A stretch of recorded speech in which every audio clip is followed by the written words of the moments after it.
What's up, team? It's day 6. Like Colormind said the other day, we need that SpongeBob meme where that one guy is hopping on and he's like, Day 20, day 20, I have a dream. day 20. I have a dream. How are y'all doing? How's everyone doing? There is, I did hop on a little late. I hopped on a little late, so there is some guests waiting, and they're amazing guests. Let me say they're amazing guests. But I did hop on a little late. I'm throwing everything in the tabs first, making sure everything is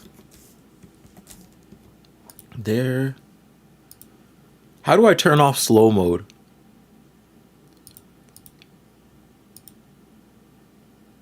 Edit layout. How do I turn off slow mode? Chat settings.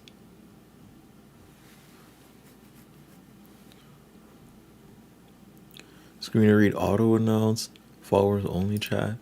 Slow mode. Okay, we're taking off slow mode. Because that's been... I don't know why that's going on. I don't know why slow mode's going on. I'm trying to talk to y'all. Y'all better be firing off those comments. Throwing it in the YouTube chat now, and we're good. Andrew said, oh damn, I'm early. Sadly, I can't stay long. Well, it's nice to see you, though. Kenny said, hi. Nice to see you, Kenny. Nice to see you. Okay. Guest room. So, if y'all don't know what we're doing, today is the 6th day of the 7th gen stream. 6th day. I have a dream. What we're doing here is we're chilling, we're having conversation, we're doing all that to raise money for a good cause. A cause that Rena Shaw said, I haven't a dream. I had a dream. I have a dream. Not what? I had a dream. But anyways, we're raising money for this local organization that sits up at the Comfi parking lot here in Saskatoon every Sunday to feed Indigenous people and provide amenities. So if that's what you want to do, want to chill around, want to chill with us, please do. But I'm already seeing people that have been chilling here in the past, like Kenny, Andrew, and Shock. Y'all already been here. But anyways, we're going to be going to the guest room. To participate Hello. is an obligation. Host. Hello. Your turn. Sorry, I'm back. Awesome. And we're so back. All right. So are we live now? Yeah, we're live. We're live. All right. Yeah. Like including me, like my voice and our voices and everything? Yeah, everybody is live. Wow. All right. Everybody is live. Yeah, Remarkable. it's wild. Oh It's yeah. wild. Yeah, can we see our faces as well? Yes, I'll we hop can on. serve faces. I All right. was getting along to that. Oh, Doug hat. Yes. This is Zyla So and cute. Lily. I love their channels, but if you can introduce us real quick to yourselves, give us a little couple sentences. Sure. Do you want to go first? Sure. Hi, I'm Zilla. I run a channel called Zilla's Athenaeum. I do some activism stuff, like little monthly projects that you can do at home. I do a lot of deep dive video essays on topics like, you can't appease fascists is the script I just wrote, so we'll see how that goes. And I also do the occasional linguistics, history, or board game topic. So, yeah, it's a lot of different stuff, a lot of fun stuff, and I am all about collaborating with my fellow weirdo lefty internet people. So, hi. Yay! Thank you for being on. W Zilla's in the chat. I'm so sorry. I'm so streamer brained. Like going on. Like I be saying. I catch myself saying like chat, W chat, and I'm like, what the? I'm in real life. I'm in a grocery market. We're in person. Yeah. Wait, yeah. Please follow Zilla If you haven't heard of them, they do amazing stuff. And next next interviewee, Lily. Yeah, what's up, everybody? My name is Lily Alexander. I am principally a YouTuber. I write about sort of like feminist stuff and the tech industry and like often just like whatever happens to interest me. It's a lot like tech industry stuff. I just put out my dumbest video in my like 4 years doing this for a living. It's about why emoji are yellow. I actually saw that. I saw the first like 5 minutes of it before I hopped on this. I need to finish it, but it was a good Nice. intro. It was a real good intro. Thank you. Thank you. I wrote that in. I've rewritten that intro like 5 or 6 times because it's hard to do something that you know is just like so, what's the word? Not pointless, but it's Frivolous? low Silly? stakes, but yeah, Low silly, but stakes. like still getting people to care, you know? But anyway, that's basically me. I also host a Twin Peaks recap and review podcast. Oh yeah. And and you know, I'm just happy to be here. Turb, you were on my stream like a month or so ago, and you got such a good energy going. You were on for the last like couple hours of it, and you helped us raise like $1,000 or something Yeah. just in those couple hours. So yeah, happy to be back collabing. It's fun. I haven't had you on haven't had the pleasure of having you on the channel yet, or Zilla either. So it's Yeah, I nice. guess that's true. That seems weird. But it's nice hearing from y'all. I just the last 6-ish months, my brain kind of goes on an ADHD schedule where I'll pump out like 4 projects and then I'll have like no energy. You know what I mean? So the last like little Yep. bit, I've just been doing like the side Incredibly channel, relatable. like so yeah. But I'm not gonna lie, seeing people's video essays and seeing what they come up with gives me like a rising tide of motivation. And like Lily's intro had my brain working. Had my brain working. Oh always yeah. Hmm. The world I've been does need watching more. Lily's channel for a long time too, and they always do. Oh, well, thank you. I've got to check out your channel when we're done this call. I will admit I was watching one of your videos when we started right now, just because I was like, interesting. Thanks. Uh, I so hope you like them. yeah, very cool so far. Very cool. So what's in store for us here these next couple hours? What's the vibe? These next couple hours, we could do a couple things. We could play some Twitch games. I know what's that thing called? Party something? That thing college players play when they what's that game called? Jackbox. Jackbox. Jackpot. Oh yeah. Oh yeah. Yeah. But for a lot of the stream, people have just been suggesting different things. Like with we've done so much different things. Like with Color Mine, I played League. With Denki Jabo, with Lost Futures, we did an anime tier list. With Denki Jabo, we did a tier list of white influencers that say the N word. Although I don't think that's appropriate here, but we did that. There was a lot I that would we have did. to put them all in F, you know? Yeah. I would never Yeah. ally over Yeah. here. Yeah. Yeah. But that's we've just been chilling, doing whatever. I'm not gonna lie, it's been really weird though, seeing like the Twitch numbers being so much bigger than the YouTube numbers, because you think like I have a YouTube platform, you think there'd be people there, but all the people that have been flooding in have been from Twitch. Like I think we've had like on average like 100 regular viewers, and they all spike like at like 5 p.m. Like it's weird. It's weird, the Twitch algorithm compared to the YouTube algorithm in terms of streaming. Sorry. That is really Yeah, strange. and I think both Twitch's view counter and YouTube's view counters or YouTube's algorithm are under some kind of change right now that's mysterious and disturbing people, as far as I can tell. I heard something about Twitch automatically flagging non-commenters as bots or something. It's like, dang. That's not how people Damn. Damn. I They feel like then you just have people chiming in with like useless garbage because they don't want to get banned, you know? Like I would just You be just dropping like a W in the chat every 20 seconds. yeah. So just drop us a random emoji to prove you're not a bot. yeah, drop us please W's in the chat. Um uh I mean, we literally just hopped on, so no one has rated us. We're at like 5 viewers right now, which is sad. But wait, the Just serfs put gave out the us. social media post too. If you wanna, Turb, if you want to, because you have more followers than me, if you want to Yeah, pin it up, I post it on Blue Sky. I Yeah, will. I I do some will retweet posting, those. posting I will around too. retweet those because yeah, I love having the big audience. Yesterday we had, I think.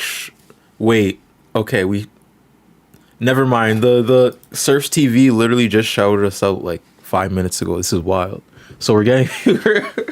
You see what Nice, I mean with nice. Twitch being like such a weird Oh community? yeah. Thanks, Like people thanks, just like Lance. shout you out and like raid you and like it's weird. W chat, W serves.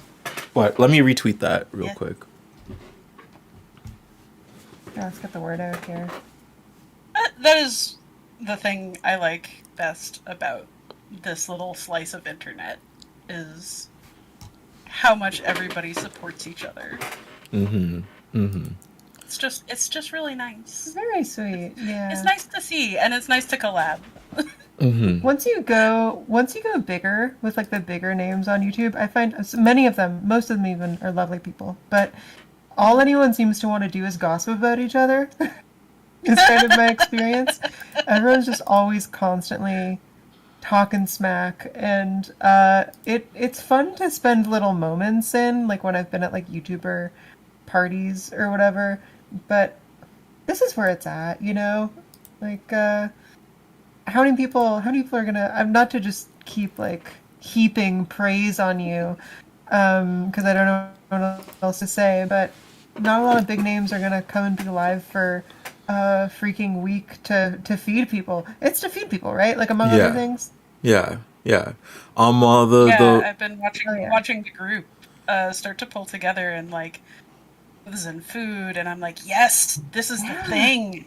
yeah, yeah. Incredible. Well, it's been going on longer than I've been around. I've just been sort of a part of the second renaissance, you could call it, because the name Mm. switched and not really ownership but leadership kind of switched.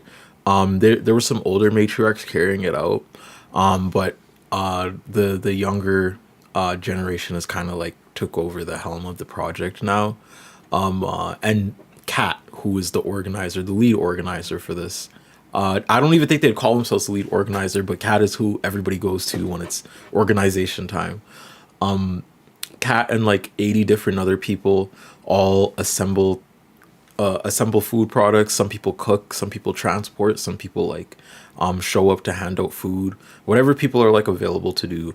And we basically just reserve Sundays for like this big cookout style like 2 hour type handout because it takes a while to hand out all that food. Like we give out a lot of food, which is like 600 down plates most of the time, which is wild. Oh my Yeah, god. yeah. That's So when I joined, I was like, yeah, I had to try to do something for this because this is, I've been in a lot of organizing circles, but this is something really special. Like Seventh Gen over here is doing a lot of good work. Yeah,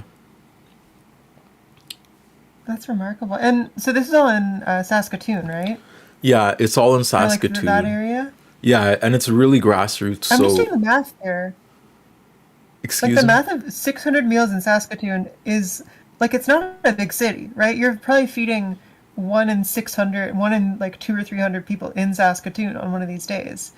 That is like just mathing that out is completely staggering. Yeah. I used to be involved with a similar org here in Montreal, and we would on a good day make, I want to say 300 meals.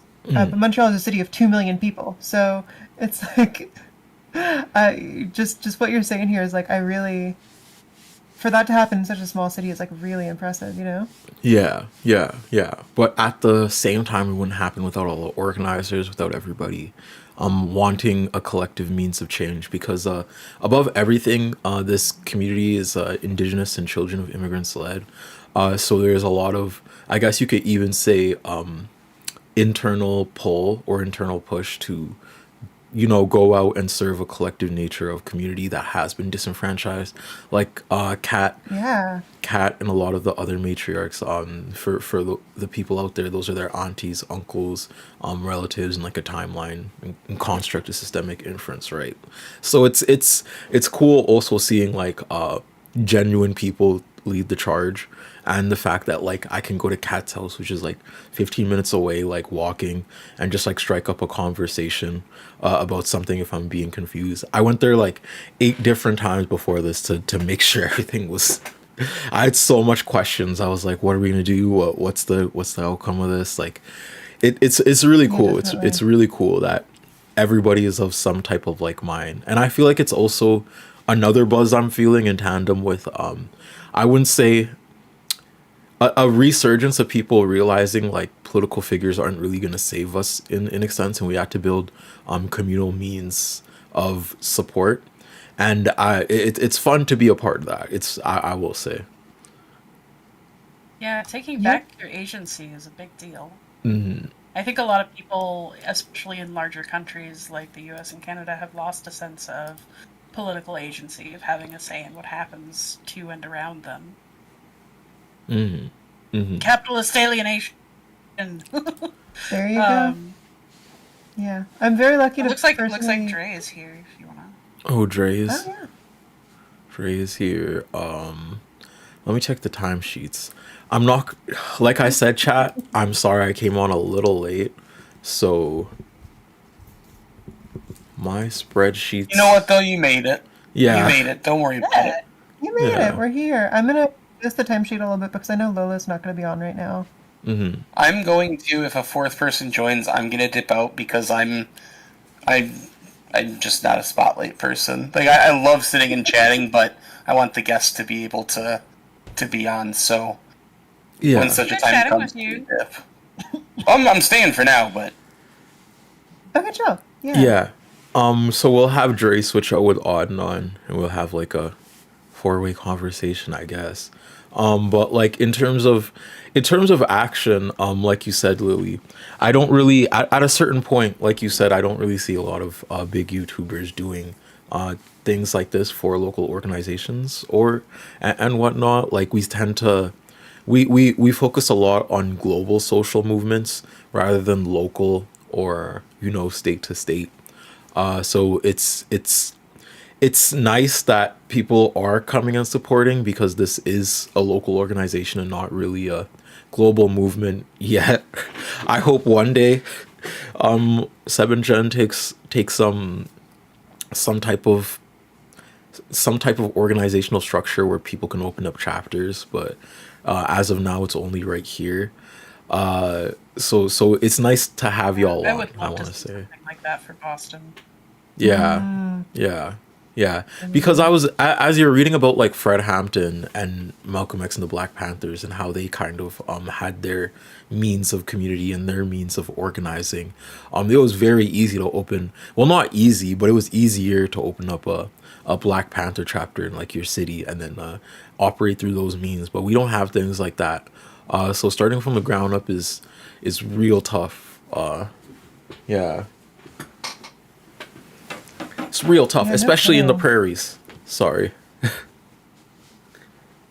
Yeah, I mean, I'm fortunate enough to live in a part of Montreal that has a pretty strong like activist legacy and a fair amount of like communal organizations you can go to for they have things for like recent arrivals in Canada and for young families and this kind of thing. In Montreal in particular, I think a huge part of that is that it's very dense and like pretty transit accessible in a way that I actually think like encourages you talking to your neighbors and getting to know your neighbors more than you might expect in a really big city, you know? In particular, like we've had a great few years for like new bike lanes. There are just like loads of bike lanes everywhere. And it really feels and like these new pedestrian streets and stuff. Mm, and I've seen in real time the sort of like pro-social sentiment sort of growing in people. People, once they see their neighbors, they're less afraid of them, and they're more interested in working together on stuff. And with that, I was wondering, Trip, like, what do you think the obstacles are to this kind of organizing in the prairies? Because I know that it's not often like these really dense cities. I was wondering if that's a thing, for example. I would say that the lack of density actually makes for a tighter knit community. Like my opinion, as I've lived in Vancouver and as Oh. I've lived in like Edmonton and Saskatoon, like you in Edmonton, everybody knows everybody. Type like everybody went to university with somebody, like was on a basketball team. In some Mm. way was connected to them, right? Like especially my generation, to that extent. We always had like these school wide track meetings, whether they were like three district schools, church meetings every Sunday, where you saw like other communities and stuff. Like so, it's not like Edmonton is very loosely connected, or Saskatchewan is even very loosely connected. I gotta switch these Okay. texts because it's not lining up. But Oh yeah. more Oh, like in by the a. way, my if you're doing that, also my last name is it's an R-E, not an E-R. But I mean, doesn't matter. I'm so sorry. No, it does matter. No, no, Names it's do fine. matter. Names It's a do. very minor deal. Yeah. It's not even my real last name between you and me. So Oh, okay. Yes, Okay. whomst among us, right? whomst among us? An alias. Ooh. Y- I I wish I had grown up with the name, but no. But You look like Godzilla. Like it suits you very well, you know. Thank you. yeah. It is actually my chosen name. Like All I right. haven't. I've been thinking about going by it in my like daily life too, just because it feels better to me than my legal name. But like Been there. I have some cute stories about how I picked it. I would love to hear those stories. I would love to Yeah, also. so Dre seems to want to come in and does not know how. yeah. Oh, Oh, you just click on the little room there, and you'll be plopped on the screen. Dre. Let me at Dre.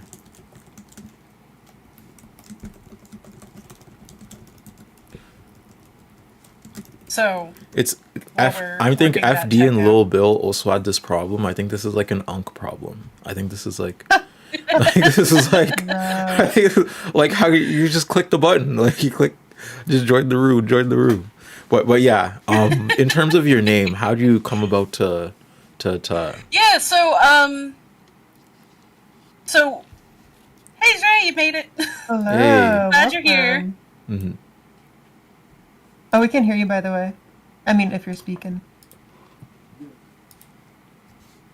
I'm getting a little whisper of something.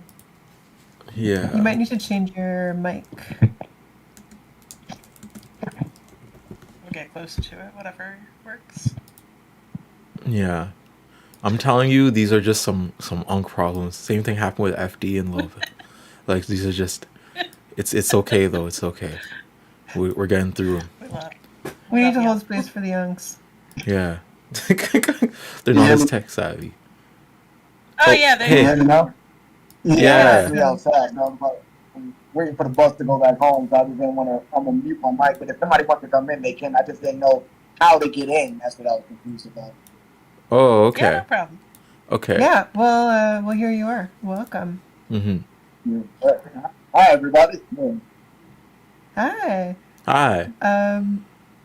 So I'm Lily, by the way. Nice to meet you. I'm Zilla. Nice to meet you. I'm Dre, and short for Andre. Sweet. It's Lovely to have you. yeah. I have had Dre on Yeah, I don't my want to. channel before, and they were excited to hop on the stream and help too. But the schedules are a bit. I'm sorry, the schedules are a bit jaded because of me. But yeah, it's nice to still have you on. So I was going to tell a story about how I picked the name Zilla. So it starts with actually, so when I was born, my parents were having this discussion, of course, of like what name do we give her, and my brother's name starts with A, and he's 6 years older, so my dad wanted to name me something with a Z, and the only Z name my mom could come up with was Zoe, and she hated it. So she was just like, no, we're gonna go with something else, just something else entirely. Too bad. They ended up naming me something that was like, they were like, oh, let's go with something that hasn't been around for a while, which then was the most common name that year. Like, so it was one of those things. The other piece of it was like, so that I've always disliked my legal name, so I was, looking around for something that felt more me-like, and when I heard the story, I'm like, okay, I'm gonna go, like, looking for Z names and, like, digging into them, and I'm a linguistics person, in historical linguistics terms. Like, I love digging into what are the meanings of things, and I especially love onomastics, which is the study of names. So I'm, like, looking at, like, the meanings of things and what jives with me, and, like, I came across Zilla, actually because of Madeleine L'Engle. Like, I've been reading those books forever, but there's Cool. this one book, A Swiftly Tilting Planet, I think is the name of that one, where there's, like, a recurring character whose name is something like Zilla. And I looked it up. I'm like, I've never heard this name, and it's actually Hebrew. It's actually in the Hebrew Bible, and it's Hebrew for the word shadow, because the character in the Bible whose name it is like, she's sort of the concubine to a more important character, so she's like named after her function, as she's the shadow. Wow. But I actually have a whole thing about, like, I really like shadow imagery, and, like, well, I mean, you can tell from my look if you're watching, a bit of a goth person. And I'm like, oh, this fits me so well. This is so perfect. And I actually considered legally changing my name, and I was, like, toying with it. And then one of my friends goes, Zilla, like Godzilla. And I'm like, nope, I can't do it. I'm out. I'm out. Oh no. It's like, you can't name yourself Zelda. You can't do it. Which I also considered, because Zelda means luck, and I love that, and it's beautiful, and then I was like, no, but I can't name it myself that. I'm too much of a gamer. I can't do it. Man, Someone in the I never audience would've- said I was gonna ask for shout out links to socials because I love people with bookshelves. The shout out links to the socials are in the chat on threw them in there. But yeah, keep going. Sorry. Yeah, and you can find me pretty easily on socials. I'm at Zillable, which is just syllable but with a Z. You love it. So that's I'm on Blue Sky, I'm on Mastodon, I'm on Twitch, and then my YouTube is Zilla's Athenaeum. Yeah, so this is my nonfiction collection. Oh hell yeah.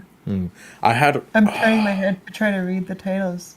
Get some So interesting like stuff. this shelf is all like stuff in Greek, ancient Greek. This is the big ass dictionary. This is all like Proto-Indo-European stuff over here. Ooh. And then this gets into like Chinese lit.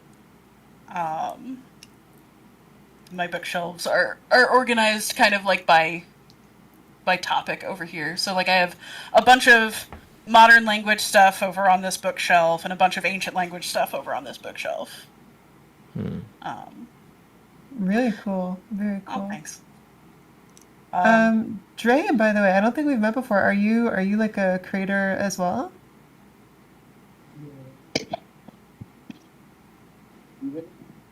Kinda hear you. Yeah. Not great.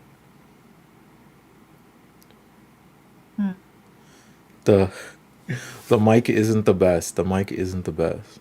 But yeah, Dre is a creator on YouTube, and they do make content specifically about mutual aid. They made Awesome. well, the video I liked was about mutual aid. Yeah, hello? Can you hear me? Yeah, Yes. there you are. All right, good. Yeah. But yeah, I do create. I haven't in a while because I've been dealing with the loss of my brother and stuff of that nature. So I've just been in the process of that. But yeah, I do that, and I also do personal training and like I fight for a living. So like I was recently Wow. living in Thailand and then came back because I have to deal with the passing of my brother. But that's what I usually do is create content and fight. And you fight. What kind of combat? Like what style? Uh, MMA and Muay Thai. That's crazy. That's so cool. Oh man, Wow. hardcore. Yeah. Yeah, Yeah. so me and we all linked up because of like mutual aid stuff. Like I was following his like content and stuff of that nature because I liked his content, and then he saw something that I posted, and then we linked up behind that. And so I've been never, forever grateful for the help he gave, the help he was able to give me. And then speaking about mutual aid, it's all about scratching one back to scratch the other, and then ultimately just doing what you can to make sure everybody is fine. Yeah, that's beautiful. I'm really looking forward to checking out your stuff. Where are you based, by the way? If that's not, too personal. Where are Oh you yeah. calling from? Well, I'm in Ohio. I'm in Columbus. That's the capital. Oddly enough, because if I'm not mistaken, I think Ohio has like four metropolitan cities. There's or five or something like that. Columbus, Toledo, Cincinnati, Dayton. I feel like there's one more, but like yeah, It's kind of a sleeper hit of a state. There's more people there than you'd think. yeah, it really is. It's a lot of farmland, but it's also a lot of people. And it's so weird how Yeah, it's like, I've got a bunch of friends in Dayton, and I'm like, Dayton? What's over there? right? A lot of And friends. it's also A so lot of weird people. how like the soft power of whatchamacallit, the South is present in Ohio, even though Ohio's like a Midwest state. You know what I mean? Like Square Symbols talks about it all the time with others in the chat that are from the southern states. How do you feel about that? Like, what's the, because we had to talk about this the other day with Square Symbols and how Ohio feels like the South, but it's not really. Like, what's Oh the no, Ohio's the South. It's the South. ah It's a It South. wants it wants to be the North. It's the South. It Like it's wants you to. Oh damn. like it's in the sense of the like the hospitality, like the overall milieu of the place is it's the South. It has that more of that feeling. Like I mean, it's really the perfect definition of the Midwest. Like it's kind of like in that space, but I would say the Mid South in the sense, but it's like kind of in that space of like wanting to be more like coastal, like as far as like New York or like just everything towards the coast, but it's really like the South kind of feel. It's like rural feeling, like regardless of where you are, no matter how much buildings and people you see, it feels rural. That's and interesting. That's I it. I mean, also yeah. have to say there's been donations, and I gotta read Yay. a little bit out. Andrew Roykers, while I was sleeping, sent $500, which is wild. Amazing. Yeah, Whoa. Thank you so much. yeah. David Klin, $25 while I was sleeping. Justin Howard, 20. Anonymous 29 while I was sleeping. An anonymous 5 while I was sleeping. Then on the stream, an anonymous 10, an anonymous 5, and Roger again with $50. Whoa. Okay, we're at 11,400 guys. This is wild. This is Thank wild. you all so much. I'm Yeah. so glad. Yeah. That's remarkable. That's awesome. Shout out You guys to, are doing amazing. yeah. We I'm not gonna lie, I get on camera and I yap, so it's this is I don't know about amazing, how good you can do this job, but I'm thankful for everybody that has donated and has like supported and shared it around, and because I'm like I said, I am one of 80 people a part of this group. There's no real ranking systems a part of this group. I'm not leading this group, so the fact that I'm just a part of it and looking at it and having so much people also having eyes on it, even though it's like in Saskatoon, like a lot of people couldn't point it out on a map or anything. Had so much people raid from like U.S. states and like across all Canada. It's weird, but I thank everybody because this will do a lot of good. We will save a lot more people during the winter. Thankfully, we're gonna lower that statistic. That's a big goal of ours. It actually is. So yeah, yeah. I mean, That's that's dope. incredible. Yeah, that's dope. Hmm. When you talk But yeah. about, oh, sorry. No, go ahead. I'm sorry. I was just wondering, when you talk about like spending this money, like saving people in the winters, what kind of equipment is like going to be bought, or what kind of stuff is going to be done with this money over the winter?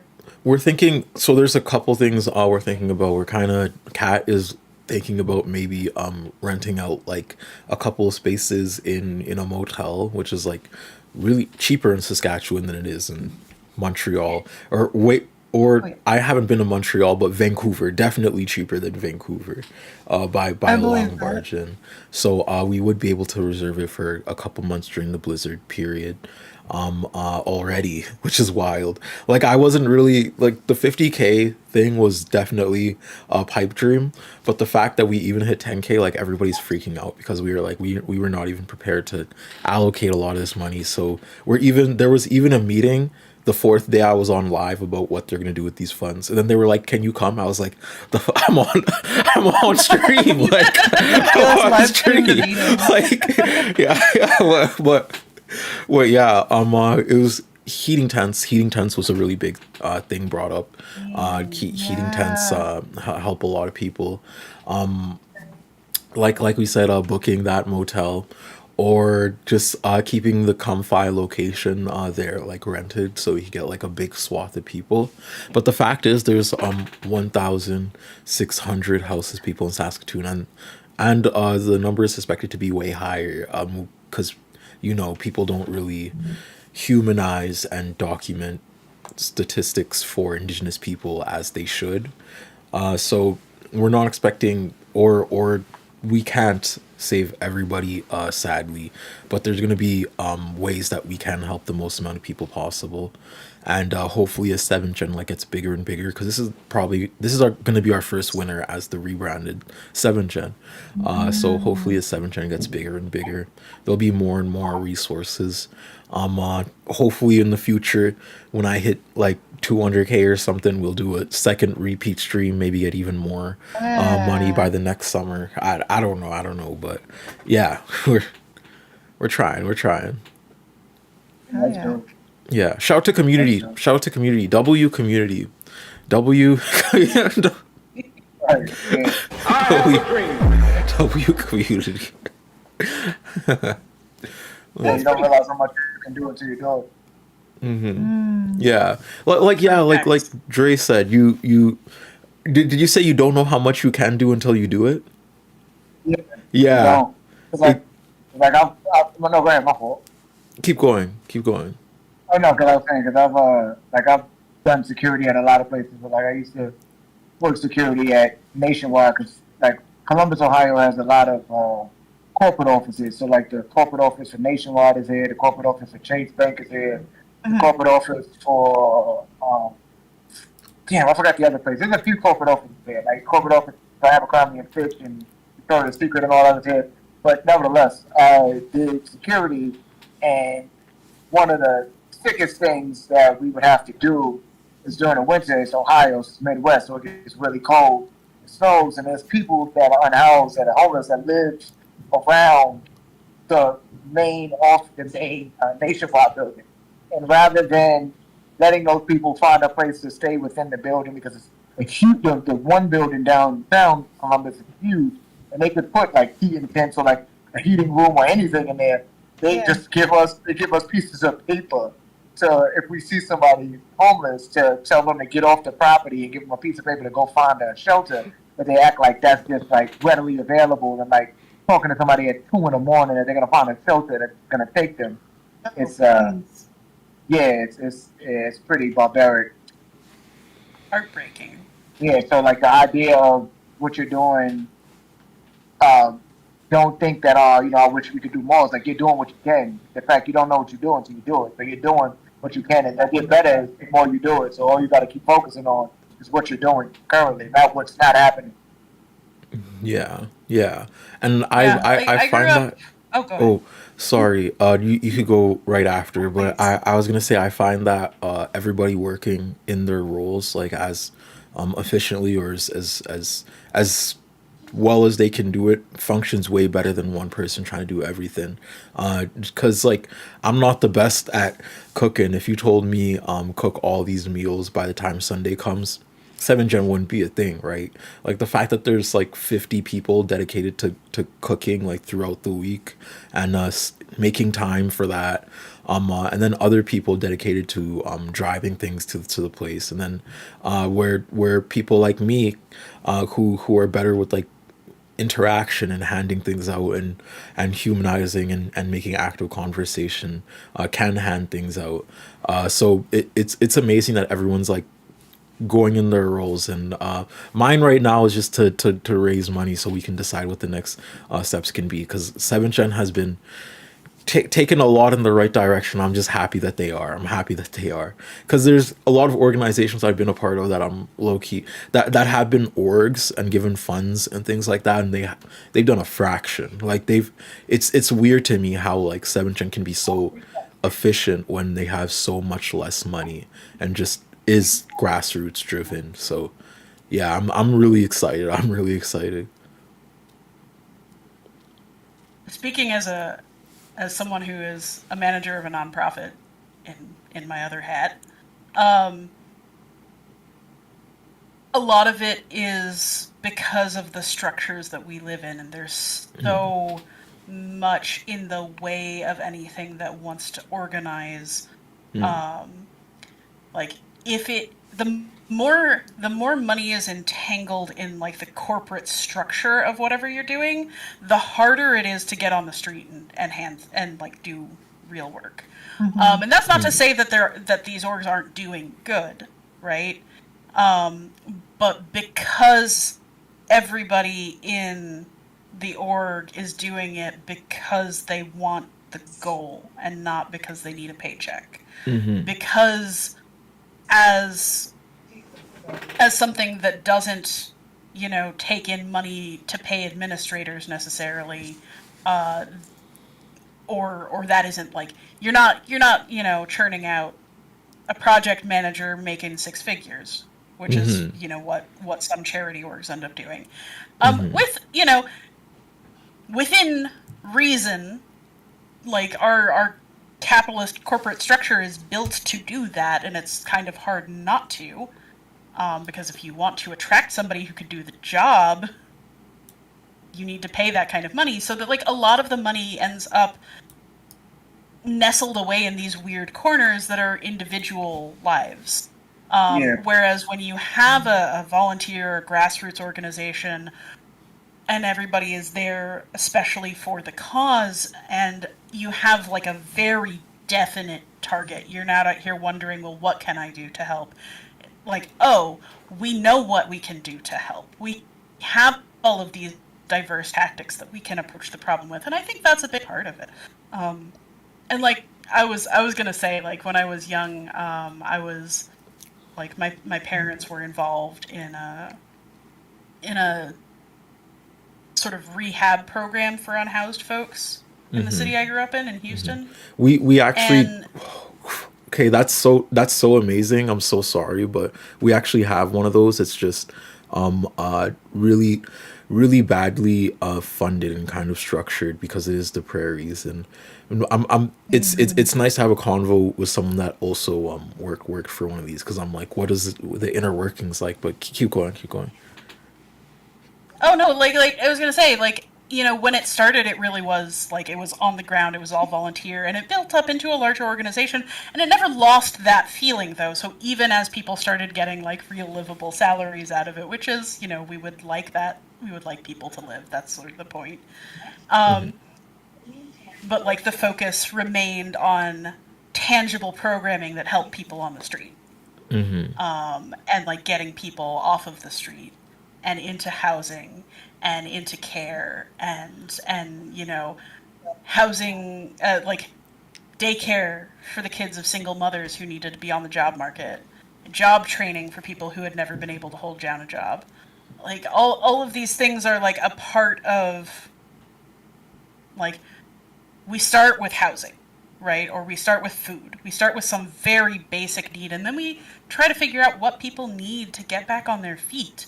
And when you have something that concrete that you're working towards because it is what you care about, that's going to be a lot more effective than the sort of like top-down money structure. Mm-hmm. Mm-hmm. Yeah, yeah. The corporatization of charity is why you have a cyclical kind of situation where it feels like the people that you are helping, you know, some of them are being helped, but then you get another batch of people, and you're like, why does this feel like this could never end? And it's because, like you brought up to the point earlier, we live in a capitalistic society. Capitalism doesn't really exist well within the system if there isn't materially poor people, if there isn't people who are down on their luck or who are dealing with mental health issues who aren't being cared for. The system makes money off of them not being able to, you know, better themselves. The system makes money off of them needing charity. The system doesn't want them to get aid. They would rather they be on a soup kitchen line than rather finding a place to live, finding a way to feed themselves if they have the ability to do and stuff like that. So it creates like uh, again, like a cyclical situation. It's a vicious cycle that just keeps people stuck in charity rather than finding aid and helping people up out of it so that doesn't need to exist anymore. It's like a wild balance, but it's like overall, ultimately, like the capitalist system doesn't want people to be fine. It would rather you be looking for charity than looking to get out of it and find aid and be in a better position. But it doesn't want you to ever get that.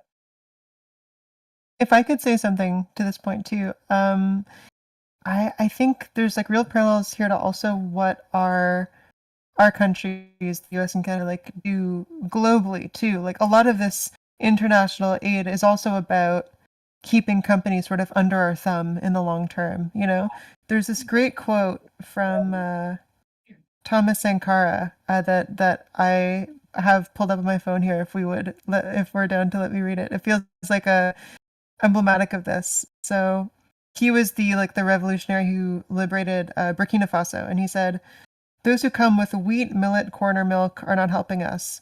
Those who really want to help us can give us plows, tractors, fertilizer, insecticide, watering cans, drills, and dams. This is how we would define food aid, you know? It's Exactly. not, and it's just like how a lot of the aid we give to countries in the global south is like, eventually they're going to need to pay it back. And there's a lot of countries, like I think Haiti, for instance, that are now actually They've always been paying like them North back. America. Yeah. Oh my God, no, definitely. I'm thinking of a different example. Sorry. Yeah. No, my God, of course. But a lot of these countries that have been receiving aid for decades are now like paying more than they You're right ever though, received. Lily. Yeah. Those And countries have been paying like reparations to that country of French-speaking regions in the it's Sahel France. region of Yeah. Africa. Yeah, have been paying reparations to the French for damn Ever. for hundreds. I don't know the. I would like to say 100-ish years. About 100 years because it was Yeah, after the revolution. It was yeah, after because you got to think of the revolution. Then it was yeah, a lull, and then it was another revolution. So yeah, it was after yeah.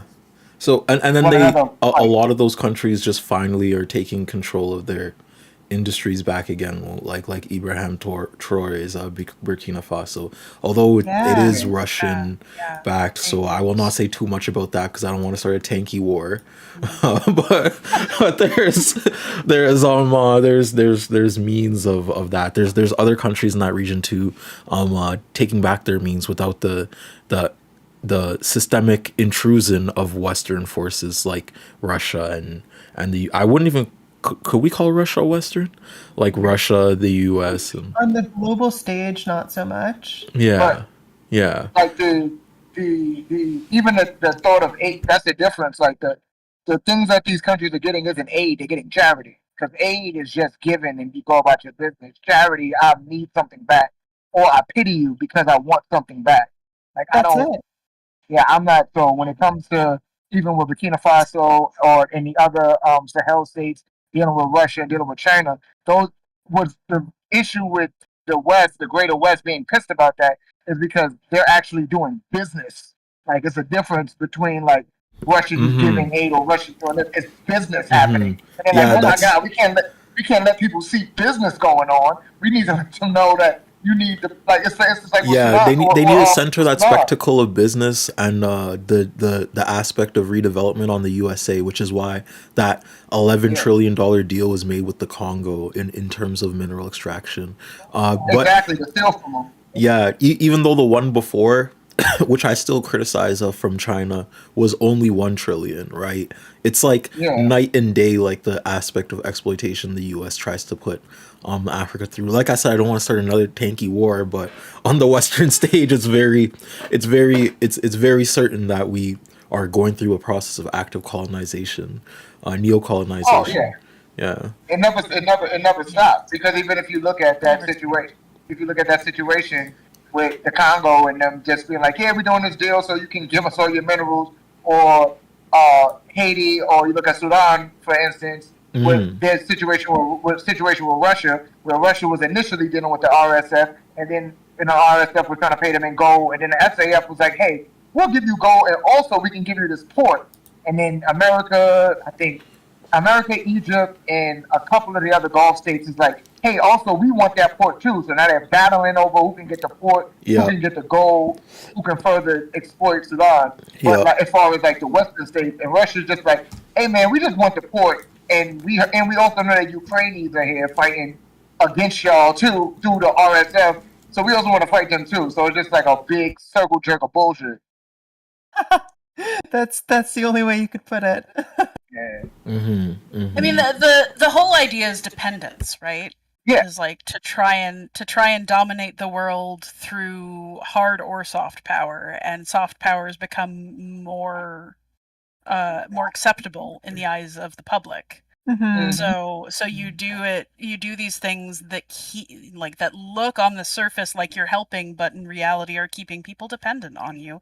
And then exactly. that state is maybe they're not literally having troops walk in and tell them that they're under America's thumb or whatever, but it's still colonialism. It's just, tribute states Yeah, instead of active new settlements.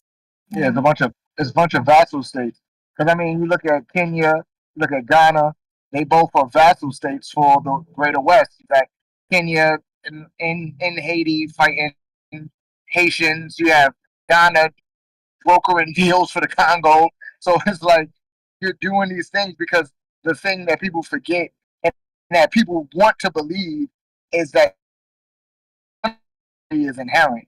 The community is not inherent. Community is cultivated. I'm not in community with you just because we both human. I'm in community with you because we both found something that we both have a common, we both have a common goal about. We both care about.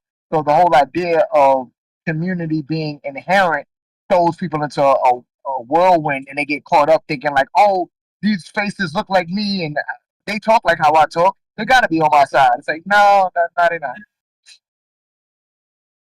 Yeah, we get a lot of that in Canada, frankly. There's like we've been in this crazy nationalist surge since Trump was elected, Oh and it's my all about, god. oh my, like Uh, you've seen it too, right? Isn't it? I Oh, have so I have such messed up personal attachments to the ideation of a Canadian identity and how it's being mhm. utilized specifically in aspects of Trump because I hate Trump, like I'm not gonna lie, and the first wave of Canadian nationalism, you could call it, in aspects to America when Trump was um being elected was amazing to see because I saw like literally hick white boys like on Snapchat maps like blasting like you throwing up the Canadian flag and everything. I was like, okay, this is cool. Like people actually have some type of sense of identity outside of a globalization of white nationalism because that's what the mega movement and Paul Polivier was basically banking on, right? Like I was low key scared. I was like, Polivier actually might just win this election because damn, I it I was was worried. yeah, Yeah, it was yeah. up in the air at that point. At that I just want to want to break in and say on a less serious note, thank you for moving your camera so I can see the kitty better. I appreciate it. My absolute pleasure. This is Clementine. Aw. Aw. Oh, Clementine. Aw. Oh, yes. But, So but good.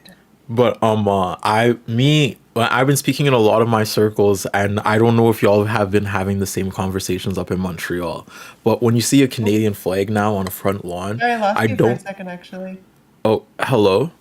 Yeah, your audio cut out for just like the latter half of that one sentence. Okay. I was saying I was having a lot of conversations with people in my circles, like my organizing circles, and I wonder if you're having the same conversations where, if you see a Canadian flag on someone's lawn, you don't know if they really like wakeboarding at a lake, or they're a neo-Nazi. You know what it's like one or the other. And you're like, it's so up in the air now, especially now in the prairies. It's like the Canadian flag is like a scary symbol in and of itself. And that comes with the aspect of liberalism we lived in for a lot of the time, and we've even absorbed in a soft power, and the fact that we don't talk about, or at least in the prairies, let me not talk for too much of Canada, but in the prairies we don't really talk about the aspects of white nationalism that goes on, and specifically how this has emerged with our conversations of immigration, our online discourse over immigration,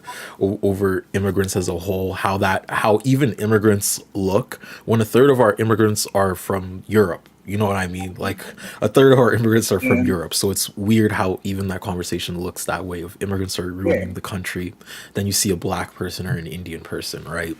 It's weird. it's hilarious. But but that's our type of brand of white nationalism that we don't address in a broader aspect. So when I see like the Canadian flag, I'm like, right now it's a little scary. I'm like like I said before, like, do you like camping in Banff, or do you approve of the RCMP using rifles on Indigenous peoples? Like, what is this? Like, like. Yeah. Yeah. I will I was. Oh, go ahead, please. I'll just butt in really quick. In Quebec, seeing the Canadian flag is a really particular thing because it's really only flown by people who are pretty hardcore anti-separatist, right? The Quebec independence movement is not very active right now. However, if you see a Canadian flag in Montreal, it means that they're like an Anglophone, probably from Ontario. It's specifically, it's a really particular class of like usually upper middle class Anglophones from different provinces of Canada. And the Anglophones who grew up here, personally, I don't fuck with Canada at all, That's actually cool. But I feel like Montreal, y'all teach a bit more connected history, because like in Edmonton, you don't learn about things like slavery and the civil rights movement and residential schools till like grade 11, 12 university. You know what I mean? Like slavery and civil rights movement in university is when I first learned about it.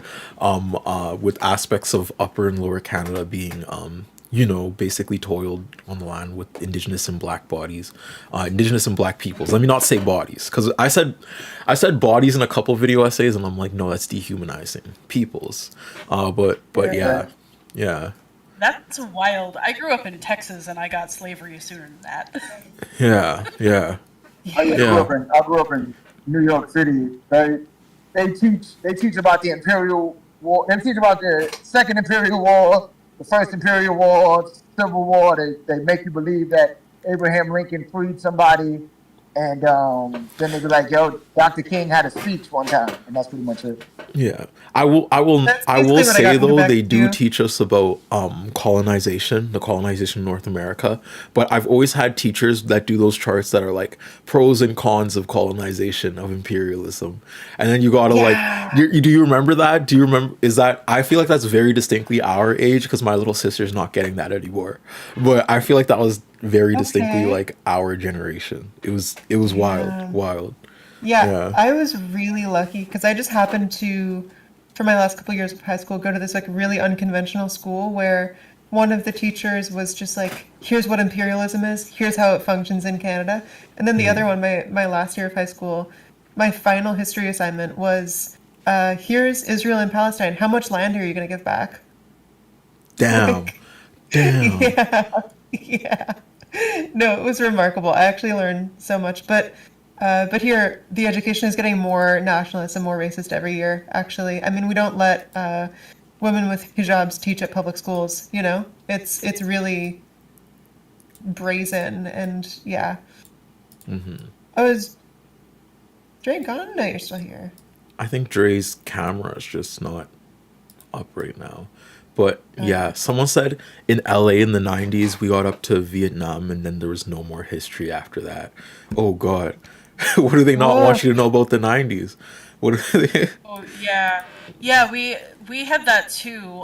Like in my high school, we did. I mean, like we did overviews that did more. But like in high school, when we started like digging in a little bit more to U.S. history, like U.S. history went up to Vietnam and the protests, and then just kind of was like, and if you want to take more recent history, you have to take this extracurricular history class.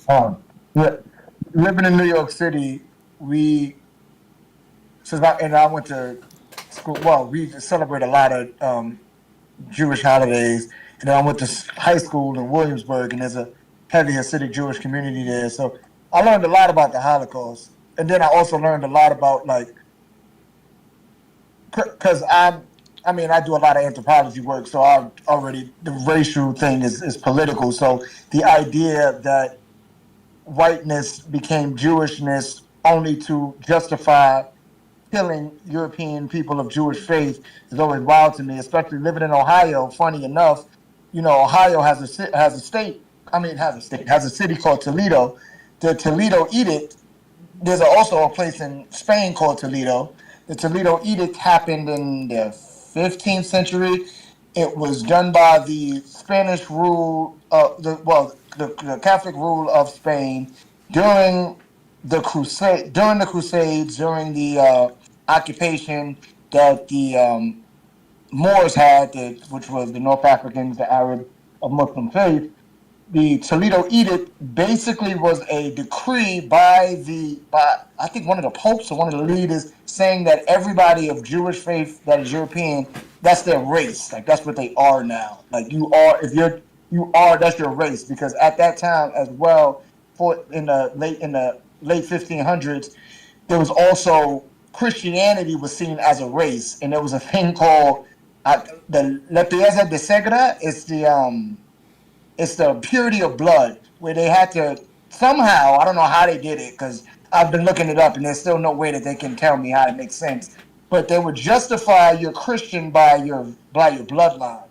It was very weird. And then but that way of framing people went away, but they kept the Jewish people being of a race, and then that's when you had the first ghettos in Italy, if I'm not mistaken, had that pop up. That's when you had one of the Still popes. call it that, by the way, the Huh? Jewish Quarter.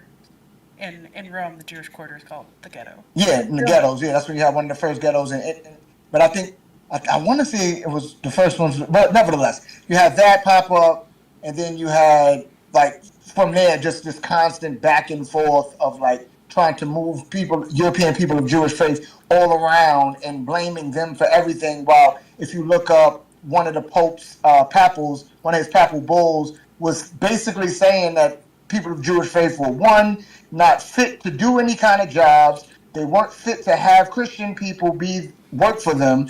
They also were they were strictly relegated to working jobs with money. So then that's when you start to realize, if you pull back anti-Semitism as far as like looking at how certain things that people say about people of Jewish faith, especially European people of Jewish faith, where it comes to like, oh, they all money hungry, or oh, they all this and the third. It's like literally that was created by you forcing people of Jewish faith to work jobs with money, because you felt that your religion didn't allow. You felt that your religion should not allow people to play with money because you thought that was a bad thing. It's really wild. Like the creation of It race. happens over and over again. Yeah, Not really just wild. with Jews, but like especially with Jews. But yeah, definitely. Jewish people have been an outlier in Europe, especially for so long. Yeah, And it just like, oh, well, why aren't Jews getting sick? It must be that they're poisoning Christian people. No, it's yeah, just that they wash yeah. their hands and you don't.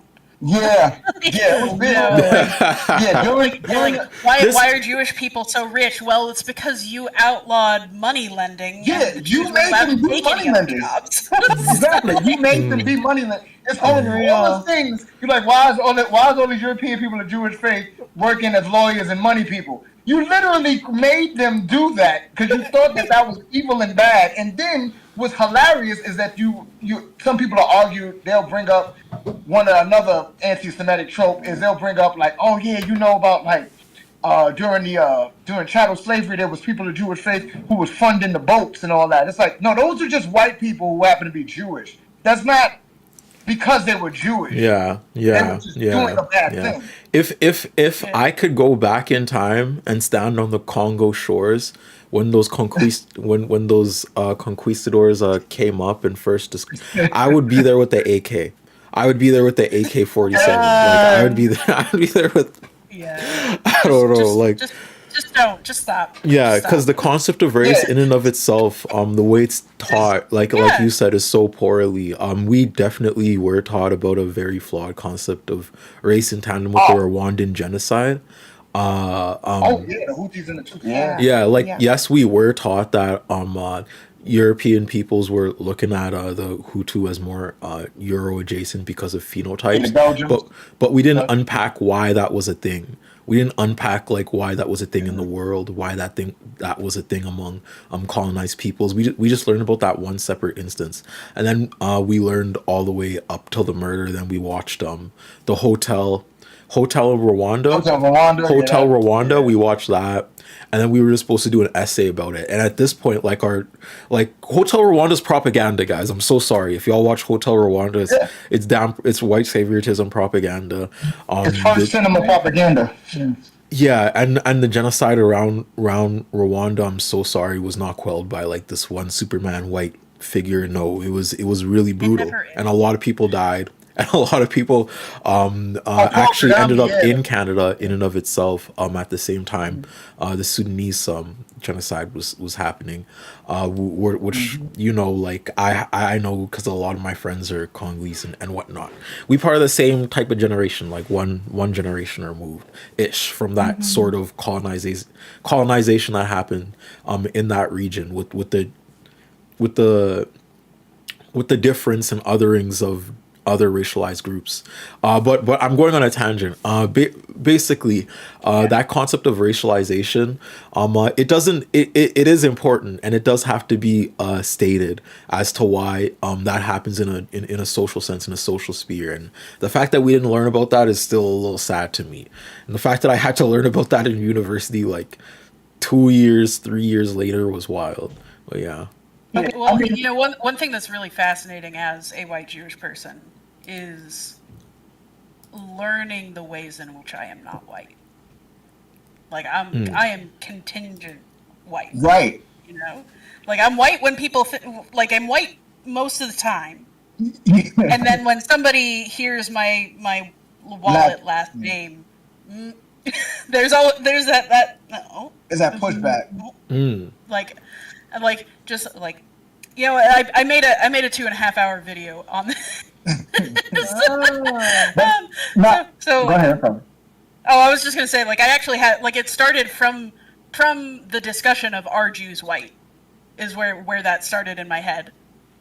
Yeah, and Like you a know what's season wild about that idea? Like, so because Kwame's already bringing it talked up or about not being this. listened Where to, he's like, or we're being shut down right away. you should always figure out like as much as you possibly can about your enemy or about the things that you hate, so that way you can have a better way to attack it. So I hate. So I'm trying to figure out. I'm like, okay, I know race doesn't exist as a social construct, but that's not enough. Like, how is it a social construct? Why is it a social construct?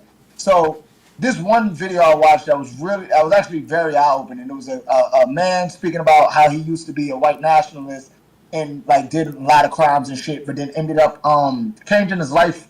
And I think now he was working with one of the people who lost some family in that shooting in Australia, if I'm not mistaken. It was one of, I forgot which place it was, where there was like a mass shooting, and he was working with somebody whose somebody who lost lives there. Nevertheless, he was speaking about his come up as a white nationalist.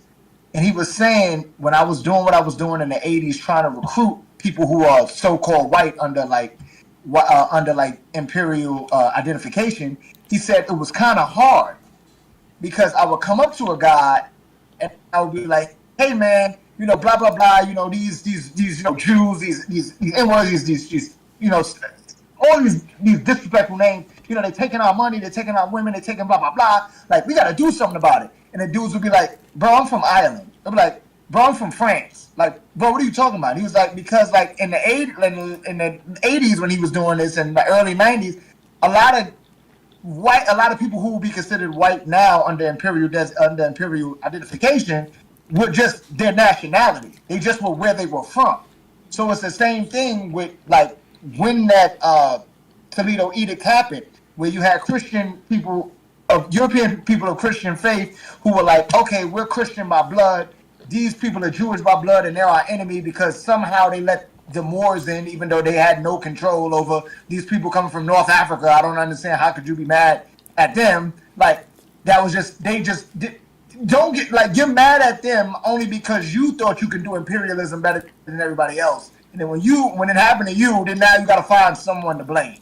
So Jewish people European people of Jewish faith, they aren't considered white. They never were for a long time. It took I know for Italians it was the early 1900s, but for Jews I think it was about around that time. But Italians used to get lynched and hung, so much so that Italy wanted to go to war with America.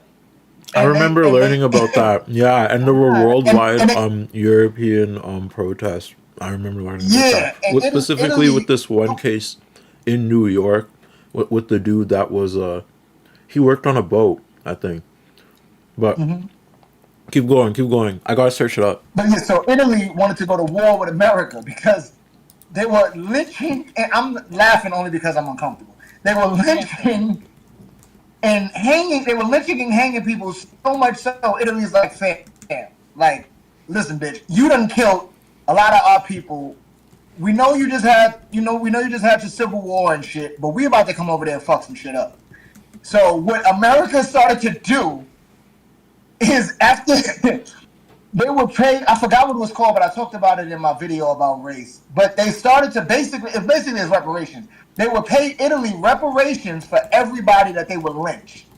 And this stopped in like 1930 something, like after World War One. Well, after Imperial War One. But they were fucking them up. So to the point where you like, when did Italians become quote unquote white? They became white because of, I forgot this fucker's name. John Pinchot is his name. John Pinchot is also the person that popularized Christmas in America. So what John Pinchot did, he was trying to find a way to connect everybody that would be considered quote unquote white under one umbrella.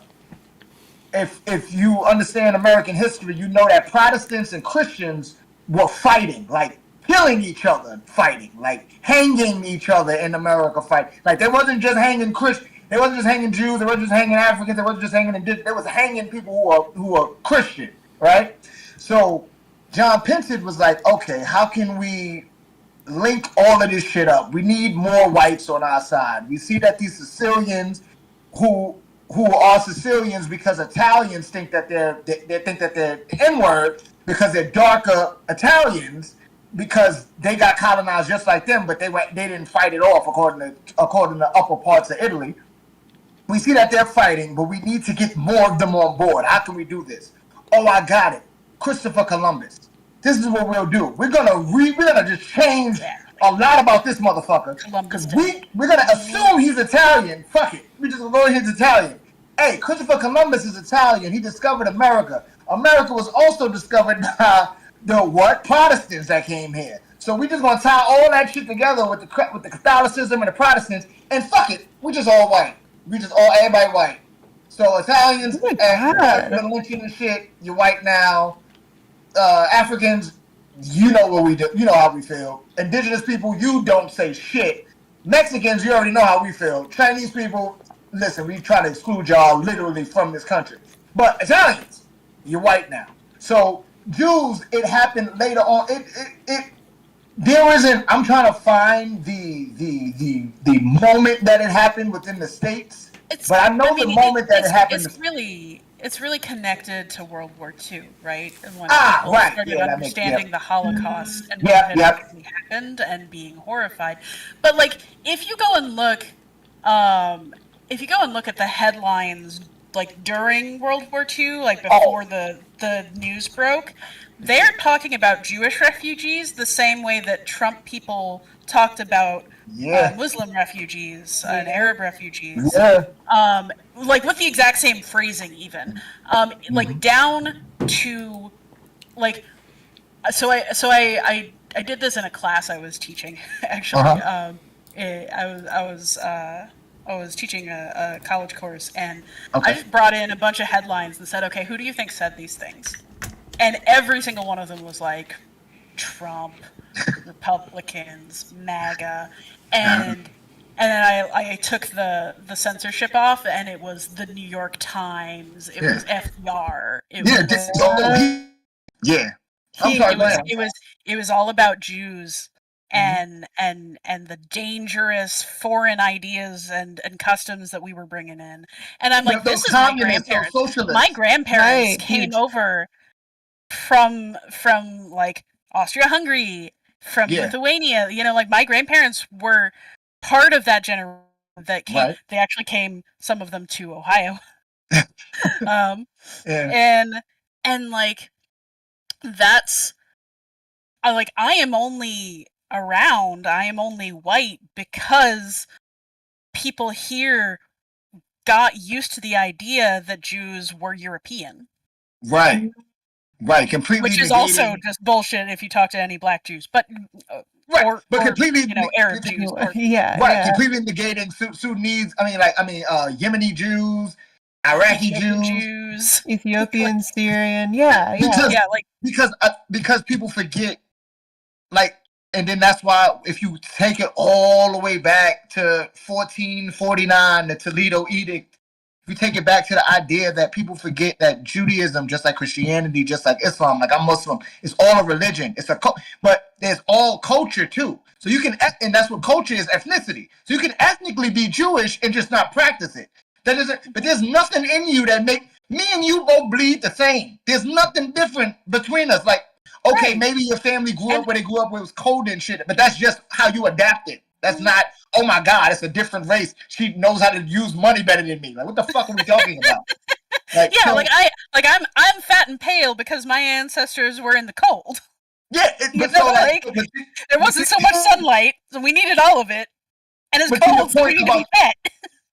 But to your point about to say to that, I have to jump into that, because to say to that, we learned in anthropology that Sudanese people, although we're branded as the tallest people in the world, it's because in Sudan you need to dispel heat because it's literally the Sahara Desert, right? So that's why everyone's so tall. It's easier to dispel heat from the top of your head, and the reason. Or sickle cell. Huh?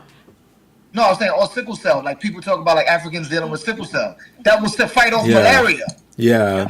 It's but keep going. To that, I want to say that there's very eugenicist means of using like that in a public zeitgeist, but the fact the fact that it's used in a white narrative is very weird. I would say, keep going.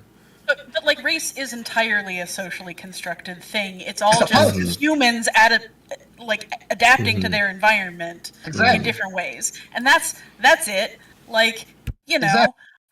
And so all of this stuff is stuff that we have imposed upon each other in a societal and that makes it very difficult in some ways to get through to people, to be like, nah, there is a real difference between me as a white person and someone else as a black person, but that thing is entirely social and nothing biological at all.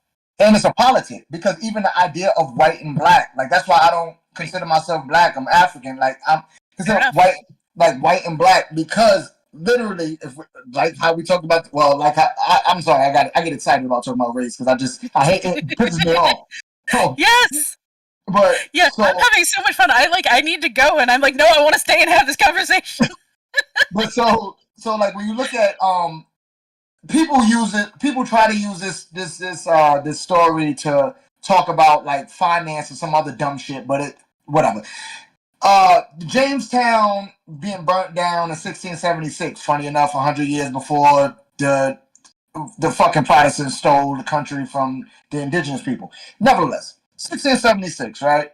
You have the Bacon Rebellion. You have Bacon's bitch ass telling his uncle, like, hey man, I want to take more land from these indigenous people. His uncle's like, bro, we got a lot of land in Virginia already. We eating this shit up. Like, we have guns. They don't. Like, yeah, they fight us sometimes, but we also have enslaved Africans who are property, bitch. We don't need more land. And Bacon's like, nah, man, I want more land. Let's take all this shit. So he's like, no. So Bacon was like, all right, fuck it. Since you won't listen, he talked to the indentured European servants and the enslaved Africans. He was like, hey, if he didn't even really promise some shit, just like, yo, I'll give you some food or some shit if y'all go steal some land from me. So they ended up fucking shit up. They burnt down Jamestown in Virginia, and then all of the quote, they wasn't white yet, but all of the now considered whites were like, oh fuck, if we get these indentured servants and these enslaved Africans, if we get these, and I'm giving them too much respect by calling them enslaved Africans. What I mean by giving them too much respect is that that's not what they looked at them as.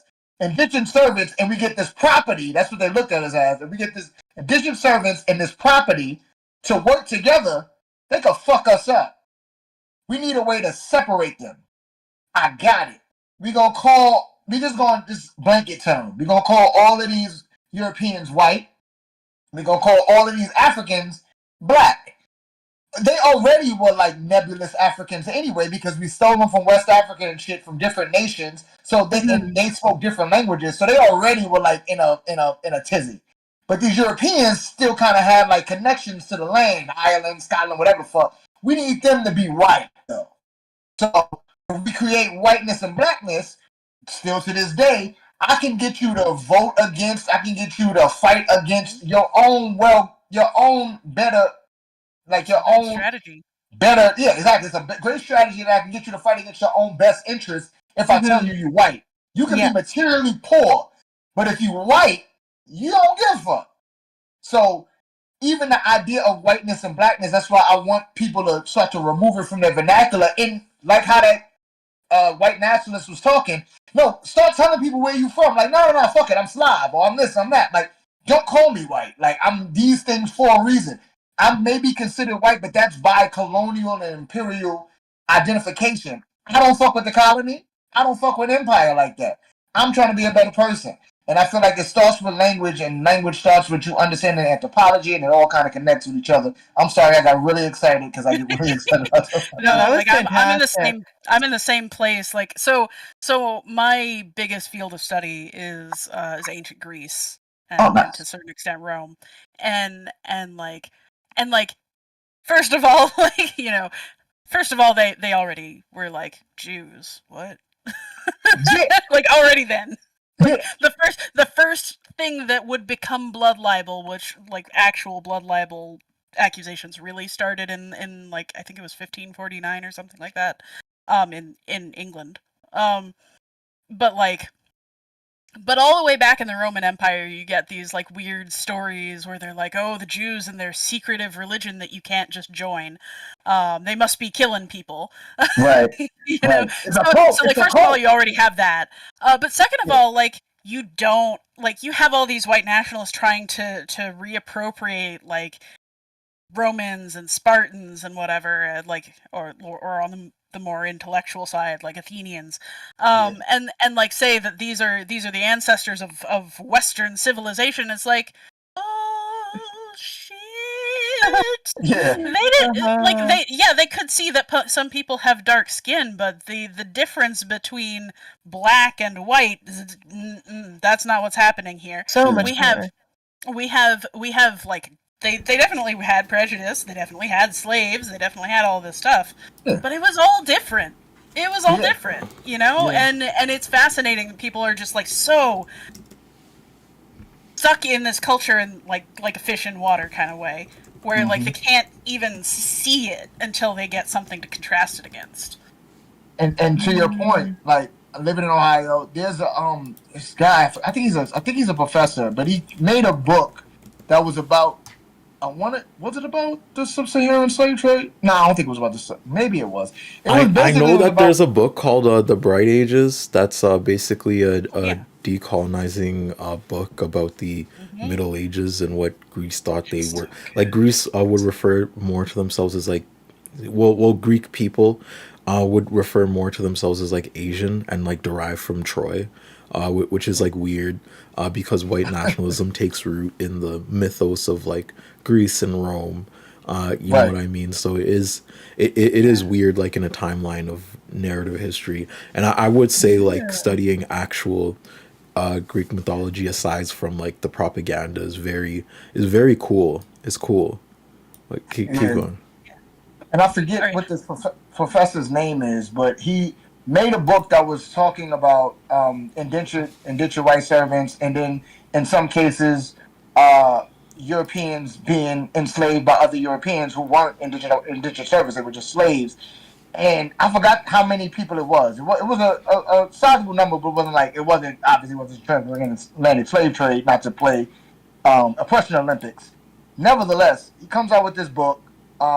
He gets interviewed about it a couple times. I read an article about him. He's like, "Yo, it's wild because I came out with this book, and then all of a sudden I started getting emails and calls from everybody. Everybody wants to talk to me. Everybody's like hyper fixated on this book." And he said I had to, sit back and see if I'm famous or talk to my other colleagues to see do your work get the same kind of spin.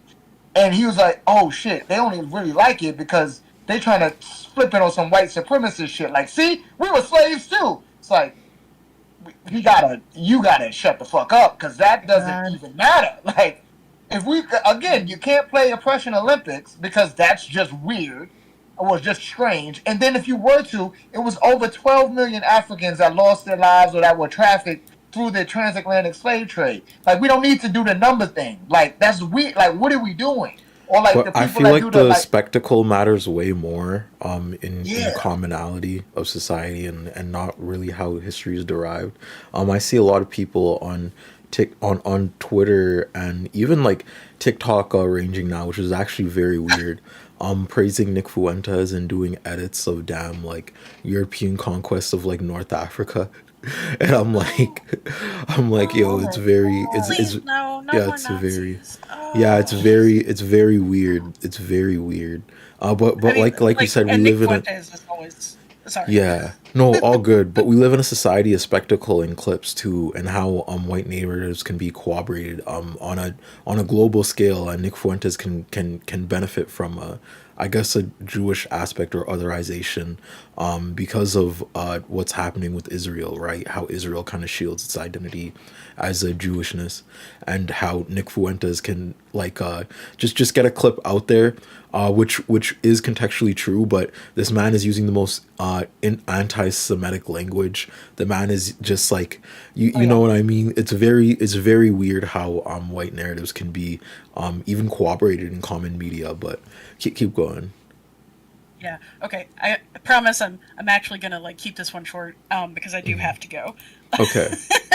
But so Nick Fuentes is such an interesting figure because like people don't realize that a lot of folks with Hispanic heritage will consider themselves white because in the U.S. it's like there's such a clear demarcation of like if you have that Spanish last name is like, oh, well, you're Hispanic, you're not white.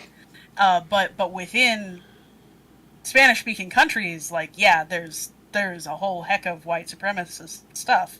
Oh yeah. And like some people consider themselves white and some people consider themselves indigenous and there's a whole range between, you know? And so like Nick Fuentes, you saw this when he went after Ben Shapiro, right? Is like all of these pieces of the conservative machine are only conditionally white. So Nick Fuentes can go after Ben Shapiro, but it isn't going to be long before somebody's going after Fuentes, right? So like there's this whole like whiteness isn't real It is not real.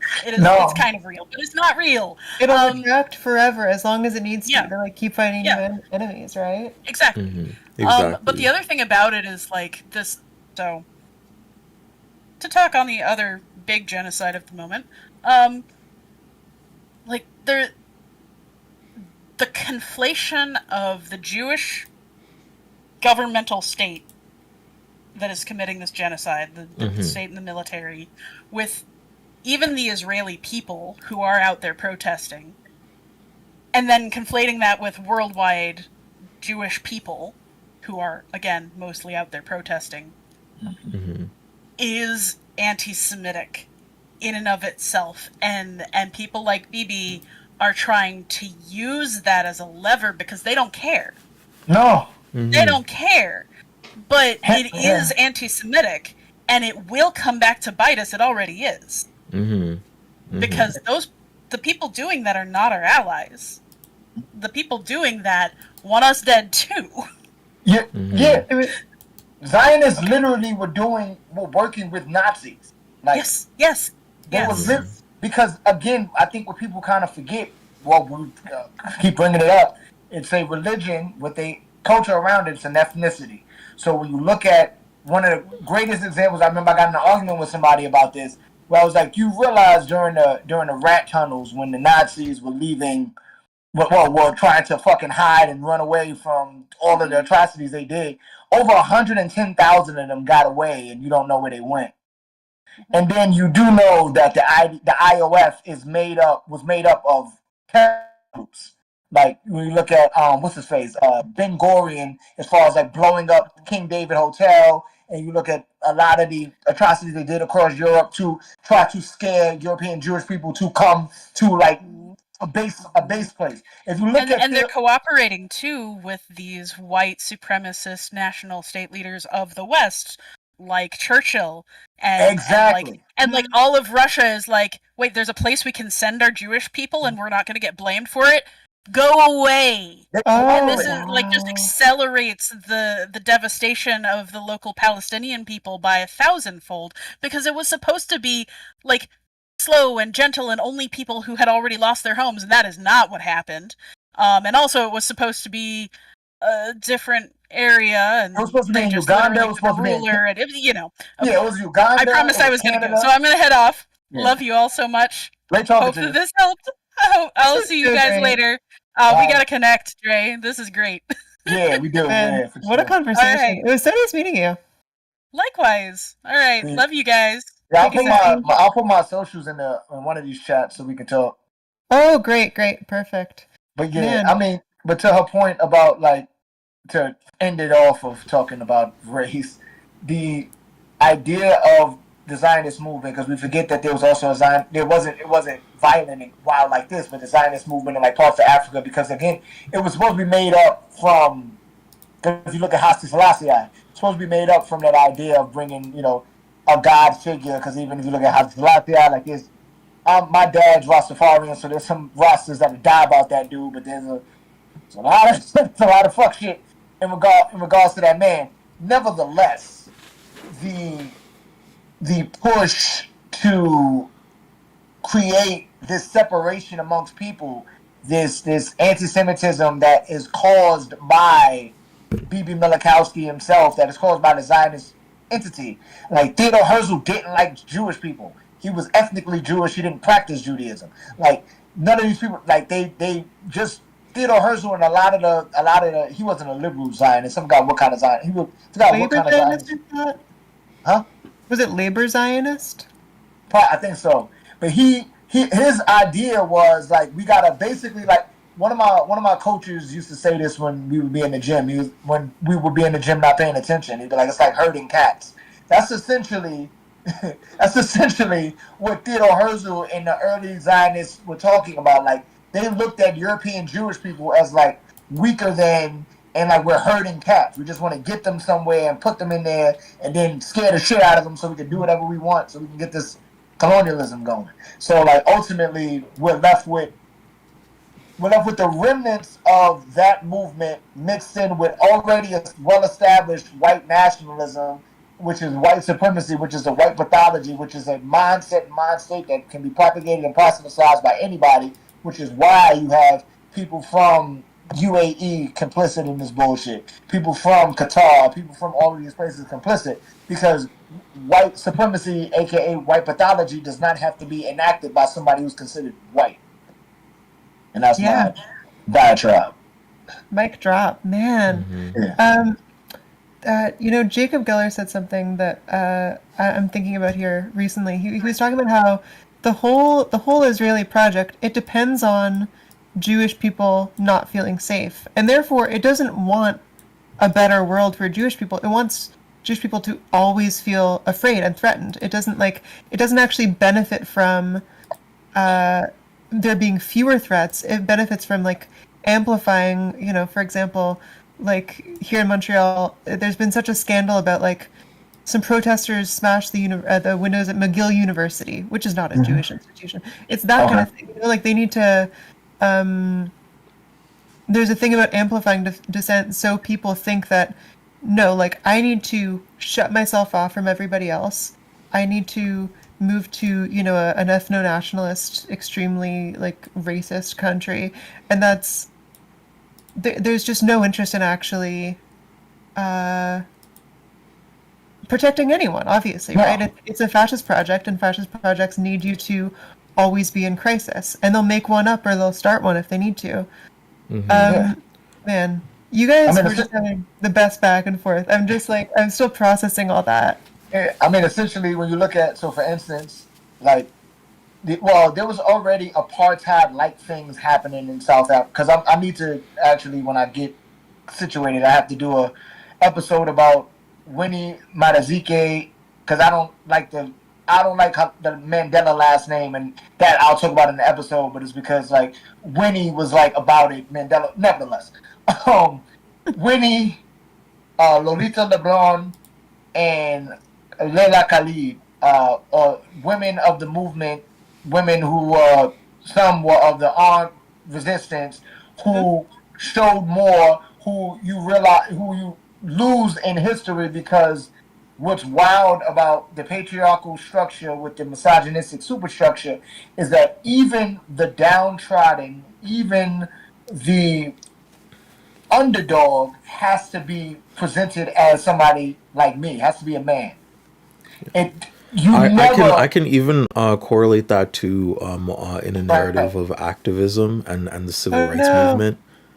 Hello, can Maybe y'all it's hear just me? me, but you're back now. Yeah, you Okay, broke up. but if I were able to even center that to in a narrative of activism and the way certain movements like the Black Panthers movement was basically co-opted by this aspect of masculinity, when a lot of people that did those did the food groups handing out food, what the Black Panthers were very famous for, first and foremost, were women who were doing those active food kitchens and all that. And as I'm moving into more and more orgs too, I'm finding that a big circle of the leaders are always women, always in some type of way. But yeah, keep going. Even though the leader of this organization, Kat, is a matriarch, but yeah, they're two. So you look at Leila Khalid, Lolita LeBron, and Winnie Madazike.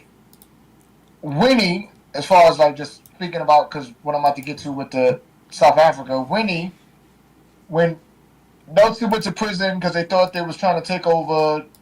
I don't know. They thought they was trying to stop the apartheid, so they initially sentenced him to death, and then it turned to almost a life sentence in prison. Winnie was repeatedly banished from parts of South Africa. She was repeatedly harassed. She was repeatedly jailed. She did 491 days in prison, going to solitary in and out while pregnant, dealing with all of this. She was constantly under duress, doing all of what she was doing. She's the reason why you even know who Nelson Mandela is if you didn't know, if you wasn't born at that time. She obviously you had the Nelson Mandela football group, and then they had the death of Stompy. But if you, again, I've been researching, so if you look at, she actually spoke with Stompy's mom, and Stompy's mom knows she didn't have anything to do with that. So you look at South Africa. When South Africa's official apartheid happened, that was the day, or that was the year that Israel was established as a state. And they've been intertwined in a bullshit since then. So much so that a little lone thing that happened, and funny enough, who's involved in it is Peter Thiel's father, is that South Africa had a nuclear weapon. South Africa needed to deproliferate, and people, because they're like, yo, y'all can't have this. Also, all this pressure, apartheid got in, yada, yada, yada. They desperately got a nuke because they wanted to keep white supremacy. That bad that they got a nuclear weapon. And Peter Thiel's father's involved in it because he was I think he was a manager at one of the uranium mines in, I think, Namibia. But like, that's how deep the bullshit is. Where like South Africa and Israel are exact same. It's just white supremacy. I remember having a conversation with somebody arguing, "Oh, it's Jewish supremacy." Blah blah blah. Who's running it? Jews. I'm like, no, it's white people. It's European people that are running this. It's not Jewish supremacy. Because how are the Nigerian Jews? How are the Ethiopian Jews? How are all the other people of Jewish faith that are in Israel? How are they living? They aren't living like the white ones. That's just not how it works. So don't blame Judaism. Can there be fucked up people who do stuff in the name of their religion? For sure. But the project of Israel was made by nationalists who just wanted a place for themselves to do the same shit that happened to them during the Imperial War. And then I would even argue against that, because some people would say, like, oh, y'all doing the same thing that happened to you in quote-unquote World War II. It's like, again, 110,000 Nazis. I mean, you could easily conceptualize it by just like looking around you. We both live in Canada, right? Yeah. Like how is we literally have a separate branch of schooling for the Catholic system that has way more funding in Alberta than there is for public schools, right? And Catholic schools directly, you're gonna have to take a Catholic class every year, and you're gonna have to take a number of credits for them to get your diploma. And a bunch of other things. Like, I was in Bible study real young, I remember. Catholicism has always been like a driving force of Canadian nationalism to that extent. Yep, in a big way. Yeah. I went to Catholic school as well until about like 5th grade. Like, I just remember just like kind of being confused because like, how could Mary have a baby without sex? That kind of confused me. And then just from there, I think my mother ended up taking me out of Catholic school because she just didn't want to pay for it anymore. But also just questioning certain shit didn't make any sense. And then to that point, like, that you got these schools that are separate that you're making people pay to go to, that the education isn't any much better. You just have to wear a uniform and pray. Yep. No, it's crazy the system we have here in Ontario too. It's such a mess. While we're on the Canada point, when Dre was talking at one point, I ran off because I thought of this book that I have. And this is like the best book on Canadian history I've ever read. Maybe I'm reversed in the thing. Am I? Do we actually see the words I'm saying that are up here? It says Canada World? Canada in the World, yeah, Canada by in the World. Tyler Shipley. Oh. And this is just a book that goes over like the founding of Canada, the birth of like Canadian national identity, Canadian racial identity, and in particular, like most of the book is actually, let's say, what have we been up to in our foreign relations. So this is just a bit of a pivot, but I wanted to mention it earlier. If anyone's looking to learn about like what does Canada like mean in an objective sense, because this is a video that I've been planning for years, and I'll do it one day. But this is the book for you. And the really great thing that it gets into very early on is sort of how,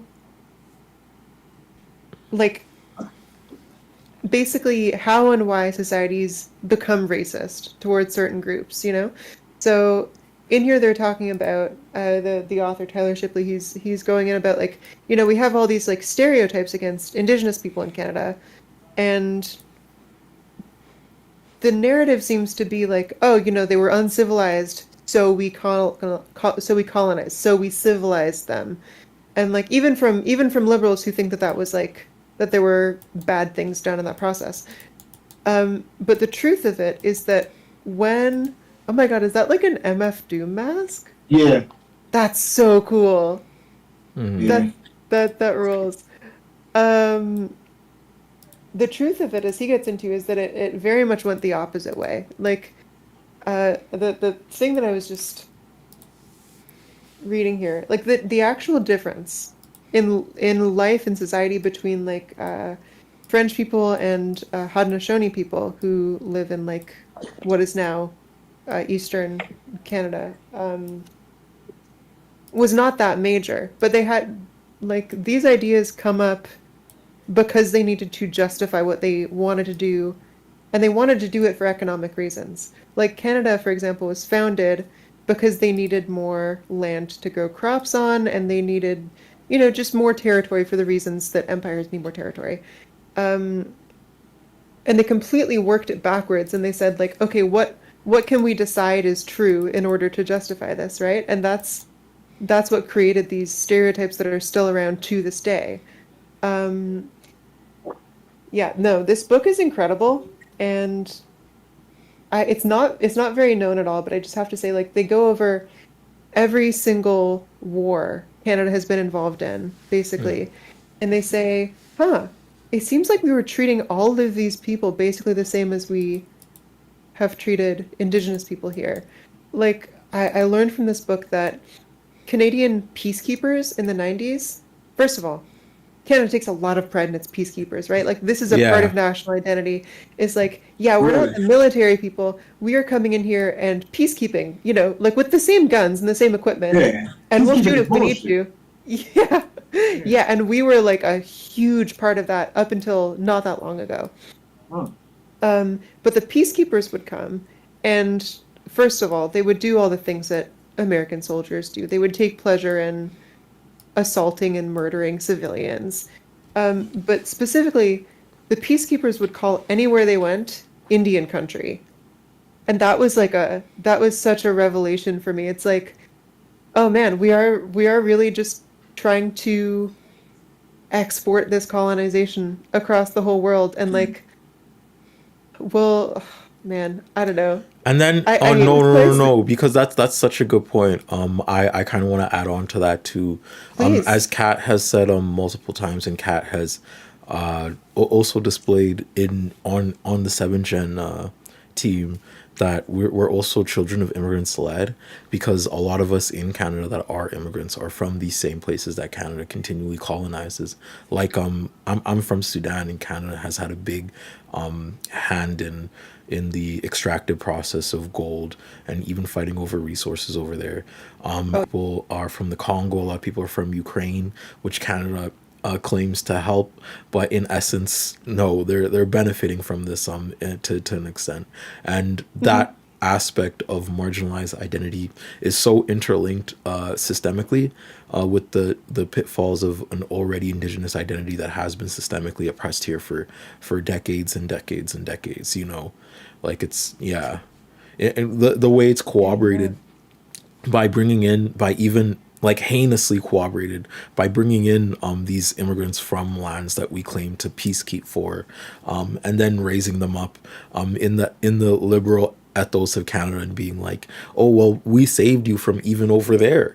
You know what I'm saying? Whole time you were shooting people in mass and taking land over there. Like, but Yep, it's yep. yeah, it's a thing. It's a thing. It's a America also thing. has some crazy examples of this in like, Oh, Yeah. well, I mean, obviously, right? But in specifically how the government has approached relations with Vietnamese and Cuban Americans, both of which are sort of notorious for being right-wing diaspora groups. But that's a result of like, especially in Cuba's case, just like decades of intervention and like infiltration into communities, and uh, they do a lot to sort of create that like the socialists back home took everything, and then America gave us everything. Like these groups will often be given. I don't know about Vietnamese Americans, but Cuban no, Americans. Cubans is those are the worms. Those are the people that had the land. They had the upper hand when they were in Cuba. Yeah. And then the revolution happened, and then they had to get the fuck out. And then they're like, oh yeah, socialism is so evil. I had so much land. I was exploiting so many people. And then They all took of a all my sudden, houses. yeah, I can't do this anymore. I can't steal and destroy people anymore. It's socialism fault. Yeah. Yeah, for sure, for sure.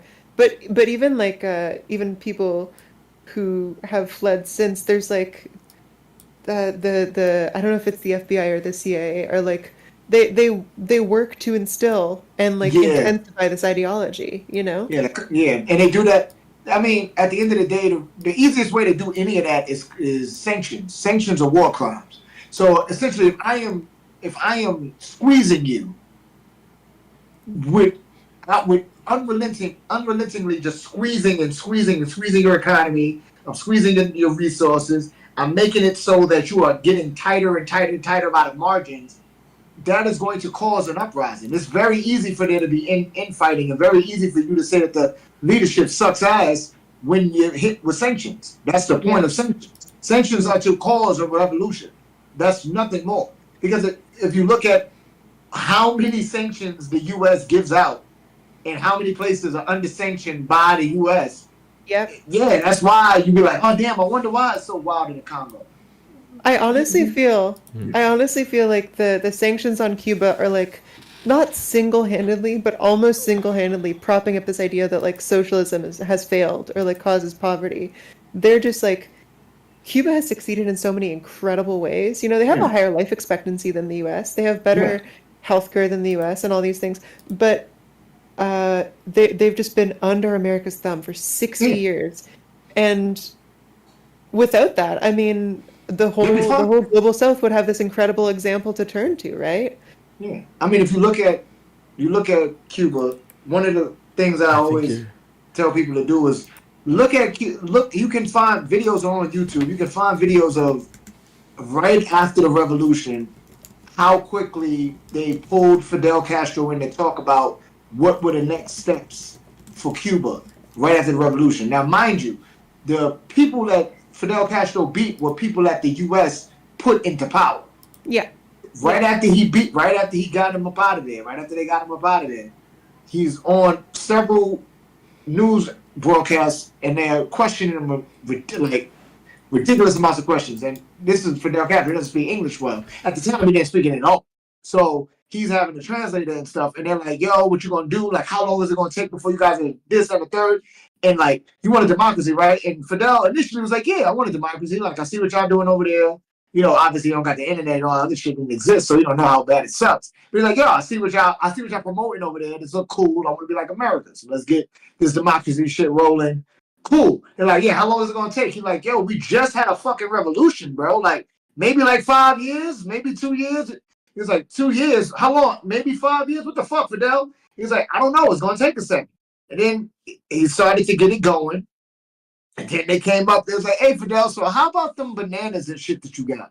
What you doing with those? Oh, you guys Mm, want to steal from us. Nah, you know what? I'm going to nationalize all of this shit. And then that's when all of a sudden Fidel Castro was yep. a fucking dictator to them. That's when all of a sudden you had Damn. the Bay of Pigs. That's when you had working with the U.S. government to try to kill Fidel Castro, one of the 634 times that they tried to kill him. That's when you have the Cuban Missile Crisis, and they're like, oh my God, Russia brought, they're going to put, oh shit, oh my God, Russia, they're going to put rockets, we're going to put missiles in Cuba. And it's like, well, the U.S. had missiles in Turkey. So it was retaliate. They were doing that because you had nukes and shit pointed at Russia. Like this wasn't a oh big bad Russia. Like the whole idea of, to your point of the sanctions making it look like socialism doesn't, I mean, it's losing. It's like we gotta also remember Cuba is not a big place. It isn't bigger than Florida. Like Mm, it's getting scrolls because they didn't bend the knee. They didn't do what they were supposed to do. yep. And the leadership that has replaced Fidel still hasn't bent the knee. So that's why they still suffer because of it. Yep. Yeah, man. It's and there are so many places that almost could have been, you know, Cuba. I mean, there's just the amount of Yeah. leaders that we have assassinated. Like I feel like I have been deep in this stuff for like I don't know a decade, and I learn about a new coup that like the US or Canada or Europe oversaw like Yeah. every month. And if they you know? don't assassinate leaders, they pressure them economically into giving them deals. Like the deal we talked about with the Congo specifically, how the U.S. Basically funded MS-23 from Rwanda that whole Yeah. period of time. And then eventually when the Congo was just stuff, it was the largest humanitarian crisis for a time. They had to sign a deal because not there's hundreds of millions of lives at stake. Yeah. Like like it's Starving to death and shit. yeah, yeah. Yeah. Yeah, I mean, the fact that I remember blowing a kid's mind at the gym when I was like, there's a literal school in the U.S. that trains dictators. He's like, what? I'm like, the School of Americas. Like, it's not called that anymore. They changed the name, and I think they moved it from Georgia to Texas or something like that. But it's School of Americas. Like, that's where Pinochet came from. That's where like a lot of the South. That's where a lot of those dictators came from. Like the whole thing is imperialism, is colonialism. It never stopped. The thing that has always consistently been around is colonialism. Like that has stood the test of time. The people that have been fighting against it have either been assassinated literally, or their character has, so they've been like thrown to like the wayside, or they've just like moved on, or some people have like lived long enough to go from revolutionary to want to be a politician. So it's like the only way you truly do something about it is you do what they do. But but they try to tell you that you can't do what they do. They tell you violence is not the answer, but then that's the only answer on the fucking Scantron. Like that's the only thing they give you. They tell you, oh yeah, you can't do this in the third, don't organize. I live in the States. Obviously I think there's like 10 or so states or 30, I forget how many states that make it illegal for BDS. Like you can't boycott, divest, or try to sanction Israel. And it's because Israel is a white colonial project. But the idea that nothing can be done is bullshit. Things can be done. It's just people have to understand that the only way things can be done is through sacrifice. And that doesn't mean some fucking grand, you got to stand on a building and jump off it or some wild shit. But it just starts with like pulling away.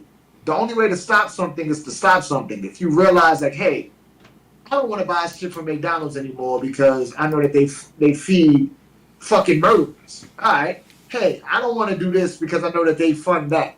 Those simple things, you start to slow, and then you find people to organize with, and then you organize around that, and then you mobilize and you do something about it. But the whole thing of there's nothing that we can do, or it's always been like this, it's very weird. Because I had this conversation with a friend who I wasn't blaming her for, but I was just talking about like, because she's a parent. And so I was saying how a lot of parents will say they don't want to do X, Y, and Z because they got a kid at home, which is fair for sure. You don't want to risk your life because you got a child. I completely understand that. But the thing I would pose to the parent is that you do realize that the life that you are leading right now, they're going to lead after you. So what you're leaving them, they're going to have to reckon with that thought with their kids. So what are you really saying? Are you just saying you're going to be a coward now, so then that way they can be a coward later? And that doesn't mean that taking care of your child doesn't mean that thinking about how you're going to eat and what job you're going to have isn't wrong. You have a kid, I completely understand that. But what it does mean is, what are you doing then? So you're just saying you're going to deal with this as long as you can until you die, and then they're just going to replace you. So essentially, you are knowingly allowing yourself to be abused. Like, That's knowingly. bleak. That's Yeah. bleak. Yeah. Man. Mm-hmm. Yeah. No, things are changing. Things are moving. I mean, Oh, yeah. I mean, look what we're doing right now. This is yeah. over 10 grand. Like, that's dope. Like, things are happening. You have And to organize. You start a project like this, you gain the support of people, and it becomes easier to do bigger and bigger things. I'm gonna have to hop off, unfortunately, and make myself some dinner. But I have to this thank is you just, though, like, for being on so long. If y'all want to see more of their stuff, Lily Alexander just dropped a really dope video, about I have a feeling it's about white identity, but I only got through the intro, so we'll see intro? what it's No. about. Yeah, when I'm done Yeah. watching, I'll hit you about it. So please Sweet. check that out. Check that out. And thank you so much for being here. Thank you so much. Oh man, it was a treat. This is the best way I could have spent my evening. You know, Dre, it was so great meeting you. This was just a great conversation. Yeah. I'm gonna find you wherever you're at. Let's keep in touch. Yeah, I guess I'll put it in the lounge chat, like on socials and stuff.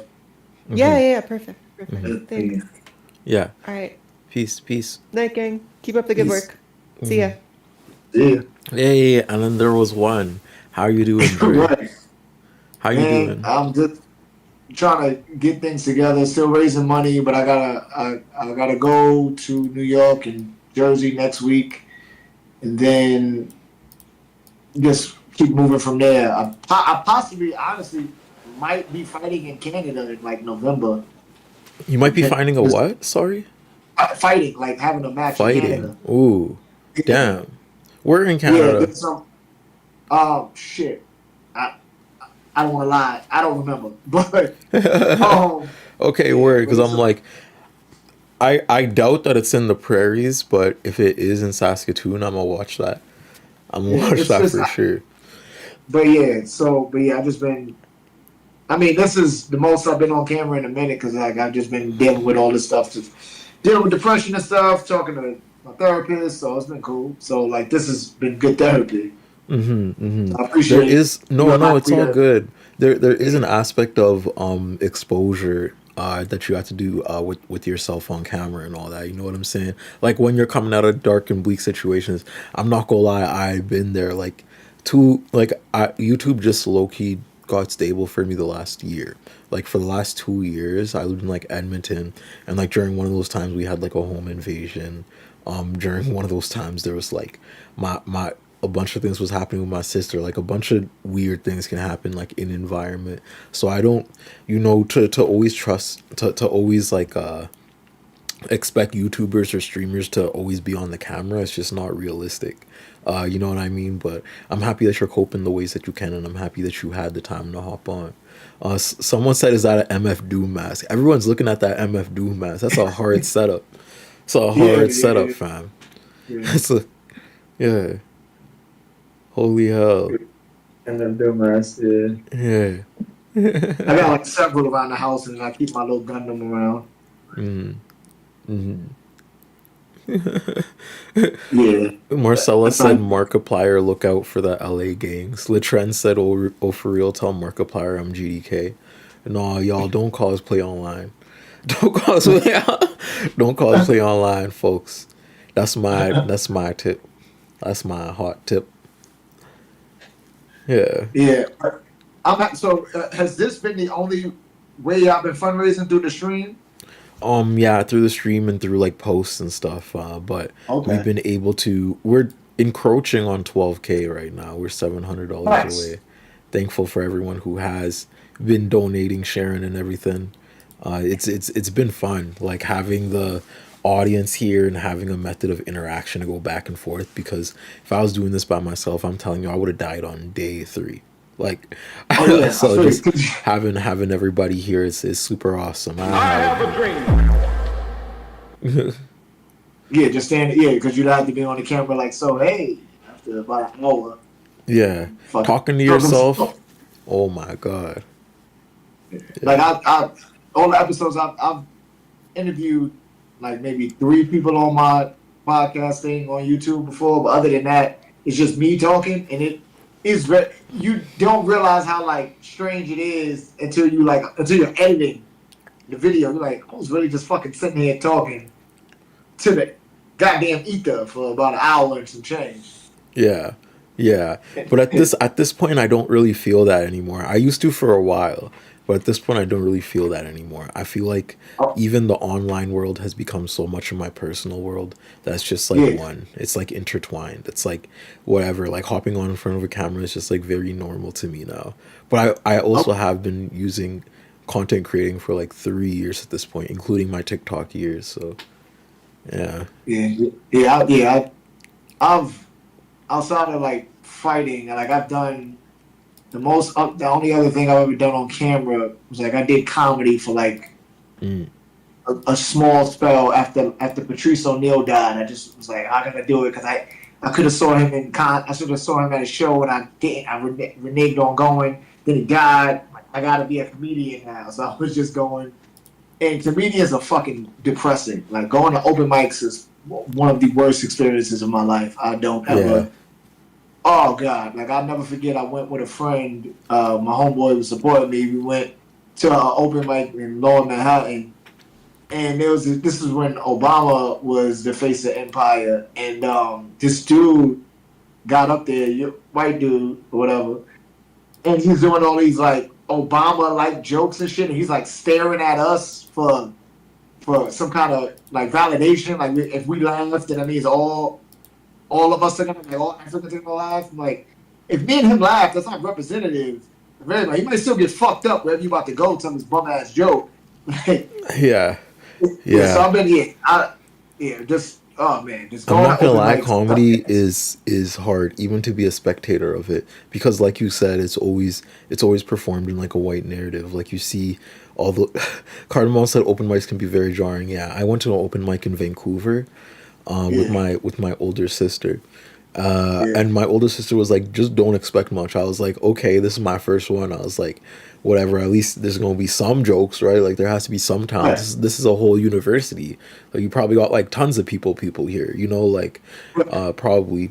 But we go over there and then all it is the men making like masturbation jokes and like fucking Bruh. and like so much anti-black jokes, a lot of fat jokes, just things like that. And me and my sister were just sitting there just like staring. We didn't laugh. We like even left like halfway into the second set. We left. We were like, yeah, we can't even be. Yeah, Like I low key, the only good open mic I've been to, like good in quotations, is the one here in Saskatoon where like the main header was doing a set about immigration, and he was just funny. It was just funny to me because he was making the white people so uncomfortable. But that's what comedy low key relies on, from a marginalized sense of making white people uncomfortable. Not gonna lie. Yeah, that's what it's supposed to be. But like those open mics, it was just masturbation jokes, shit jokes, edgy. Let's see if I can get some race joke off. Then it's just like I just really want to punch some of y'all in the face. Like this isn't fucking funny. Yeah. Y'all are really fucking strange. Yeah. And I don't give a shit about whatever. You're not awkward. You're just a dick. Like this is not funny. And you put in the audience on the spot a lot of the time. Like when all the the comics, they be like, oh, I have a this black person right here, then points to you, and you like you said, you're one of 3 black people in the crowd. Now you're the crux of the joke. Now how you react like determines the whole set. What the hell? Like what's going on there? Like, I'm not a part of your god. I'm not your monkey. Like a part of your grinder. That ass. I have a dream. I'm not. Yeah, that's comedy. Comedy was eye opening. I realized that comedy wasn't fun.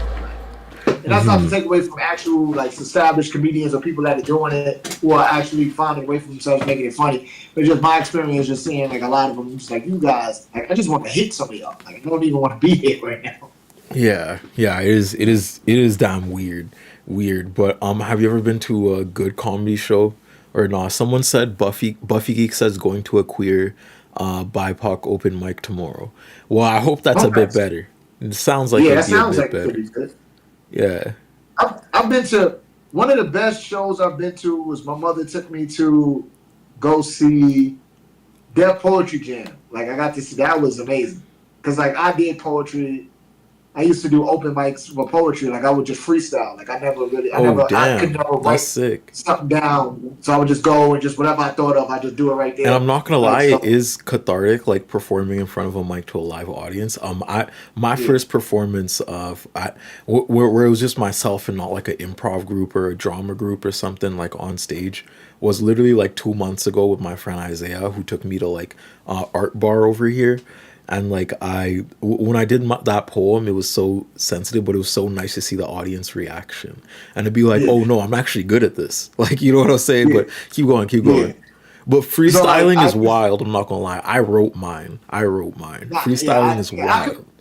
I have a Patreon like where like I put my poetry up there for free. Like but the way I do those on Patreon, like I'll find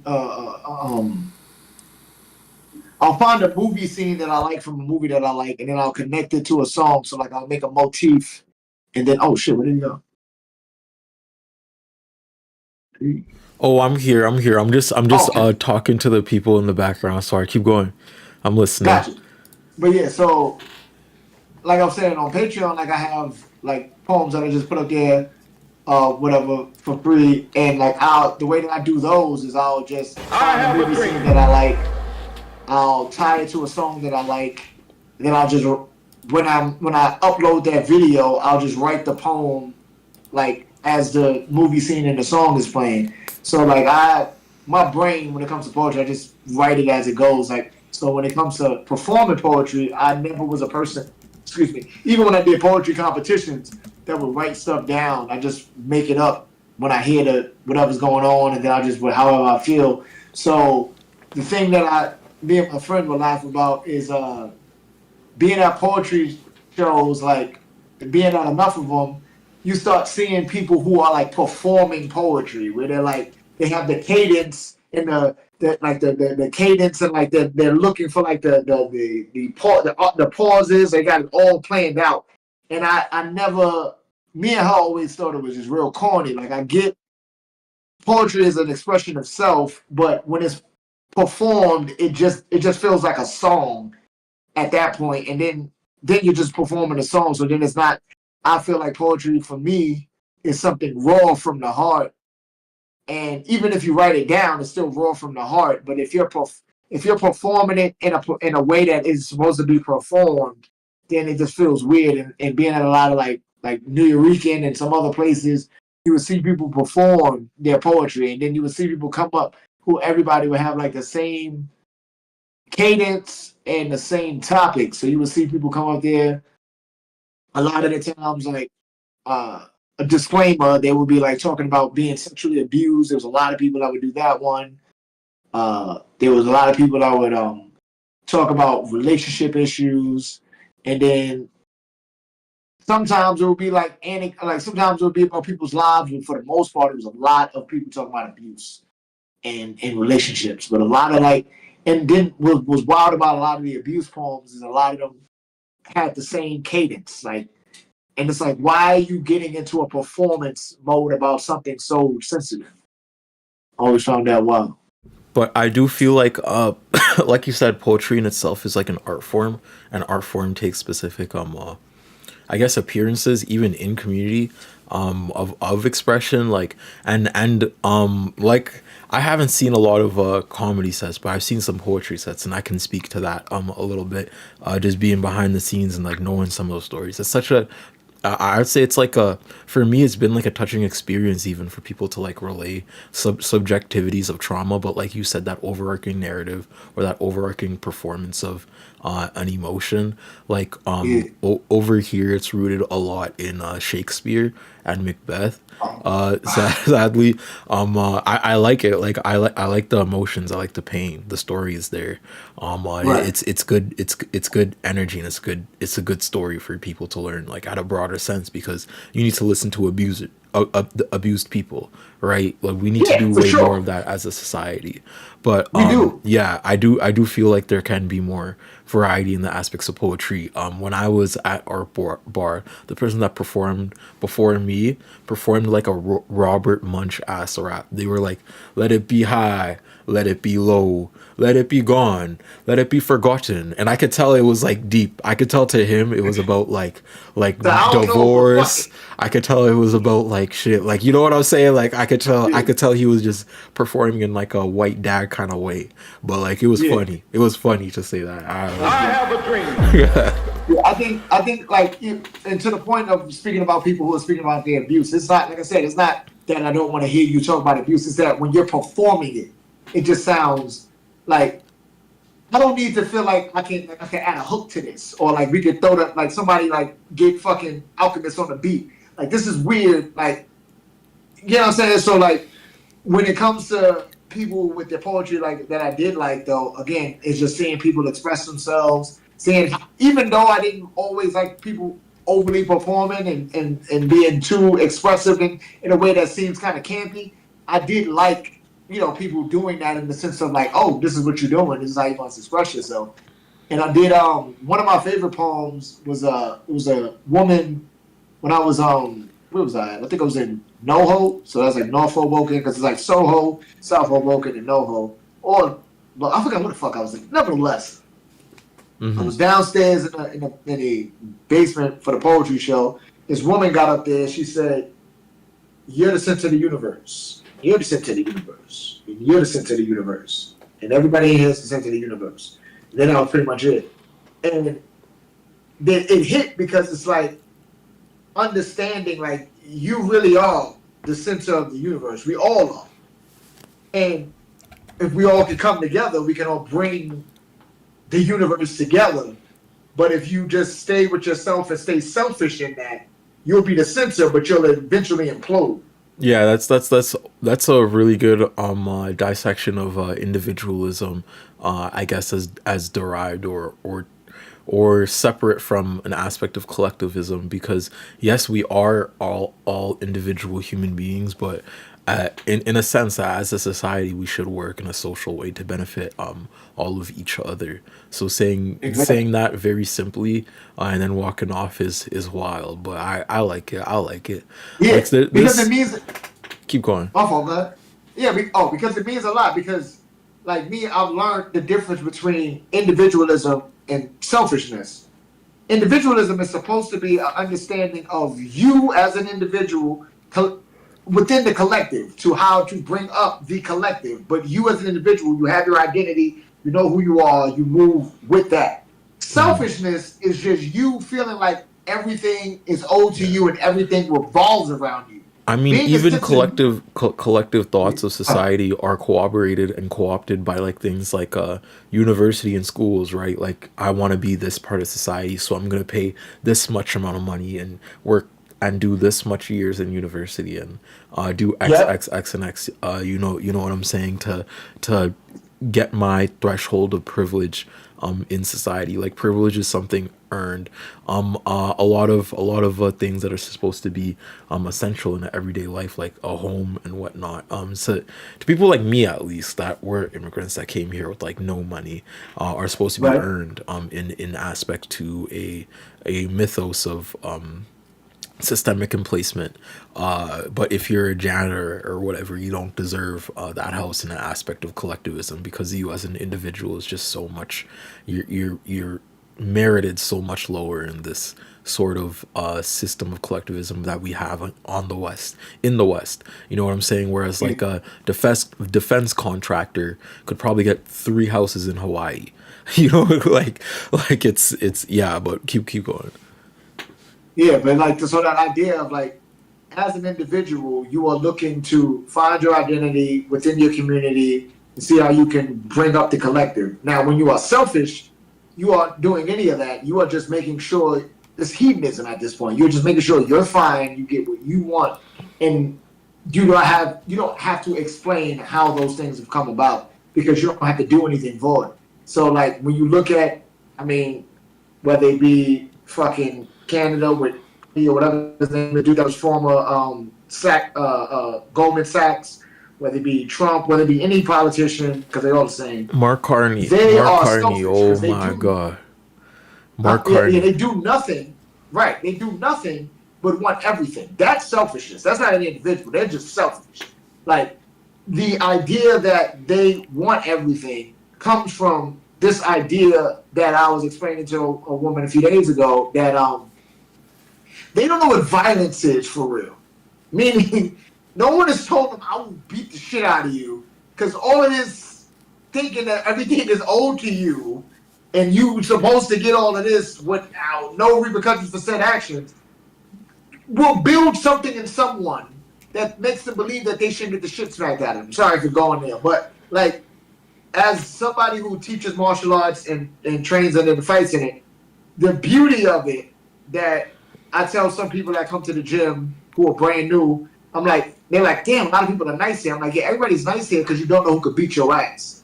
You Yeah. never know anybody on any given day, whether it be a small 6-year-old to a 60-year-old woman or man, or however they identify, can whip your ass. But So we you do just have to, have an aspect of punitive justice, you know what I mean? And it's wielded on us.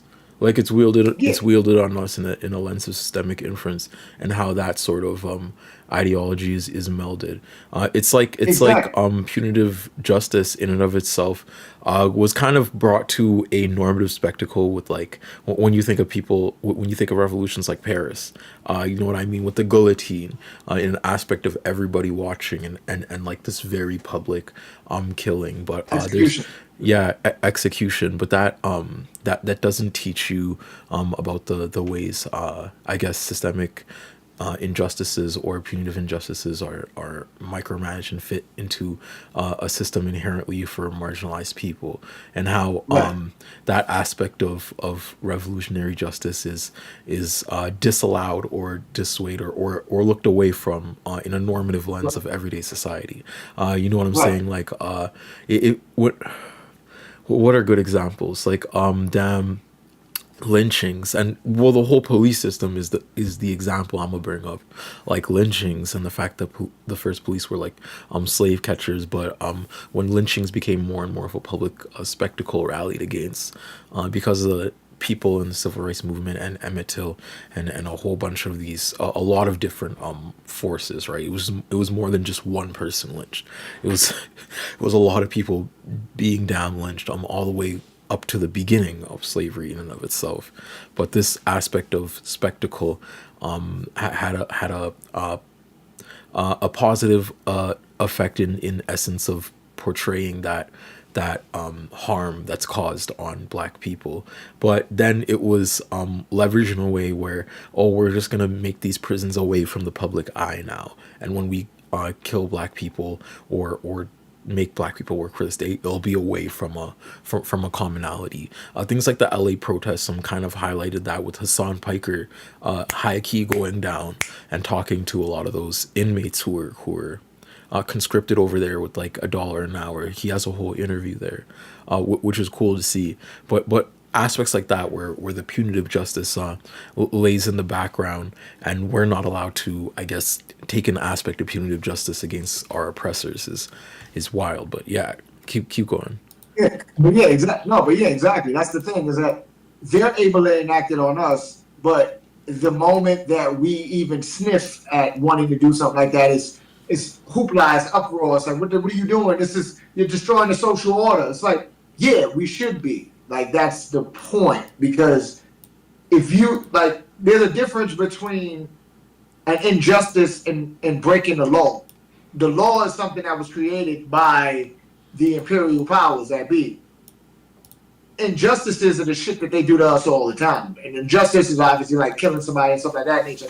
But overall, injustices are the shit that they do to us all the time. The punitive justice doesn't jive with them. They don't get that because they don't feel like they're not in community with us. They aren't us and we aren't them. So they don't think that they have to live by the same rules. They think that they can instill those rules and set those rules upon someone, but they don't think that they have to live under.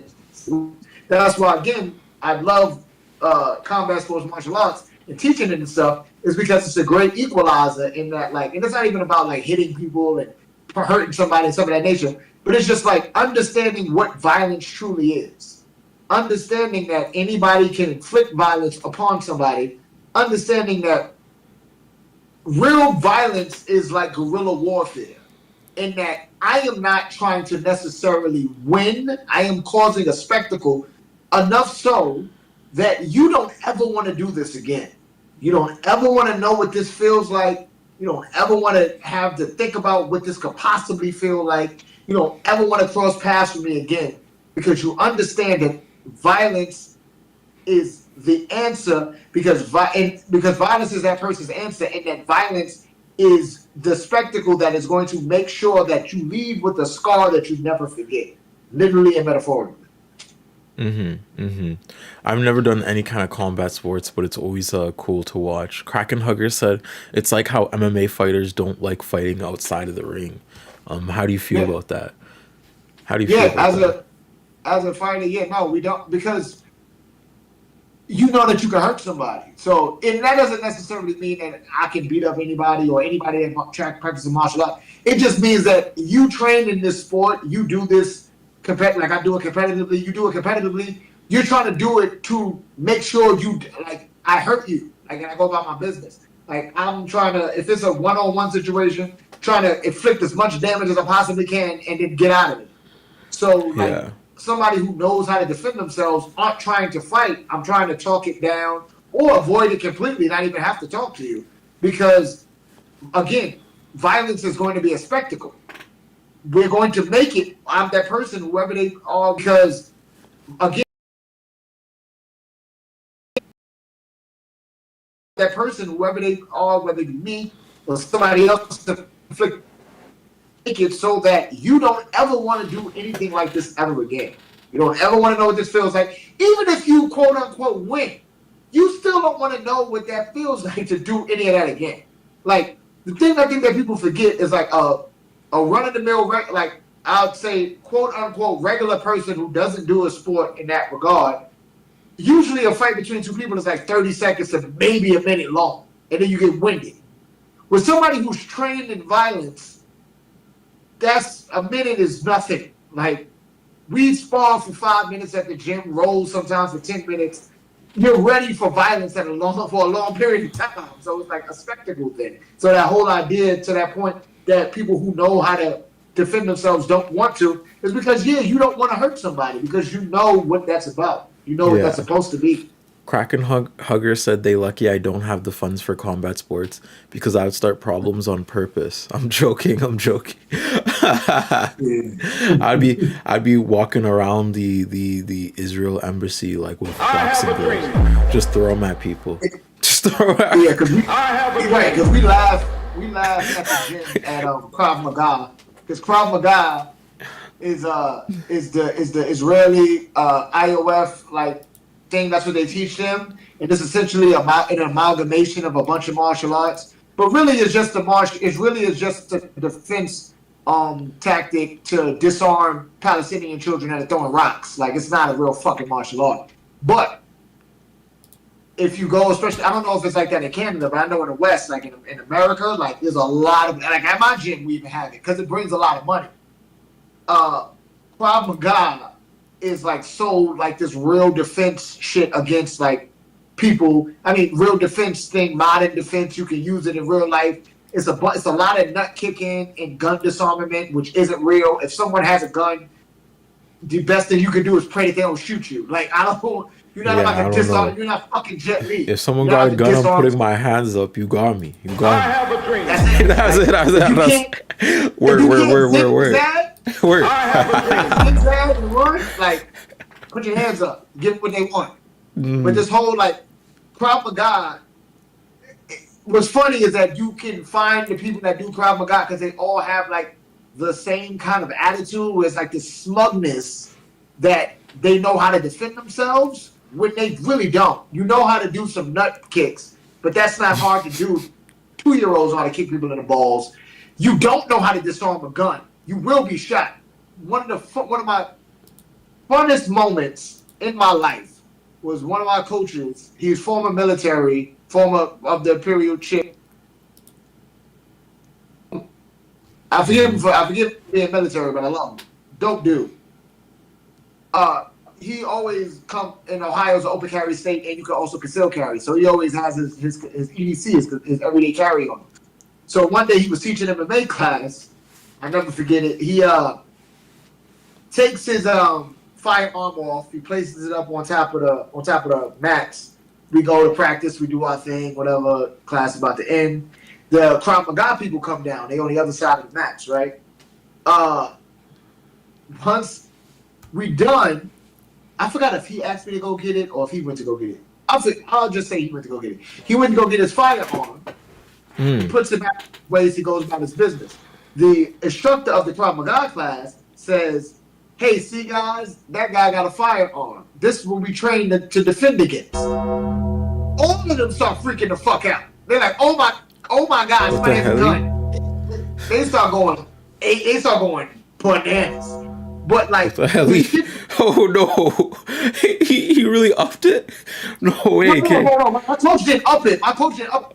Their coach for the Krav Maga was letting them know that my coach, the MMA coach, had a gun because he went to go get it and he put it back on his waist and left. And he was like trying to like be like, see guys, like he has a firearm. We trained to fight against those. They started freaking the fuck out. They thought they was all gonna die. One of my favorite moments from I thought this was my favorite moment. Actually, this one is. I've never stopped telling this fucking story. They were teaching them gun disarmament, whatever the fuck that is. The way he was teaching it was if your friend has their hands up and someone has a firearm pointed at them, what you do is you push your friend out of the way and you lunge at the firearm. And we all watched that shit. Like, I'll never forget, I was like in somebody's guard because he was doing some jujitsu shit. And I looked like, nah, he not dead ass. He dead ass. What the hell? He dead ass telling these people to push their friend out the No way. way. And This is like advice on how to die. This is like how to die. What the hell? With a firearm already trained on the friend at sense of mass. So it's going to hit you at sense of mass when you jump in the fucking air and get shot in the esophagus, well, in the solar plexus, when you're trying to hit the esophagus. And I'm like, nah. But see, the shit is that like, as wild as that is, that's what they teach these people in these crowd classes.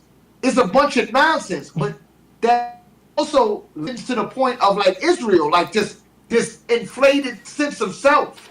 Krav Maga is some inflated, but like even the people, even the Israelis, even the quote unquote, even the interlopers that are in occupied Palestine that do Krav, it's still bullshit. It's not a real martial art. They don't know how to fight. Like, but they want you to believe that. You're teaching them a martial art to disarm small Palestinian kids that are throwing rocks at tanks. You aren't doing Muay Thai. You aren't doing Jiu-Jitsu, Judo, fucking Aikido. You ain't even doing Tai Chi at this point. Yeah. You're doing some bullshit that is a bunch of nut shots in gun disarmament. Like if you think about gun disarmament and you tie that into the white supremacist project that's in occupied Palestine, when have you ever heard of an interloper soldier taking a firearm from one of the guerrilla fighters from the Qassim brigades? That doesn't happen. Like this, like shout out to Electric Intifada. They show video a lot of the time of like Qassim brigade fighters destroying and attacking tanks in occupied Palestine from guerrilla positions, from like holes and shit. Y'all not prepared for that. But you telling me that you're gonna teach Suzanne and Ricky and them how to disarm a gun in fucking Ohio? You gonna get them shot. Like, push your friend out the way, lunge at a loaded firearm. In what world would that work? Yeah, I don't know. If damn. Ooh, I don't know. Because if I'm there, I'm not using those tactics.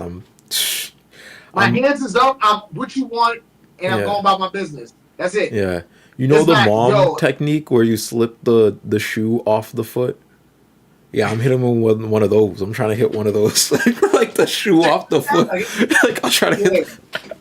I can't do anything else other than that though. I'm gonna wish him the best of luck. Wish him the best of luck.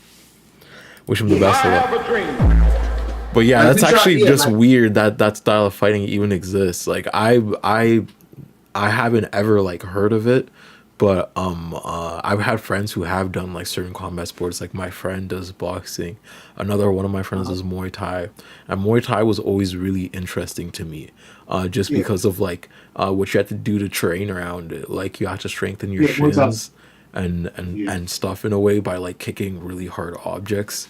And it's like if you just run, if you just like that kicking hard objects, you're gonna fuck around and get osteoporosis. If you just run, you'll be fine because you just get the microfractures from running and kicking the bag. You don't need to kick heavy. The whole kicking poles and kicking banana trees, that's just like parlor tricks. You don't need to do that shit. You're gonna hurt yourself. Yeah. That's just parlor tricks. Like I've lived in Thailand, like combined about a year and some change. Like you just run and train and eat, and you'll be fine. You'll be as strong as you need to be. That's But cool. like, yeah, like the thing with like martial arts as a whole, like it does bring in a lot of people who look at themselves as conservative or right wing because they want to feel strong, they want to feel like the man. So I remember having a conversation with one of my homies he teaches no-gi, and he's like I think he's a second-degree black belt in jiu-jitsu at this point. Yeah. Super cool. He's a freak of nature, honestly, because I don't understand how he still does martial arts and all the injuries he has. Nevertheless, super cool dude. We were talking about like how many fascists do martial arts, especially that do jiu-jitsu, which is wild because as far as Brazilian jiu-jitsu goes, like the Gracie family have ties with the former like fascist leader that was in Brazil. So like it's a lot of like right wing conservatism bullshit that's tied around martial arts. So that's why I implore people to learn martial arts if they can.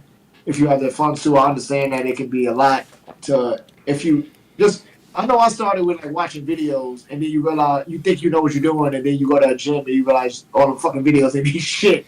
But like if you can get yourself if you have the ability to, if you are privileged enough to be able to afford it, or if you have, you're able-bodied and you're able to do it, or even if you're not, there's a lot of people that come to jiu-jitsu.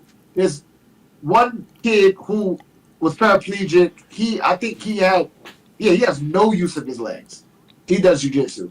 One of my best training partners, Dave, he has a hole in his brain. He does Damn. jiu-jitsu. He's like a purple belt now. Yeah. He didn't have it the whole time he was doing jiu-jitsu. He had developed it, and it got really bad. And this actually was like he's able to express himself better through like art now. Like he draws and stuff a lot to express himself and to remember stuff. But before he was like uh, able-bodied man. Yeah, he did lose his leg. I forgot from what, but like then I think he had a stroke, and then he ended up with a hole in his brain. He's still jiu-jitsu. I think he's like a brown belt now. So it's not that martial arts is only for able-bodied people, and I don't want anybody to ever think that they're limited in that way. Like if you have anything going on with you or however it works, you just have to find the right people that will work with you. If you have the funds to do it, or if you find the right people that can, a center that can work around stuff. But I just always want people to put themselves in a position and learn how to defend themselves, and like it's just a cool thing to do. And regardless of your walk of life, it's great to know. And like you can see funny shit. You can probably see funny shit like people lunging in front of guns. The craft, yeah. Just don't do Krav Maga, please God. Don't do Krav Maga. Yeah, I don't know. I am not. I don't think I would ever do a martial art just because like I'm just not about like I wouldn't really be about that type of art in that extent in the physical form. You know what I'm saying? I was a basketball player, so like Gotcha. that's like what I like to do in a physical activity. But it's so commendable and respectable seeing people dedicate like their bodies and like time into like that craft, even though it is like um punitive, I guess you could say. It is cool to watch from the sidelines because I've always been a viewer, but I've never really, you know what I'm saying? I never really, in a sense, been in fights in gyms and like technically learned how to fight. You know what I mean? And I get how that's Right. a whole other process. Cardamon said I can't box anymore because of my disability. I can't leave the house alone. Aw, aw. I'm glad that you did have that boxing. How was it like when you were Yeah. boxing? Latren, nice to see you back. Nice to see you back, Latren. Yeah. Okay. Yeah. I But think have you like had any? Oh, and sorry. oh, I was gonna ask if you had any fights in Thailand. in Thailand, no, I was supposed to have so like in Ubon is like up north, so it's the countryside. So like sometimes they'll have festival fights, even though it's rain season. But there'll be festival fights. And the way that festival fights work is that sometimes you can have fights that are scheduled, so you know you have an opponent, you don't have to worry about it. Then you can also have fights where, like, at the festival, where like you just show up and fight. So that's what my situation was. I was just gonna show up and fight, but like nobody wanted to fight me. Like there was one dude who had like 100 fights, but he didn't want to fight me. And then everybody else, it was like 4 of us. Nobody ended up with a fight. Actually, one of my teammates got dressed, everything, got shorts on. They oiled him up, warmed him up, ready to fight. He get in the ring. His opponent left. Damn. Yeah, it was bad. Yeah, it was hilarious, but yeah. Is it like an American soft power or something? Like, what's going on? No, he's also from, where the fuck is he from? New Zealand. But it was just like, it's just at festival fights. Like I said, if it's not a scheduled fight, like if you don't have for sure set in stone and you just show up to fight, it's just like if that person still wants to fight. Like it's like y'all see each other, you size each other up, they feel your arms up to see what you look like. They see that you look like you know violence better than they person, they don't want to do it. But yeah, I didn't get a chance. Like, and then before, shout out to Julie and Steve my too for coming back. Shout out to Adnan for coming back and posting the link. This is Dre, who I am talking to right now. They do content on YouTube for the people asking. And Othelius, you know what Othelius did? You know what Othelius did? Let me tell you what this. Oh my God, you wouldn't understand what Othelius did. So Othelius like hit a bomb like in like my uncle's car. Literally, Othelius Maxwell, this guy in the chat. I was like, what the hell? No, he didn't actually. Sorry, this is just Lord. We just demonize Othelius over here, but Othelius is just like evil. But like, keep going. But with the story. Yeah. So like I said, I have a dream. Before I found out my brother passed, before I found out my cousin passed, no, I found out my cousin passed, then I found out my brother passed, but before I found out my brother passed, I was possibly gonna fight in Bangkok doing Thai fights. I wanted to, but the timing was off because I was leaving to come back to America that next week. But Thai fights, you fight what is it? Car chop was fight with the raps. So like traditional throwback all the way like Muay Baran. The Muay Baran fighters fought with wraps around their hands, like not boxing gloves, but like rope wraps. So I was gonna get to do that, but I didn't get to do that. And then the other show, I was already leaving. So like I said, I got a possible fight in Canada, and then like I need to get back in the gym actually. So I gotta start training for that. But overall, like yeah, like the competing, the fighting stuff. Like if you can, like I said, if anybody they can do any kind of martial art or anything of that nature, it's very helpful. And it's just like it's just weird seeing like a lot of like the right wing conservative types doing it. But like me and my homie was talking about it, the fact that the Gracie family has ties to like a Brazilian dictator, like it's just wild. Like and seeing that like if you go to certain jiu-jitsu schools, seeing that kind of like dictator like fascist like kind of weird shit, and it's like it makes more sense with the way that some people act and operate. But overall, people who are actually martial artists and know how to hurt people don't ever want to do that.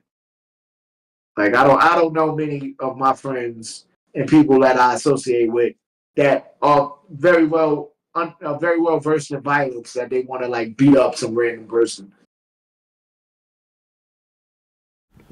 Thank God you got friends like that. Cause oh God, Lil Bill just popped up out of nowhere. What the hell? Yeah. Or did you mean to just pop in Lil Bill? I don't know. Like I didn't even get a ad. What's up? His mic is off. Yeah, Lil Bill's mic is off.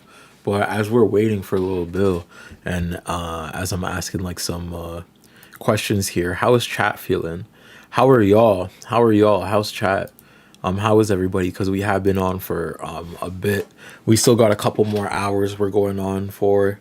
Holy hell, we had to hit 11 p.m. like every day of the week. So But normally I start at 11 a.m. Today I started a little bit late. Yeah, I forgot that your time is behind mine too, or in front. I don't know what the fuck. Hmm. I forgot our time difference. Hmm. Hmm. Yeah, it is Saskatoon time. Saskatch. That's CST. CST. But I Gotcha. be like in a awkward place, like right in the middle between Eastern and the Pacific, so it's good. It's good. I get a Okay. wide range of available slots for everybody. Like somebody that was on is from the literal UK, like Denki Jabo, Denki Oh, Jabo. no. Yeah. Yeah, if anybody needs to come on, I can bounce out. I mean, I'm just on because I just don't have shit to do right now for like another hour or so. That's why I'm here. Mm, mm, mm. But I do appreciate sharing the space. Yeah, I know. Can the moderator please link Dre's YouTube social in the chat? Link it in the chat. Link it in the chat. Thank God for Dre to be on. Everybody say W Dre. I have a dream. Everybody say Yeah, let me, W Dre. I have a dream. Everybody say W I have Dre. a dream. They are crowdfunding too, like on their channels and their social stuff for as you were saying, and as Dre has been on my channel before, their family. So please check them out. Check them out. Do you have anything like you gotta say, you want to say before? as of right now, I mean, I just appreciate the space and time and be able to yak. And then I forgot what her name was already, but she was super fucking cool. Um, both of them were super cool, but the woman I was speaking, we was going back and forth about Zilla, right about Zilla, Judaism. Zola, Zilla, yeah, Zilla, Zilla, Zilla runs Zilla, a real yeah, cool yeah, that, channel. Zilla and yeah. also damn Lily Alexander. Lily Alexander and Zilla, Yeah, they yeah, cool. Yeah, yeah. We all gotta become best friends. yeah. Did we just become best friends? Right, yeah. Oh, we're talking about imperialism. Oh my god. Right. What's Dre's let me link Dre's channel if mods cannot find it because I am following it right now.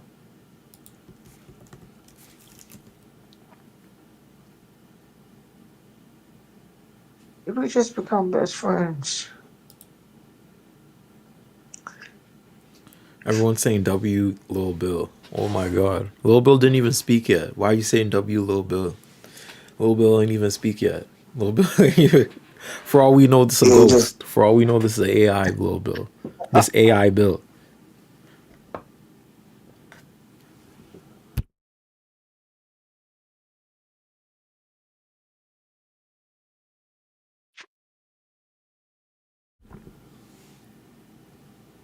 What are you getting up to for the rest of the week before Lil Bill so answers? so I Tuesday I'm going back to New York and Jersey's get my brother. Then, like I said, still crowdfunding, doing this stuff because ultimately I want to be able to take his ashes and everything to Trinidad and spread them there. And yeah, just needing to get myself in order. Like I had a conversation with actually had a really great conversation with my therapist about identities and stuff like that, and about how a lot of people are caught up in the idea of expressing themselves as long as they're perceived by everybody else rather than finding a way to be perceived by themselves for themselves. Like you are you because you want to be you rather than you are you because you want everybody to not necessarily like you, but to just see you as that, if that makes sense. Yeah, that makes So yeah. sense. People, Cardamon said W therapy. Oh my god, W there. The chat burn. The I'm not gonna lie, being on Twitch for like 6 damn days, like it's been changing my brain chemistry. Like even with the Yeah. responses and everything, like W Lil Bill W. Oh my god. Oh my, it's Now so you much understand. different than essaying. So much different than essaying. And I'm not gonna relate the spectacle to Kai Cenat because I know everybody low key takes part in it. Like as a Twitch community, you know what I mean? It's like not really just Kai Cenat. It's more so just the culture of Twitch. But it's so different. Oh my god. W chat though. W chat. W I chat. have a dream. W chat. I have a dream. Yeah, when you were saying it, I just kept thinking about like those streamers and shit who'd be like, "Yo, W chat." I'm like, what the fuck does that even mean? But then, You know what I mean? You don't know the concept of a W. It's like a win. Like no, so I when you're get like, it, but I was just like, all right, like cool. Like I get it. It just threw me off a little bit initially. Like when I first ever heard it. yeah, yeah, it's something you gotta get used to.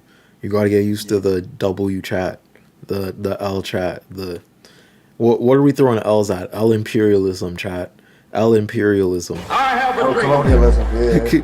W collectivism, W I collectivism, have a dream. W mutual aid. Yeah. W mutual I aid. have a dream. Yeah, W mutual aid.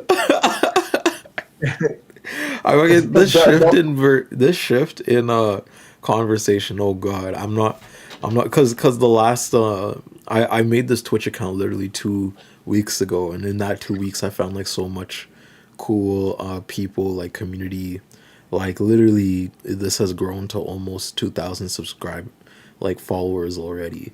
So like W chat, W everybody that has been helping. I have a W dream. Sean chat, W Rhizome, W the Surfs, W. I'm gonna fuck around and say that's walking around the I have a house like dream. W juice. W Juice. Yeah, Nah. W. I be doing that in my room now for no reason. I just be drinking water. I'm like W water, and I go to W sleep. order, right? W I go- cup of tea. W cup of tea. W cup of tea. Yo, I'm telling you, it's so weird. Cardamon is saying W 7 Gen Rising. Oh my I god. have a dream. yeah, W7 Gen Rising. Yeah, right. W7 Gen Rising. Yeah. That that worked. And while we're here, let me read out some donations because I haven't like in such a long while. It's been nice interacting with chat and having this conversation. It's cool. The last one was Roger, for $50. If anyone wants to, support and everything, clicking the link, sharing the link around and everything, because we tally a damn near 1,000 every week to do these meals. So it's a lot for people to support, show up, and all that. Ophelia said W daily mathematics. Oh my god. I have a dream. You do daily mathematics? W the daily mathematics. Yeah, W daily mathematics. You know what Othelius did? You know what this nigga Othelius did? I was chilling in my lawn and this bro put a red dot sniper on me. And I was like, what? My wife and kids? Why would you do that to me? Like this L Othelius. No, L violence Othelius. I have a dream. Right. W daily mathematics is hilarious. Yeah. W peace and earth, God. That's hilarious. Cardamon said yes, get that brain teaching in. I stopped doing those daily. I used to, when I was in high school, be really big on those like daily apps where it was like it gives you like a little bit of a mathematics test or something to do like every day. I don't really do that anymore though. I'm kind of a L in that section. I have a dream. I gotta tune it up. Like I know a lot of people do the what's that called? The Wordle? Wordle and Duolingo, and I heard Duolingo's fucking with AI now, so people are trying to back away from Duolingo. Yeah, that's tough. That's actually tough. Yeah. The trend said what? No, go ahead. The trend said he might be doing word puzzles too. Gemini said, why Othelius getting dragged? Othelius getting dragged because Othelius been terrorizing me and my family, and Othelius held my child for ransom, actually. This is actually well documented. I have a dream. It was actually wild. Like, I don't know why Othelius would do these things behind the scenes, but Othelius moves like the CIA. I just don't know. It's just like, J. Edgar Hoover. Like you'll find out like after he dies and they go through all the files. I don't know what he has against me. I have a But dream. Othelius has been stalking me for a long time, trying to take me down by kidnapping my family members and relatives.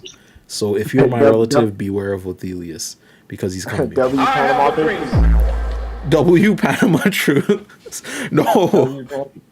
Oh my god. That's wild.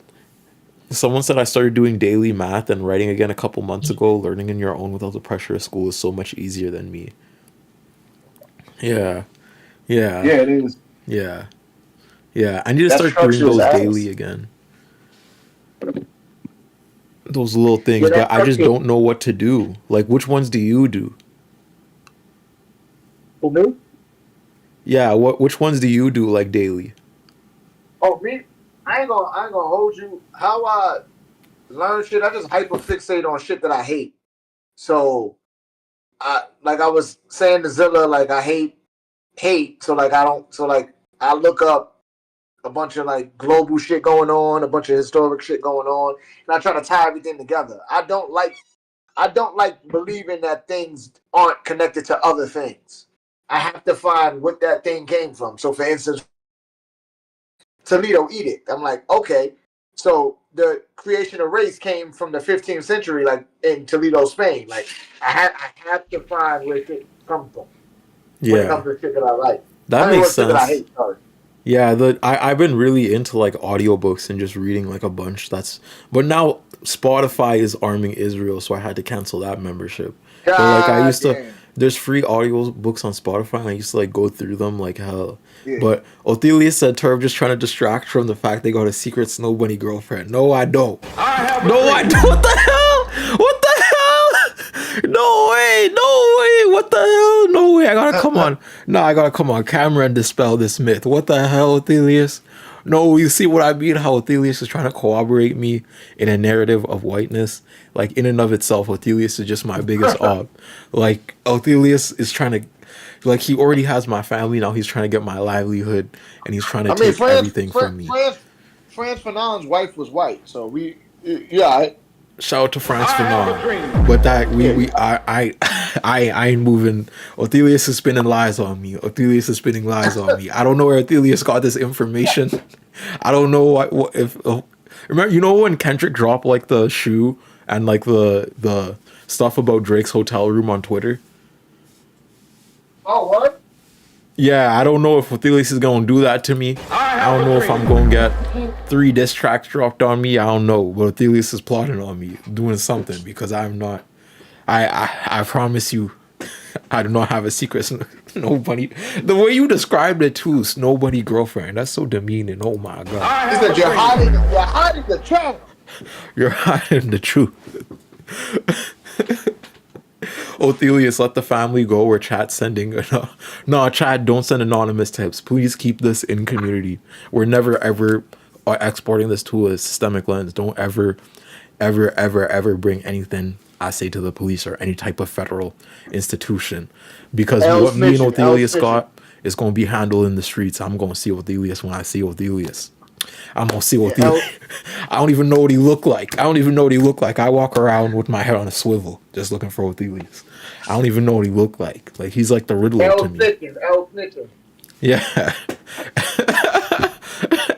L what? No, I said L snitching. Yeah, L L- snitching, chat.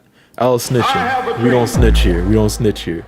Othelius said ain't nothing wrong with it. I'm just saying I've never seen another nigga defend Gwen Stacy as hard as you. Okay, y'all, you watch the Spider-Verse? Yeah.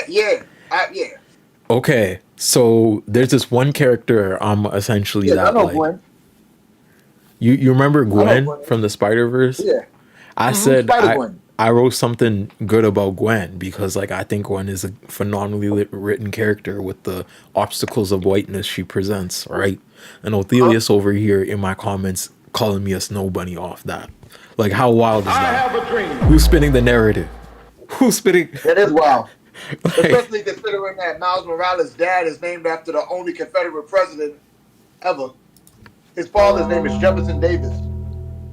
And that was the only Confederate president Well, y'all missed that because y'all listening to Hamilton, and y'all like Yeah, fucking with y'all Hamilton, like a bitch couple ass. raps. No, but Yeah, I'm not gonna lie. I may be disarmed here. Julian said, "Oh, never mind. I know that character, the white girl. Yeah, yeah, Gwen yeah. Stacy, that Big Gwen, character. Big Gwen, Yeah, Gwenning time. winning time. W Miles Gwenning time. Morales, W Spider Verse. I can't wait for the next Spider Verse movie, but it's gonna be released in damn like 3 years. I swear. Yeah, Yeah, like it's gonna be a I just watch it. while. But I mean, I watch everything analytically because because I'm a professional hater.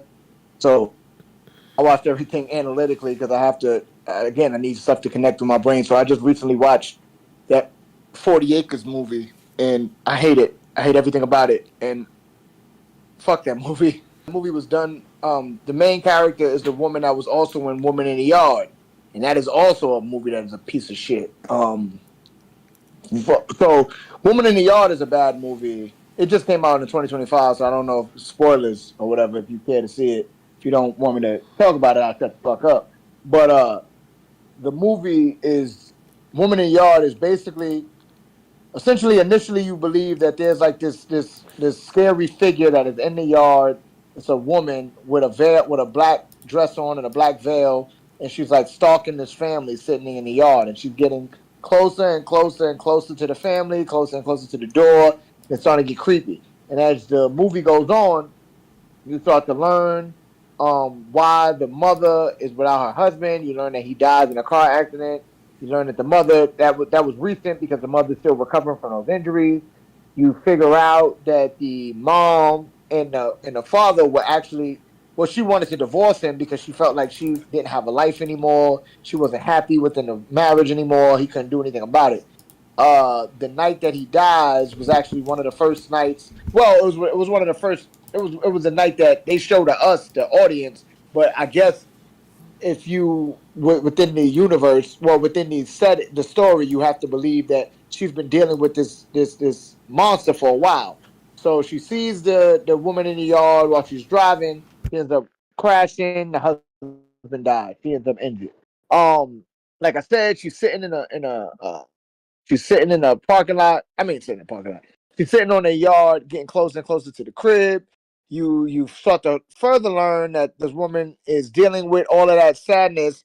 It's also becoming a depression. So, the thing is getting closer and closer. Starts attacking the kids. Starts attacking her.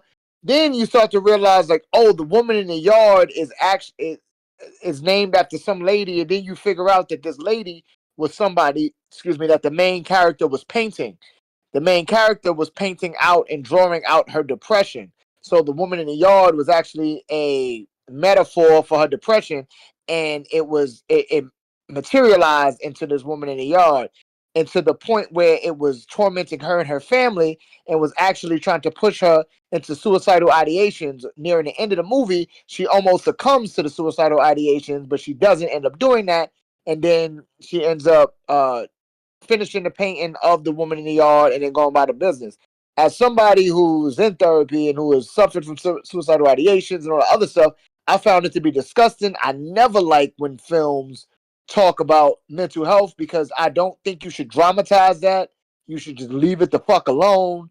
Or you should just find better ways to do it and don't do it in a goddamn blockbuster movie or something that you want to make a big budget movie because you always sensationalize it to a point where you make it like ridiculous. Like this woman had her depression materialize, had her depression attacking her and her family, had her depression telling her to again end her own life, and them showing us like her putting the shotgun in her mouth and all type. It was wild. So fuck that movie because again I don't like that shit. So then that same main character that was the main character in the Woman in the Yard is in this new movie called 40 Acres.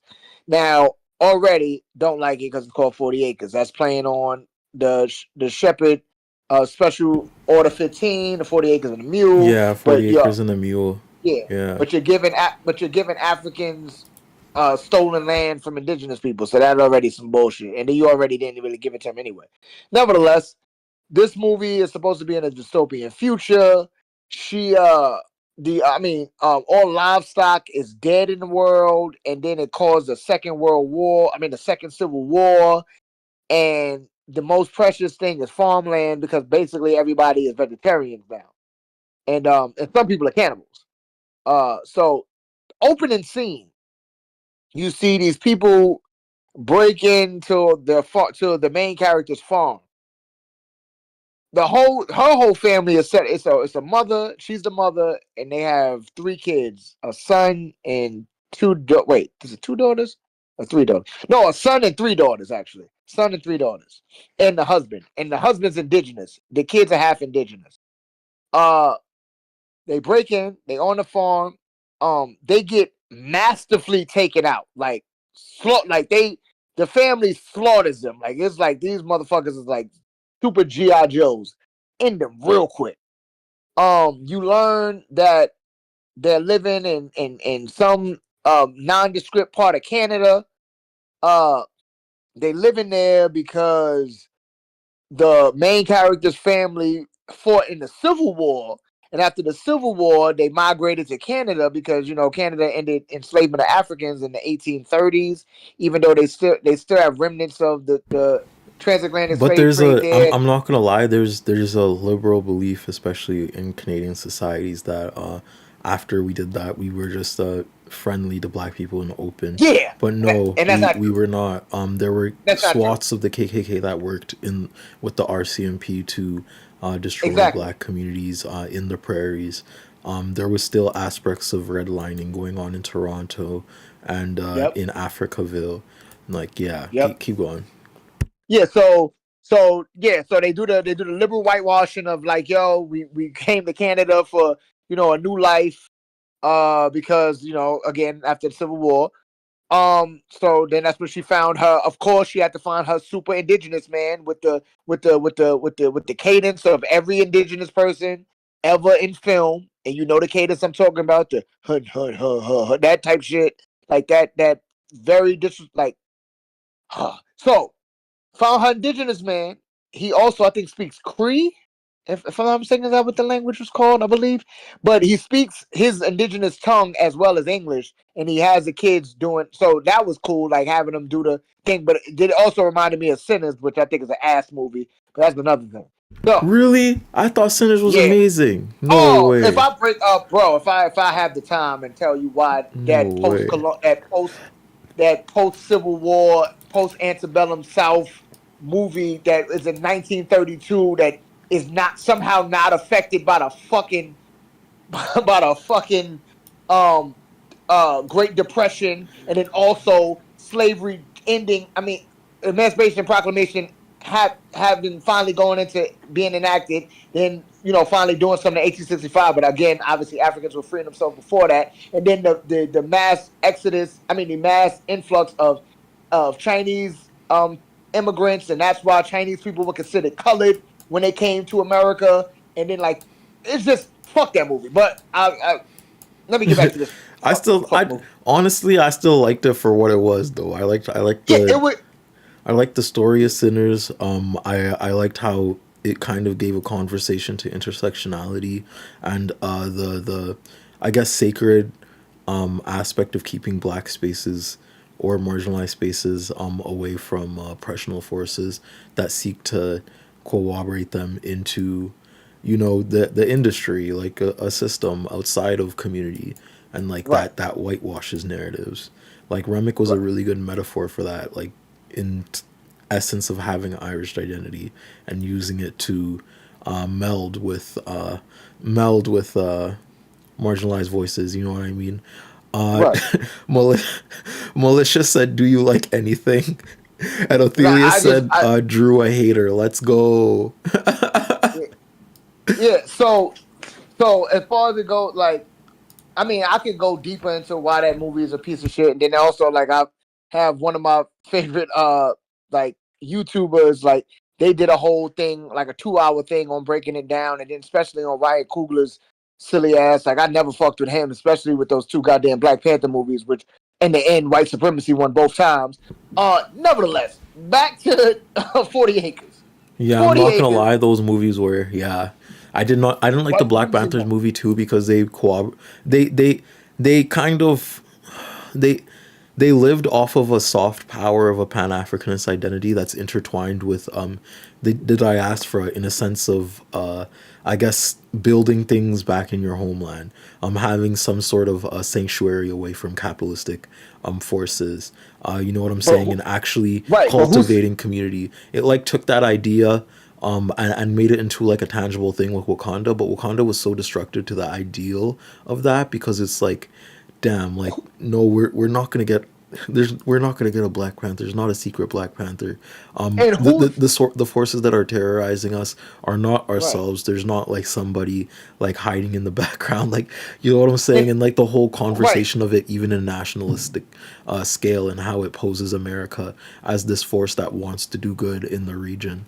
No, they the main dudes like instilling war and like training people from Saudi Arabia to displace people in Sudan and Egypt, and you know what exactly. I'm saying, like cooperating And with the UAE. and who is even Black Panther as far as Wakanda when it's kind of like fucking Israel when you think about an ethno state. Nevertheless, because you don't see how any of the civilians of Wakanda live. You see them smiling in the market, but it seems like all the money is amongst the higher class. It seems like a feudalist kind of situation. But fuck it, look, 40 acres. So 40 acres again, listen, she has an indigenous husband. They live in Canada. They have a lot of land. They expertly slaughter all of the people that were trying to steal from them. You learn that the livestock around the world is over. The civil war. The most precious thing is land. So she has four. She has a son and I think three daughters or whatever. They have an indigenous father who's big on culture. Like one of the scenes is like a rite of passage for the little girl, and they do like some ceremony for her, whatever. Like they again, he speaks his native tongue, so you have that in there. So you try to mix in a little bit of that sentence bullshit. But so as it goes, the son, they ask him to go on a mission. He goes out. He ends up going to a creek. He sees this pretty girl. He's a teenager. You can tell, like he starts to fall for the chick. He starts to follow her, see where she go. He sees that she goes to this other farm or whatever. So then he goes back about his business. You start to see flashbacks of like the son, right? Now, no, now remember, I said that this woman left, well, according to her backstory, she was in the States and then went to Canada after their family went to Canada after the Civil War. Yeah, You see some of backstory now from the son's perspective.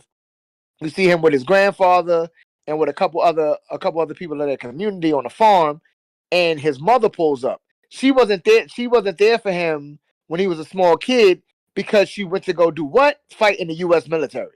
Fight in what war? We don't know.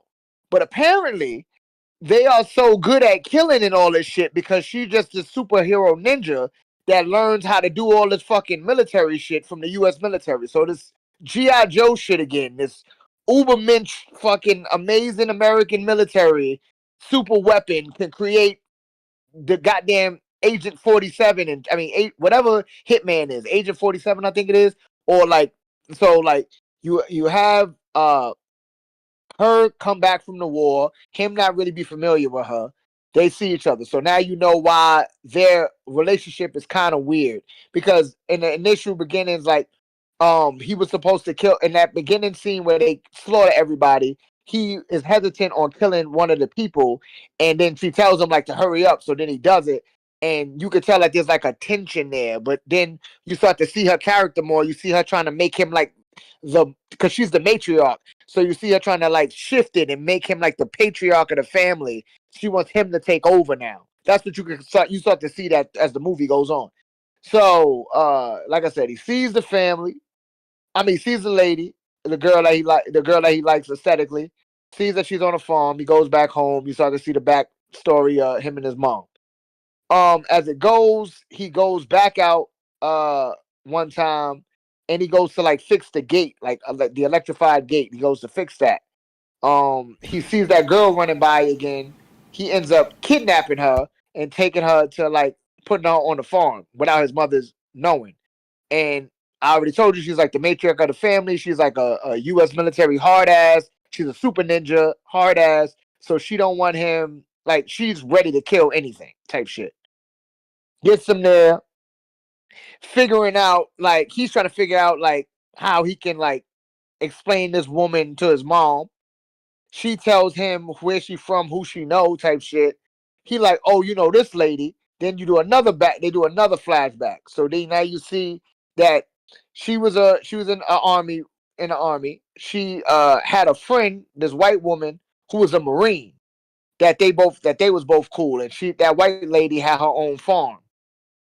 They go back in this flashback to the farm where he was at when he was a kid. Everybody there is dead because like some robbers came to like raid their farm. She goes to the barn, finds her son with a firearm that trained at the entry because he killed one of the intruders. Like this, she sees a lady on the ground with a gun, and that's the person that he shot.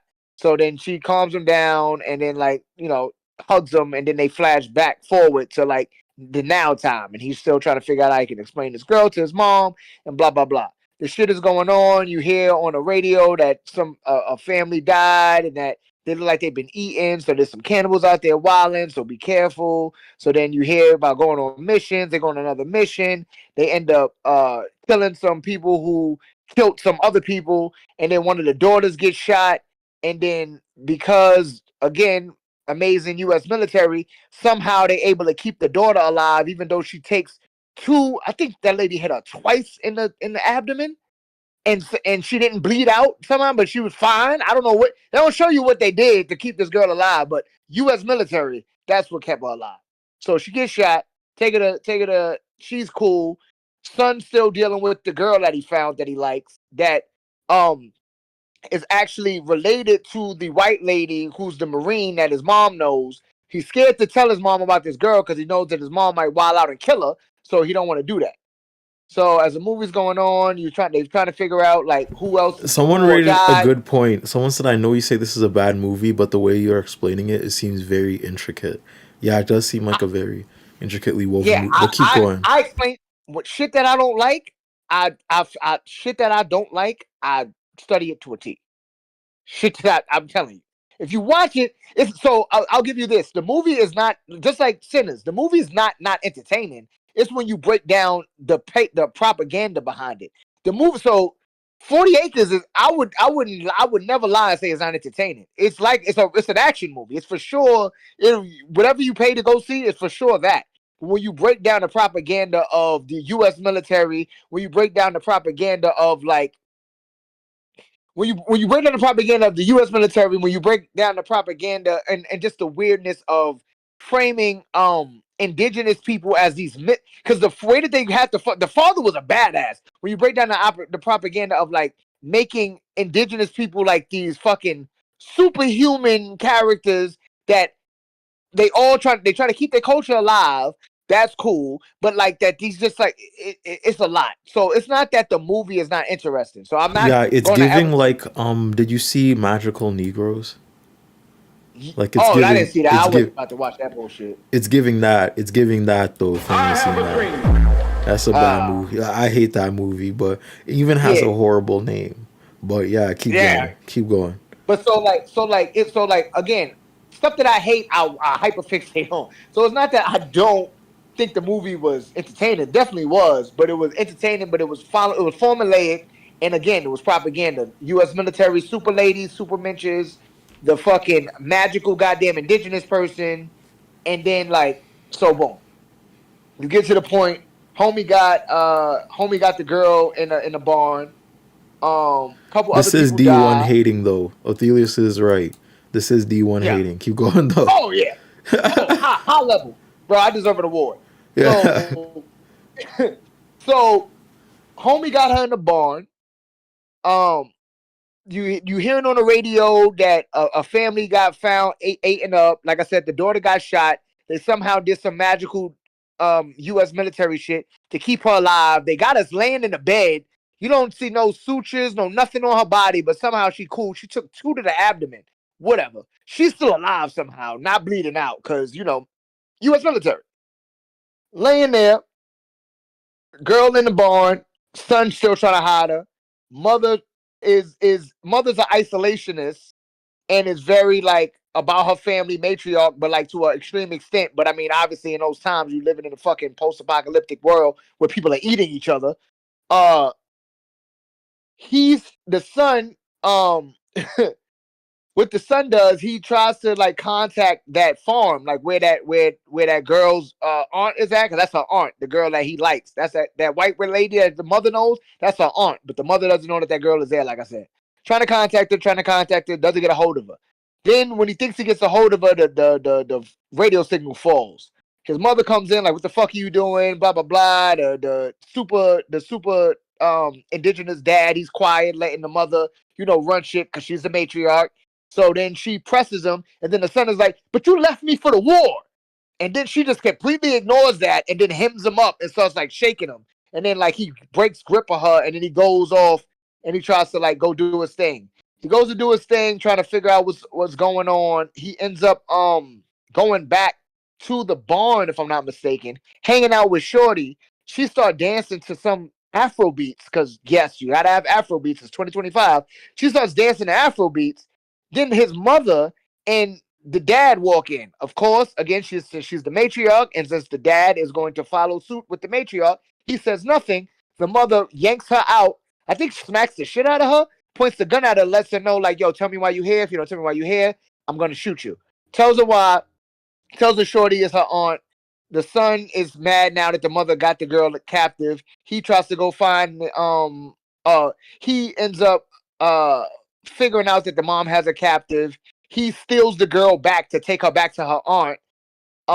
He takes her back, but where he takes her back and realizes everybody's dead and the shit don't go right, the girl ends up telling him, she's like, "Hey, look, actually, uh I only came by y'all gate looking for your mom because the people that killed my family and has them captive right now said that if you bring them back, if you bring your mom back or somebody from that back, then they'll keep my family alive." So that girl set him up, figure that part out. Now the mom comes trying to find the son and the girl. You find the girl and her son is in a bus with some of the kids that she was able to hide out. The mother ends up getting choked out. She ends up in the basement with her white friend who was a former Marine. The former Marine lady is talking like, "Yeah, she was like, oh, my aunt, my niece went to go there." She was like, "Yeah." But the white lady didn't know that the niece was going there to double cross him. So she's like, "Oh, she's such a good girl. Your son came to bring her back. Oh, he's such a good boy." And then as they talking, then the cannibals come in. They slit her throat. They show us them slitting her throat because you got to see that, right? So then you see the mom sitting there. The main character lady spits on him. When she spits on him, he licks the spit, acts like he likes it, kind of aching to King of New York. If you ever seen that movie, that was a really great movie. But there's a scene in there, famous scene, where where Wesley Snipes spits on Lawrence Fishburne, and he like hawks a spit on Lawrence Fishburne, and Lawrence Fishburne wipes it off his face and puts it in his mouth, and he says, "I like that." He does that same thing in this movie. This dude does pretty much the same similar thing that Lawrence Fishburne did when Wesley Snipes spit on him. Coming to the close of the movie, getting to the climax, the mother's waiting to be possibly eaten. She ends up doing some jujitsu because apparently they teach that in the U.S. military. She chokes the guy out. She gets the gun. She kills the dude. They end up freeing people. The mother ends up getting stabbed violently, but she beats the dudes even though she got stabbed all bad. They shoot a lot of the bad guys. The mother, we think at the end of the movie, they make you think the mother's dead, but she's not. You see the son sitting at the head of the table. The mother comes down limping, all beat to shit, and looking at the son, letting you know, like, okay, the matriarch has given up her position to the son now. Now he's a patriarch of the family. Like I said, I'll probably make this movie sound great. It's Yeah, not. I'm not gonna lie. Othelia said, I'm gonna have to watch this movie. Yeah, I might have to too. Cause what the hell? Like this Yeah. is there's a Like lot I said, going I'm not. on. But it's like I said, it's the issue of the frontward facing of the U.S. military, making it seem like it's the strongest fighting unit in the world. It's the fact that the opening scene was showing you such intricate guerrilla warfare, basically, because they want the little daughter is laying on the ground and shoots somebody in the jaw. like they're doing guerrilla warfare, hiding out in the fucking cornfields to kill people. So it's showing you all of this shit, like guerrilla warfare, all this high level shit. One of the daughters is a really good sniper, and it's saying that the mother taught them all of this from her time in the U.S. military, and that the dad, she even taught the dad how to do all type of, because he has a wild scene where he ends up where it's kind of similar to if you've ever seen Equilibrium, which is a movie with Christian Bale. There's a scene in Equilibrium where they're doing like that, where it's like the gun kata was like how they fought in that movie. And there's a scene in Equilibrium where the lights keep going on and off, and you just seeing the only way the lights quote unquote come on is that it's gunfire. So in the darkness, you see it's pitch black. The only time you see anything is when a gun goes off. And so they do that same scene in this movie, and he goes up there with a knife and he cuts all these dudes up while they're trying to shoot him, and they end up shooting him really bad. But of course, since no one dies in this fucking movie, somehow funny enough, conveniently enough, the girl that he liked, that was the niece to the white lady that was the fucking former Marine, she's a nurse. So she nurses him back to health, and she also nurses the little girl that took two to the abdomen back to health. Because again, American. I mean, again, you got to suspend disbelief. But you should watch the film. It's fun if you just watch it for fun. But even then, I don't even believe watching shit for fun. You have to analyze what the fuck they're trying to sell you. You're trying to tell me that the U.S. military is creating fucking super ninjas, and that's not goddamn true. You're trying to sell me on guerrilla. You're teaching. You're having a woman that was in a U.S. Army teaching guerrilla warfare tactics. They don't do that. Like, that's not a thing. Like, but it's that type of shit. It's the American nationalism. It's the American. It's the military industrial complex type of shit. That's the issue with that movie. Now, the movie itself, is it like just a boilerplate action movie, survival horror? Yeah, for sure. It's like it's an easy watch, but I have grown to get to a point of watching things analytically, so I enjoy them. I don't not enjoy them, but I have to look at I have to know what I'm looking at. I'm not just going to be like, oh yeah, this is a cool movie. It's like, but why was this a cool movie? It's like the main question of what, like, you know something, how do you know that you know it? You get what I'm saying? Yeah, that makes sense. That makes sense. Yeah.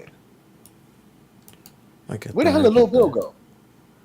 Yeah, Lil Bill. I do not know what happened to Lil Bill. Lil Check Bill that was out. aura farming my stream, I think. Uh, Like Lil Bill just popped in just for a second. I had put my my socials and all that stuff in the Discord chat. I just don't know if I was supposed to put it in the YouTube. Yeah, I threw it in the YouTube. Oh, appreciate it. Yeah, no problem. Yeah, No problem. yeah. I know I just made that movie sound like it was fucking fire because I'm from New York. I can tell the story, but yeah, nah. I don't like propaganda. I don't like military propaganda like that, especially since we are in the era of like this movie falls in line with a lot of movies that have been. I don't know what it looks like in Canada, but I know in the West, like a greater West, a lot of the movies um pushing that girl boss shit, like that ladies lead, but like it's never against the patriarchy. It's never against colonialism. It's never against imperialism. It's always like for it in some way, shape, form, or fashion. Like it's cool to see women in lead roles, but you also know what you're selling. Like you're selling imperialism in some way, shape, form, or fashion. You're selling material, um, the military industrial complex. Like you're selling these things. Like everything is propaganda. Like a great book to look into is what is it? How to Read Donald Duck. It's a really good book to look into, where it talks about like all the imperialism that Donald Duck and like DuckTales and all that shit actually like it's pretty wild. Yeah. Damn. I It's been how long? It's been 4 hours into the stream, chat. How's it been? Yeah. Like how are y'all doing? Militia said wouldn't be that same if a man was in the lead. Why do you like King? Yeah, he said why do you like King in New York? Oh, I like King of New York because I just like gangster films. Like it's not. It's just this is a regular gangster film. Like I know it's fuck shit in it. I'm not saying like, oh yeah, this is the greatest film ever. Like I like it because it's like I like Jimmy Jump. That's why I like King of New York. As far as like Lawrence Fishburne character is what I like. I like Jimmy Jump. Like my favorite scene in King of New York was nearing the end when Jimmy dies. He what happened in that shit? They I forgot what the fuck. Oh yeah, they were racing after him. Yeah, that's right. So nearing the end of the movie, there was a scene where the cops go rogue, which is an oxymoron. But the cops go rogue and they raid their trap house and they kill a bunch of people because they just want to kill Frank White. Like they just fuck it, they don't care no more. So then they end up chasing Jimmy Jump, Lawrence Fishburne character, and he the two cops like Wesley Snipes and the other cop, the white dude, I forgot his name.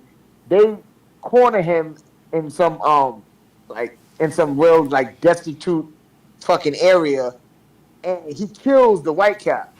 And as he kills him and he's celebrating and laughing, like he has this really annoying laugh, like Wesley Snipes shoots him. And then like as he shoots him and Wesley goes to tend to the white cop that he shot, and that cop dies, you can hit like my favorite scene is like Lawrence Fishburne laying on the ground laughing. He's in excruciating pain. He got mortal wounds. And then like as he shoots him, and Wesley goes to tend to the white cop that he Was actually Sinners. That was the last movie I watched in a while, and I liked the conversational colonialism that went on over there. I guess, but I guess it was very weird because even movies in a third space like exist on such a different level of interaction, and is so propagated yeah. to by like an audience that might not understand its core narratives or themes. Like when we were watching Sinners, right. a lot of people were laughing at the parts where like Haley Steinfeld like had an accent rather than like story beats like I guess Coogler would have more envisioned that people would laugh at. So it was very it was very weird. It was a very weird experience, but I liked Sinners because it felt like it centered a black diaspora or a black diasporic identity in a way that you just don't really see in Hollywood all the time. Like for real. Yeah. But I mean, it's first cinema. So like even with interviews with Coogler, like shit that he said, like he basically said that Sinners is what you want it to be. He didn't give it any definition, which that nebulous bullshit is why it's like first cinema, why it's something that is presented as something that anybody can give their definition to, whether it be the thoughts of it explaining just showing stuff into the diaspora, thoughts of it talking about colonialism, all those things are things that he didn't specifically say or even try to promote, but the viewer watching it is putting their own thing on it, and it's like that's become a big thing in first cinema where they have created a space that they'll make a movie that is really nebulous, but you think it has a meaning because of the politics you bring to it.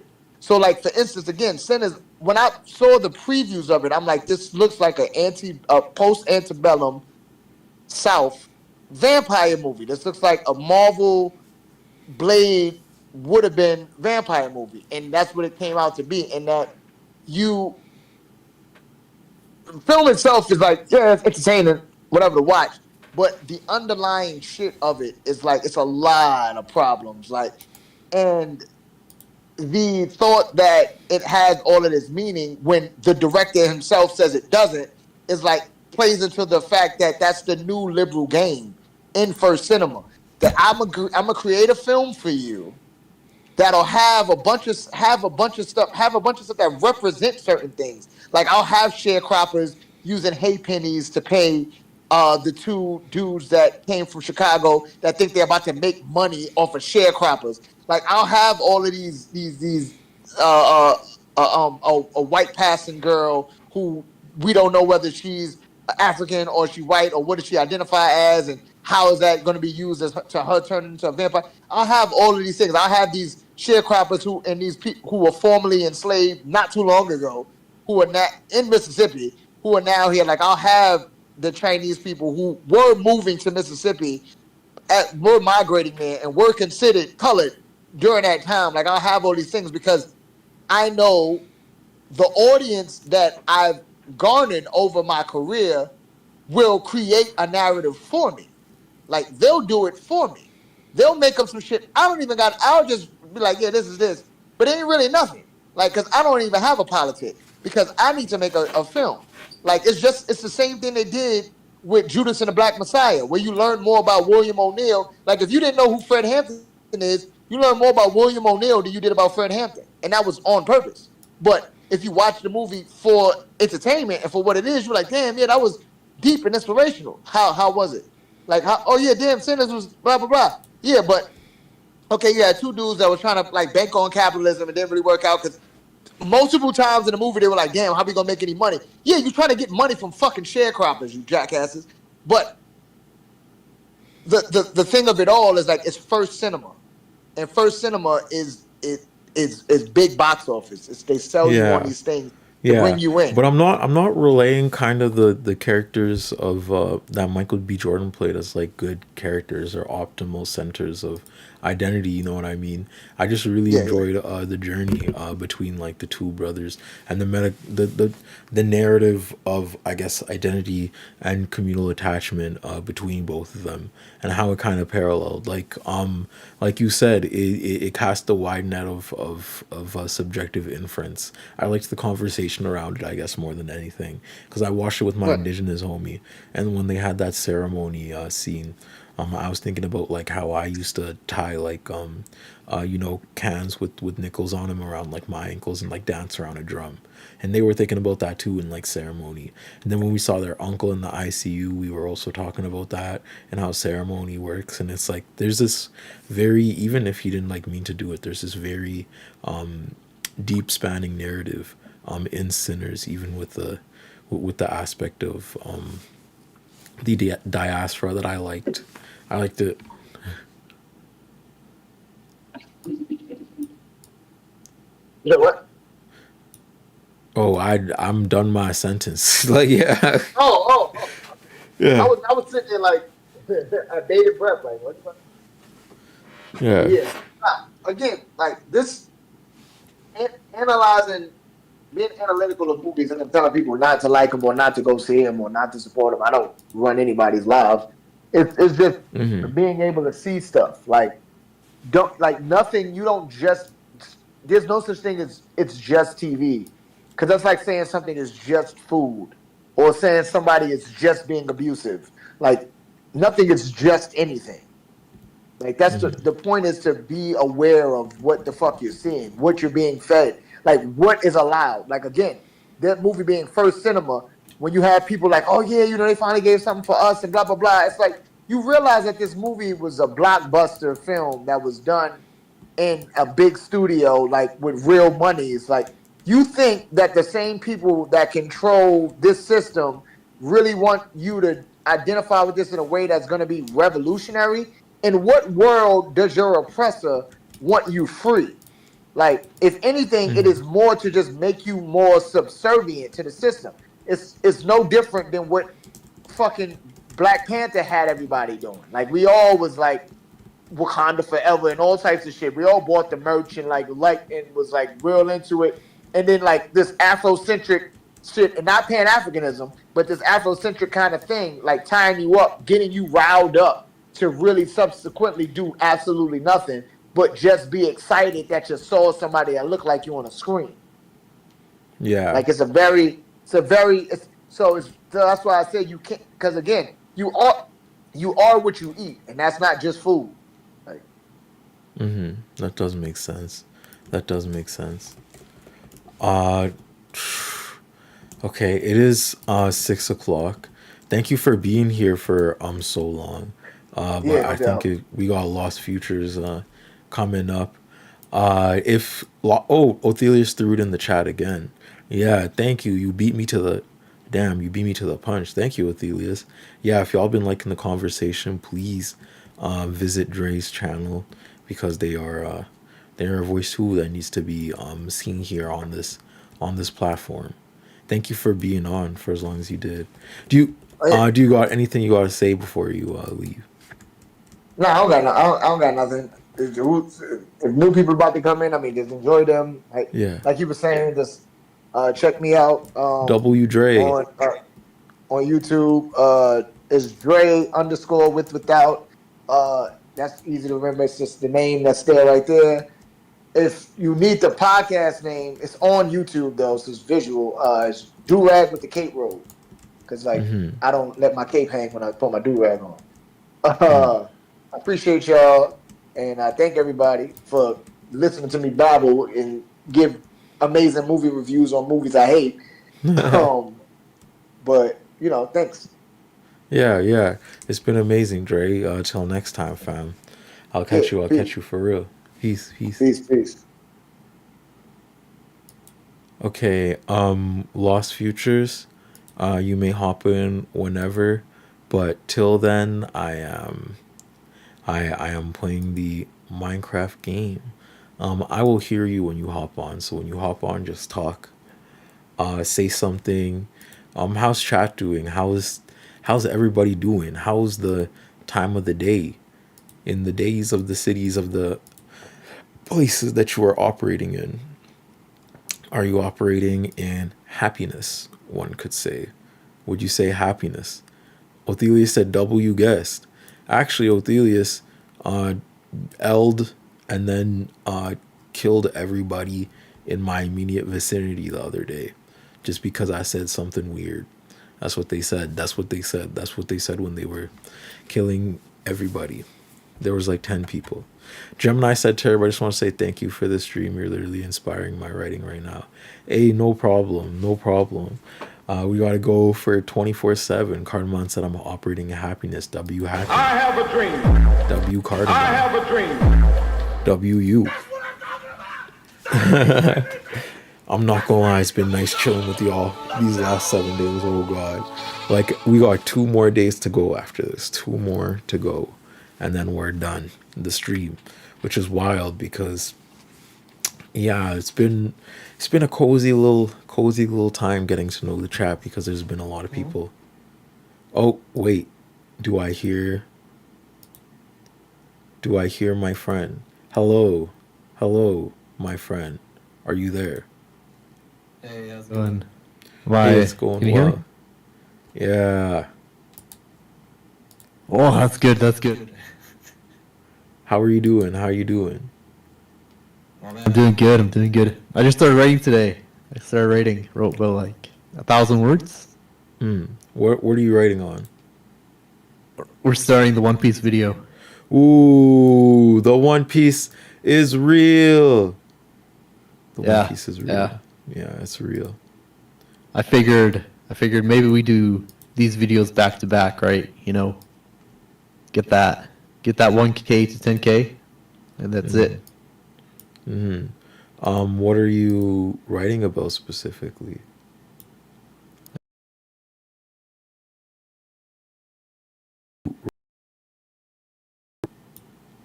If I were to ask, I don't want.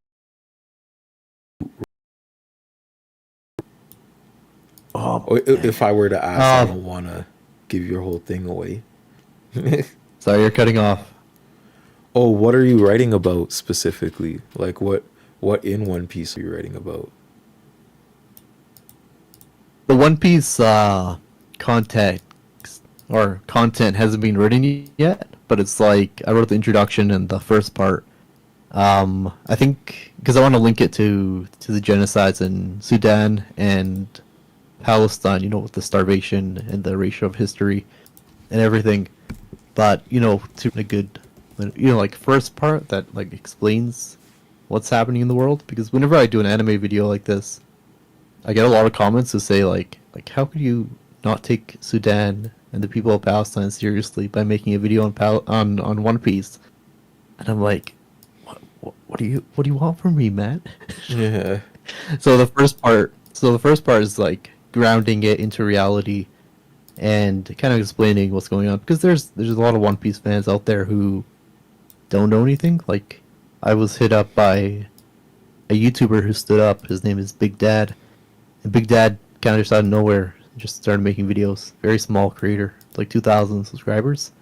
And he was like, I watched your video. I looked up videos for One Piece in Palestine because, the Kuma flashback came out a year ago, and he was watching it in the anime, and he kind of related it to Palestine. And I was like, yeah, my video on Palestine is a bit different. One Piece and liberation. It's more about the struggle of liberation. It's not really getting into the politics of One Piece. It doesn't really, go after creators in the space and other people who kind of like dismiss it. Like, he gets into how, creators out there, One Piece creators, kind of like put out statements like that say, hey, One Piece isn't very political. We have a brand and a message to maintain here on our channel. And so what's happening in Gaza, what's happening in Sudan is too complicated for us to talk about, and we don't want to discuss politics on this channel. And so he kind of rolled this out and motivated me to make a video on One Piece. But the content of the video What's isn't his name decided again? on yet. His name is Big Dad. Shout out Big Dad. Shout out Big Dad. W Big Dad. W Big Dad. I have a dream. Keep going. Yeah. Yeah, I kind of have it here. I have it here what I want to talk about, because I make like a very bare bones kind of structure when I start a video, like the outline. Yeah. So like part 2 is called Fuck the Marines. You're talking about Kobe and Garp? I'm talking about Kobe, Garp, the admirals, all those people who like stand them and stand like the Marines, who are clearly shown as like the oppressors. Even Kobe and Garp. Like, I thought that was like first and foremost the worst thing you see is the Marines. Like, well, whatever. I may be wrong. Nah, man, 100%, 100%. And a lot of people come after me when I make a One Piece video. They're like, Fujitora, Smoker, Garp, Kobe, maybe Kuzan. They didn't know what Kuzan wanted to do. They're the kind of Marines who want to change things from the inside. They're the good Marines. Like, who the only good Marine is? You know who the only good Marine is? It's Saul. Jaguar D. Saul. Saul is the only Marine who's good. He defected.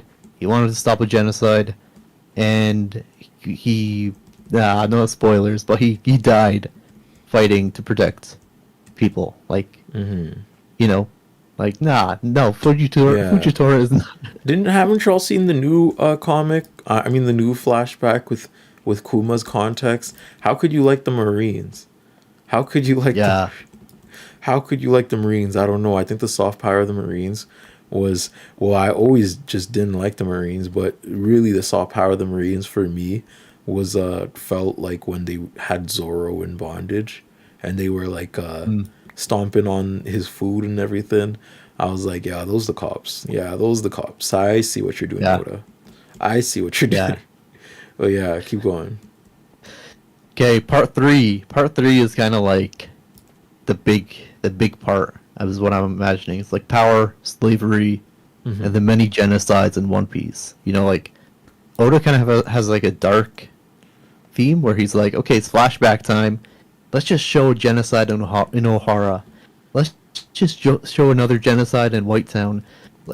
Yeah. Let's just show Marija as like the slave kind of encampment for the royals. And then you have like Kuma's flashback. Like there are so many genocides. Yeah, because if you actually think about it, it's masterful because under the context of that there with Dofi's Island in the aspect of neoliberalism is feeding into, right? Like everything there happened for an unseen reason that's not being shown to the people, like why they're smiling, why they're work. Like it's real good writing. But keep going. Lemonwood said hi. Hi. But keep going. Hey, yeah. That's part 3 is probably going to be the big part. It's probably going to be like the meat of the video. But I kind of want to get into how Oda explores ethnic cleansing, because there's a lot of races that are like not racist. That's like a Zoro kind of line. Yeah, Zoro. Something Zoro. No, did Hey, you see? Did you where's see that theory that Zoro's racist and Yeah, Zoro's I like, saw that. I yeah, saw that. yeah. I Where he's seen like, in a million comments like Zoro's hockey activating when he sees a black person. Like it's like so. Oh my god, it's I don't know if Oda did that purposefully, but it's just so no, I weirdly. think Yeah, it was a translation kind of thing. yeah. The fan translations. What he Yeah. says in the Oh anime no, is but like, I "What mean tribe like are the you fact from?" that Zoro was just Yeah. always beating a black person like in battle. Oh yeah. Like Oh yeah. it's just I don't know. Oda didn't do that Yeah. purposefully, but it's a weird coincidence. It's when it happens Oh more than man. once. I'm not gonna say he did that purposefully though. I don't think it's a like based on his writing, he's real good with a lot of things. It's just yeah, it's funny. It's Yeah, funny. it's funny. It's hilarious. What was I saying? Yeah, the amount of like tribes that have been erased. Like you have Kuma's tribe. Like I think the five elders when they come up to Imu, the spoilers kind of. I don't know. You know when they're like walking up to the guy who rules the world, they're kind of like, "Yo, which light should we extinguish this time?" And it's like, "What do you mean? What extinguish this time? You know, like have you have you guys done this before?" Oh no.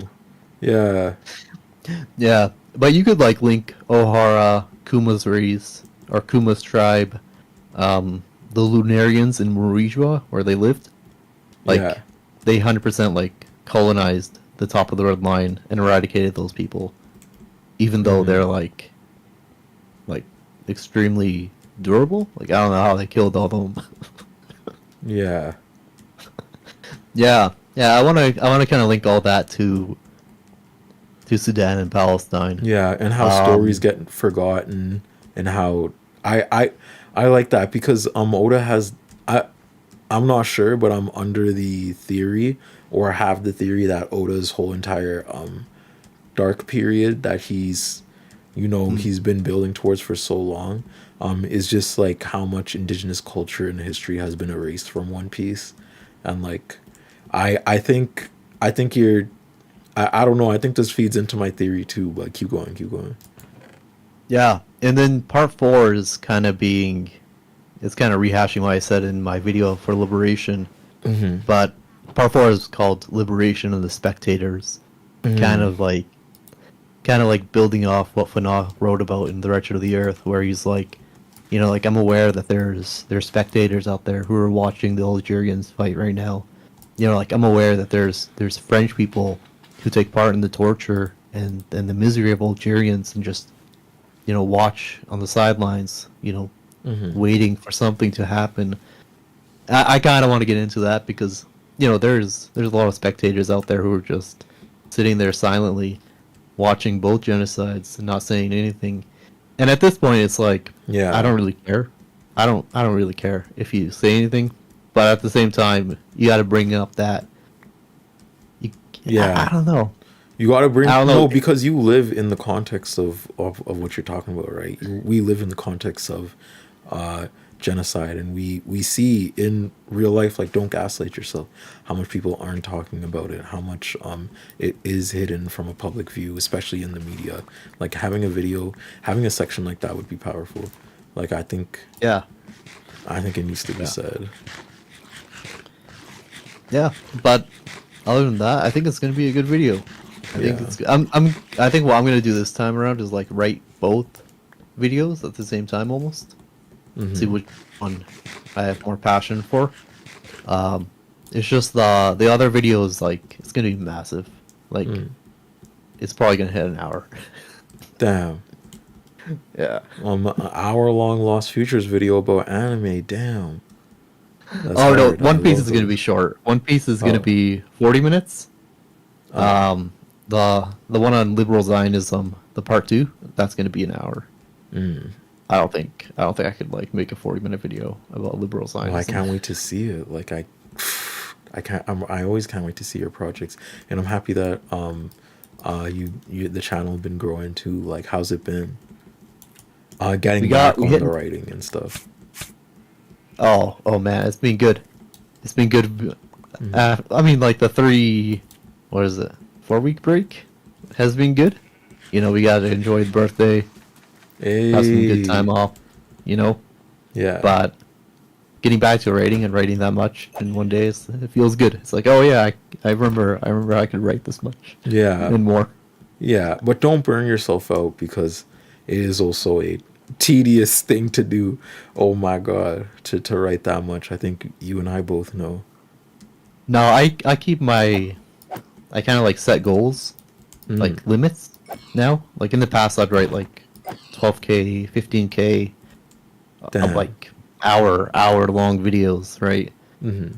But now I'm like, okay, I know how many words I need to write to make a 40-minute video. That's it. I'm good. That makes sense. That's Yeah. it's easier on yourself. You need to be easier on yourself too. Yeah, and especially like editing audio and stuff, which isn't fun. But, you know, having 4 parts is better than having like 9 parts. You know? River Rune See what I said, mean? "I'll share them when they come out." W River Rune, W River Rune. Hey. What? Yeah, Thanks. Yeah, but I'm excited, you know?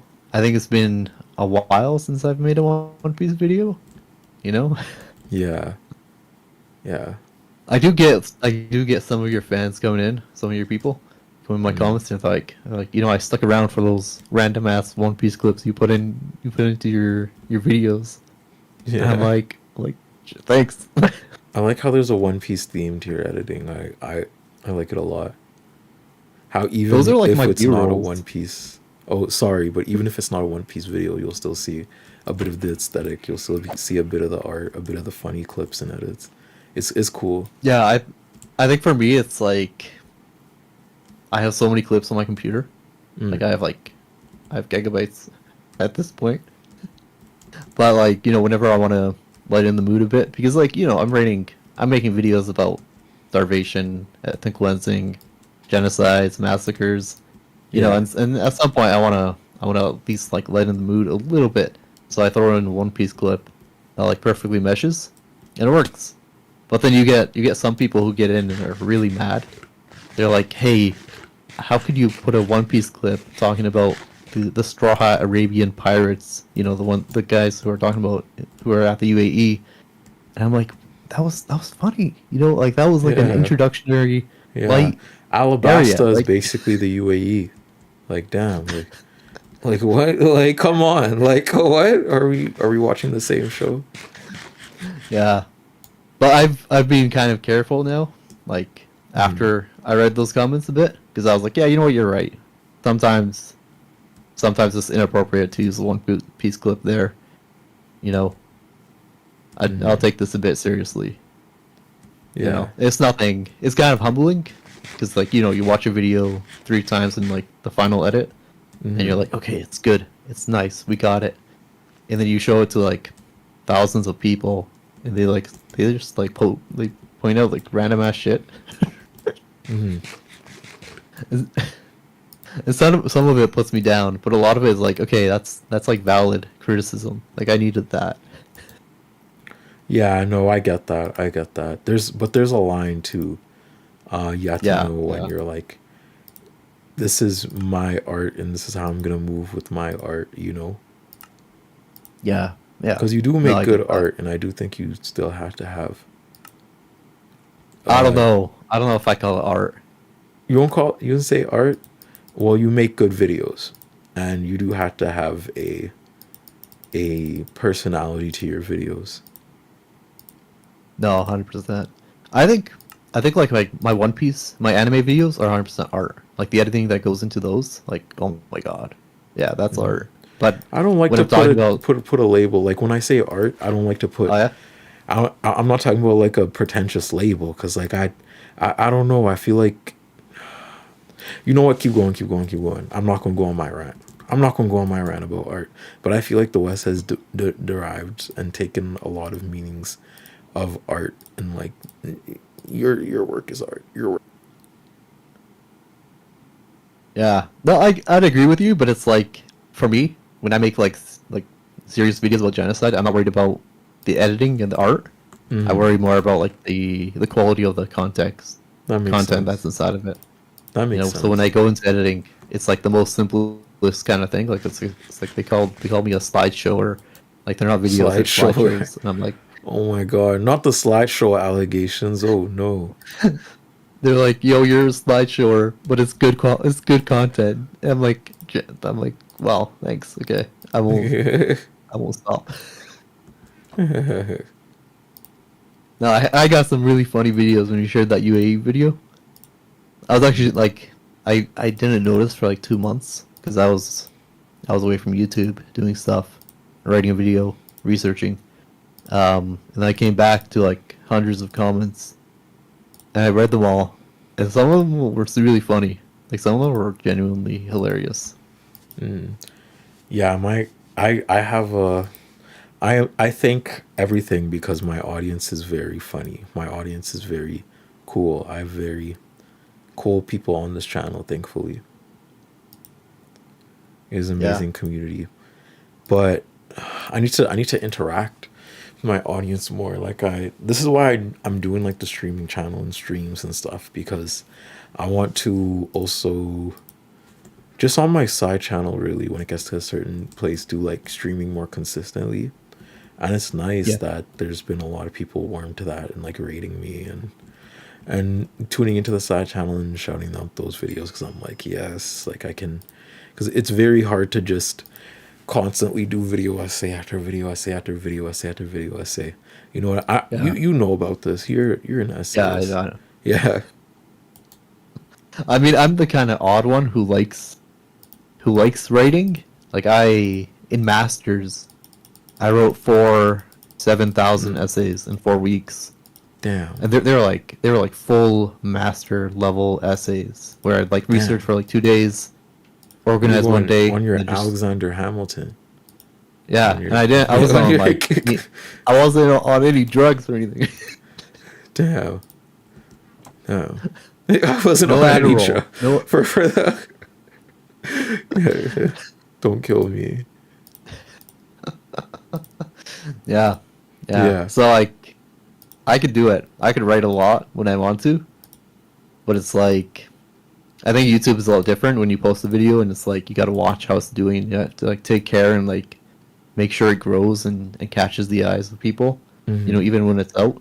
Mm-hmm. And then that kind of like that process burns me out the most.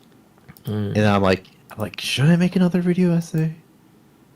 What is it even gonna be on? Like my entire theme is being lost, right? You know, like I'm just a lost guy who just randomly showed up to make an Attack on Titan video, and And it banged. And the Attack on Titan video needed to be seen by the public, and it was seen by the public. All right, it banged. I still get comments that are like, "Yo, remake this first Attack on Titan video," and I'm like, no, I don't want to do that. What is the video game? Yeah, I'm playing Minecraft in the back. Oh my god, you see it now? Yeah, this is Nice, Minecraft yeah. time. I'm a fraud I've been in playing- Minecraft though. I've been playing RimWorld. Rimworld? What I do, yeah, it's what I do when I take breaks from raiding. What's Rimworld? It's like RimWorld is like this. It's like a simulation, kind of like Minecraft, but like there's like storytellers that throw random events at you. Like you basically build your base, you build your fences, and you have to like survive in a world. Mm-hmm. And then the storytellers are like these cruel people who just throw random, crazy events at you that try and kill you. Damn, that's wild. Yeah, That's yeah. wild. My first game I got really into was RuneScape. Y'all, you know anything about RuneScape? I have a dream. Yeah, I had a friend who was addicted to that. I didn't get into it. I was afraid to get addicted. Yeah, it was hella addicting. It was one of the first games that in my like point of view, from my young adolescence, that like gamified that RPG aspect of like online interaction. And this was before like everything was like pay to win. You know what I mean? So it's not like people were paying Yeah. exuberant amounts of money. Although till later end of RuneScape that did happen, but in the beginning it was not like people were paying 5K to get the best items and reach level 99 in like a day. It was like no, something you had to earn, something you had to do, something you had to find tasks to do. It was nice in the beginning stages. Let me say that. Let me clarify. Yeah, yeah. A lot of people say World of Warcraft was like the same. I never played World of Warcraft though. When I was I in don't know. university, I got to like this MMO called Black Desert Online. Mm. I'm really ashamed of playing that game for like 6,000 hours. Damn. All good. I have 6,000 hours in like League of Legends, I think. Yeah, Like, yeah. like yeah. But I like you could fish AFK in the game. Mm. Like that's how I used to make my money. You basically like put your character and you Mm. fish AFK and you make a lot of money. And you come back from like university. I come back from university and just sell the fish. Mm. So like most of the hours are AFK. Damn. And yet people still when they like add me on Steam, they see the 6K on Black Desert and like they're like, "Whoa, how can you play that long? That game's shit." Mm. I'm like, yo, I was just really into the fish. What y'all know about Black I Desert? have a dream. Has the chat seen Black Desert? Or played Black Desert? Sorry. That's what the MMO is called, right? Yeah, Black Desert Online. Black Desert Online. Yeah, I had to literally search this up actually. Because what the hell? Black Desert Online is a new one. Yeah, it's like is it like a Korean kind of live MMO? I think it's Korean. I don't think it's Japanese. Oh my god, this game even looks ass. Oh god. Like, oh no, it looks like one of the one of the Skyrim renditions. Yeah, Yeah, like in a worse quality. Oh no. I would definitely still waste yeah, all my time on this though if it was back in the yeah. because yeah, games were just like that back And they then. and they force you to like get involved with the slave system. They're like you have like serfs who farm Oh for you and no. stuff. Oh And no. it's like I don't want farms. I don't want slaves, man. I don't want slaves brewing beer and selling all this stuff, like running around the entire map and selling this. Damn. I'm like, UAE nah, I can just simulator. Like what the I hell? can just fish. Yeah, yeah, no, I basically stopped playing and ditched it. I got it for like $3. They put on like a sale back then, Mm-hmm. so I didn't have to pay a whole ton. I was like, whoa, $3 for this entire world? Oh yeah, Well, I'm glad that yeah, you got it for so cheap. Like, damn. yeah. But I no, I don't sometimes recommend it. this Terrible game. the Steam sales can be clutch. Yeah, sometimes, Yeah. yeah. But now I just play RimWorld. It's a lot more chill. Mm. You know, it's like you just boot up a game, pick your storyteller who's either you could get like a Minecraft kind of thing going where it's like very cozy and comfortable and they don't like try and like destroy you, or you could go for like a very like survivalist kind of play mode and they just throw everything at you like invasions, mechs, like Damn. Have you played Terraria? yeah, yeah, I played Yeah, I that. like. Is it like that? Because I like Terraria. I played that with my friends. That was me and Yeah. my friend, my community, my university like best friend. That's what we would do all the time. Just play Terraria. Yeah, it's a bit like that, but you got like scenarios that happen, and you have to like take care of your people. Mm-hmm. Because like if their mind breaks and they get really depressed and unhappy, they'll start killing each other. Like Ooh. like it gets like, and if you have like a violent guy or like a misogynist, there's like so much characters in these in the characters. And if you don't take care of them, they'll just legit burn your base down and just murder everyone. Damn. What the hell? Yeah. Damn. That's a happening. I remember. Yeah. Did you used to play Farmville or any of the Facebook games back then? I used to play Clash of Clans. I used to play Clash of Clans too. Oh my god, Clash of Clans, Clash of Clans. Wait, no, that was the app. No, never mind, never mind, never mind. I'm not thinking of the right one. That's the App Store game. Yeah. I thought you were talking about the Facebook game. Never mind. I Oh, never no, really I played didn't play Clash any of of those. Clans. No, I didn't play any of those. Yeah. Did you ever get good at Clash of Clans? Did you ever get on the Clash of Clans leaderboard? Or how does it No. work? I did get pretty good, but I wasn't like up there with the pros. You know, those guys are like, I don't understand how they play. Yeah. Yeah. And a lot of them are cheaters. Like they just dump in money. Yeah, right? That's what And- Clash of Clans essentially and a lot of the app games like become. Yeah. But keep going. So Sorry. no, I quit. I quit Clash of Clans. I was like, you know what? I'd rather play Stardew Valley on my Switch in bed and not pay like a penny to some guy. Yeah. And Stardew Valley is a very chill, cozy game. It even unpacks the experience of gaming like as a medium. Like the fact you don't like you said, you don't pay to win. It's very slow, the growth, I find. Like with each world I build, it's yeah. Yeah. No, I play that a lot nowadays. I have like 700 hours. Damn, 700. Yeah, it's bad. That's a lot though. That's a lot. Damn, 700. No, man, I got depressed when I was doing my exams for law school. To get into law school. Oh, by the way, how'd that go? Nah, I got rejected. Aw. They rejected me. They were like, "Yo, you're not good enough." And I was like, "I guess I'm gonna make another video essay on doomerism." Aw. You it's the LSATs are hard, you know. Yeah. And they're yeah, designed to tough. be that way. Like for people that first taking it, sorry. Like I've Yeah, had no, this I explained took to it me twice. so much damn times. But yeah. No, I got an interview. Ah. I got an interview because I applied for the indigenous kind of stream. Ooh. They gave me an interview. I took the interview, but I guess I fucked that up somehow. You know. So yeah, they rejected me. So yeah. But it's all good. You know.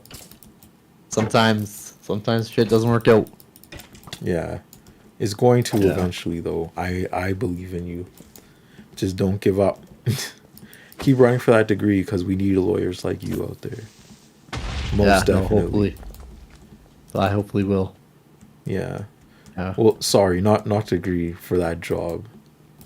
I hope so. I hope so. Same.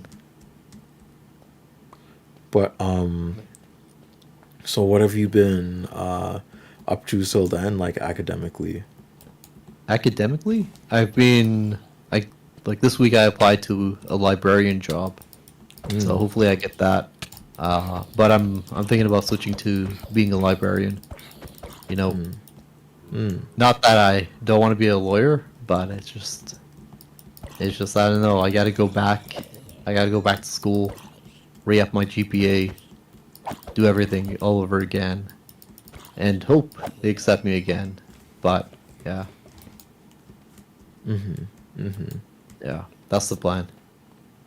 Okay, but seems like a solid plan, and I know like when it comes down to it, like it's gonna work. It's gonna work. I believe in it. Yeah. Yeah, no, hopefully. Yeah. Yeah. Everybody I don't say know. W Lost Futures and do throw hearts for Lost Futures because they need some love right now. No, I'm good. I made that doomerism video and let out my sadness into that video. That's when it hit. You know, I was right in the middle of like editing that video, and I'm like, you know what? This video is not sad enough. It needs more depression. The doomerism Yeah. video was instrumental too because like we're a lot of the times we're conditioned to, I guess, like absorb the failings of of a really just what should we call it, like a foundationally just against us system, like at a statistics margin. And just when we become like a part of the failure, we tend to individualize it upon ourselves and like cope in a myriad of different ways. I know like when was I like a lot of the times in my adolescence, like joining things like student body my student clubs and everything, like my student body for my school, there is an aspect of racialization that comes with the rejection, right? Like not all that is like your fault or and everything. And to that degree, jobs are a lot of the same way with like job applications and whatnot. They can be very racially motivated, systemically motivated, based on like some sort of connection that you don't have, like or your peers might. So it's like it's hard when things like this happen. But at the same time, like I'm so happy how you don't fall into doomerism about this, and you keep enacting like things will go forward, because they will. Like how much statistics you've beat to even come to the position you're at right now. You should be happy with how far you've come. No, 100%. Yeah. Yeah. No, I did get depressed for like a good 2 months though. Yeah. But I guess like I poured all that into my video essays, like the depression and the anger into whatever I make, and then I guess like last week it hit me. I'm like, you know what, I could just be a librarian. That sounds like a chill job, pays well here and where I live, and I'm pretty much qualified for it, at this point. W librarian. I know you'll give the best book recommendations. It's gonna be wild when a little kid walks in and says, "What should I read?" and you pull out Fanon. I'm just gonna keep like a stack of Fanon behind me. Yeah. They're like, hey, what day is it today? I'm like, it's Fanon day. It's Fanon day. Fanon day is like 4 days long.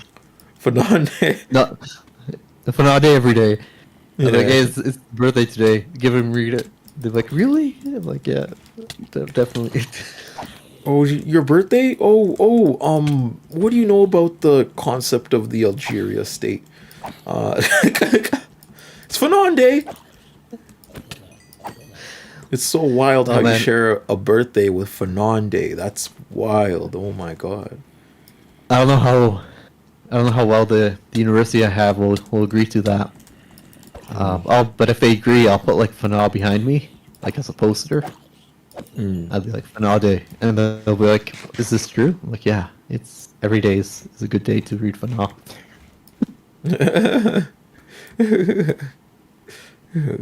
Don't kill me Yeah. directly. I love that for you. I can't wait for that to happen. I've always wanted to work in a library, but they never accepted my application, so I had to work as a server at Earl's. Seriously? Oh, it sucks. Yeah.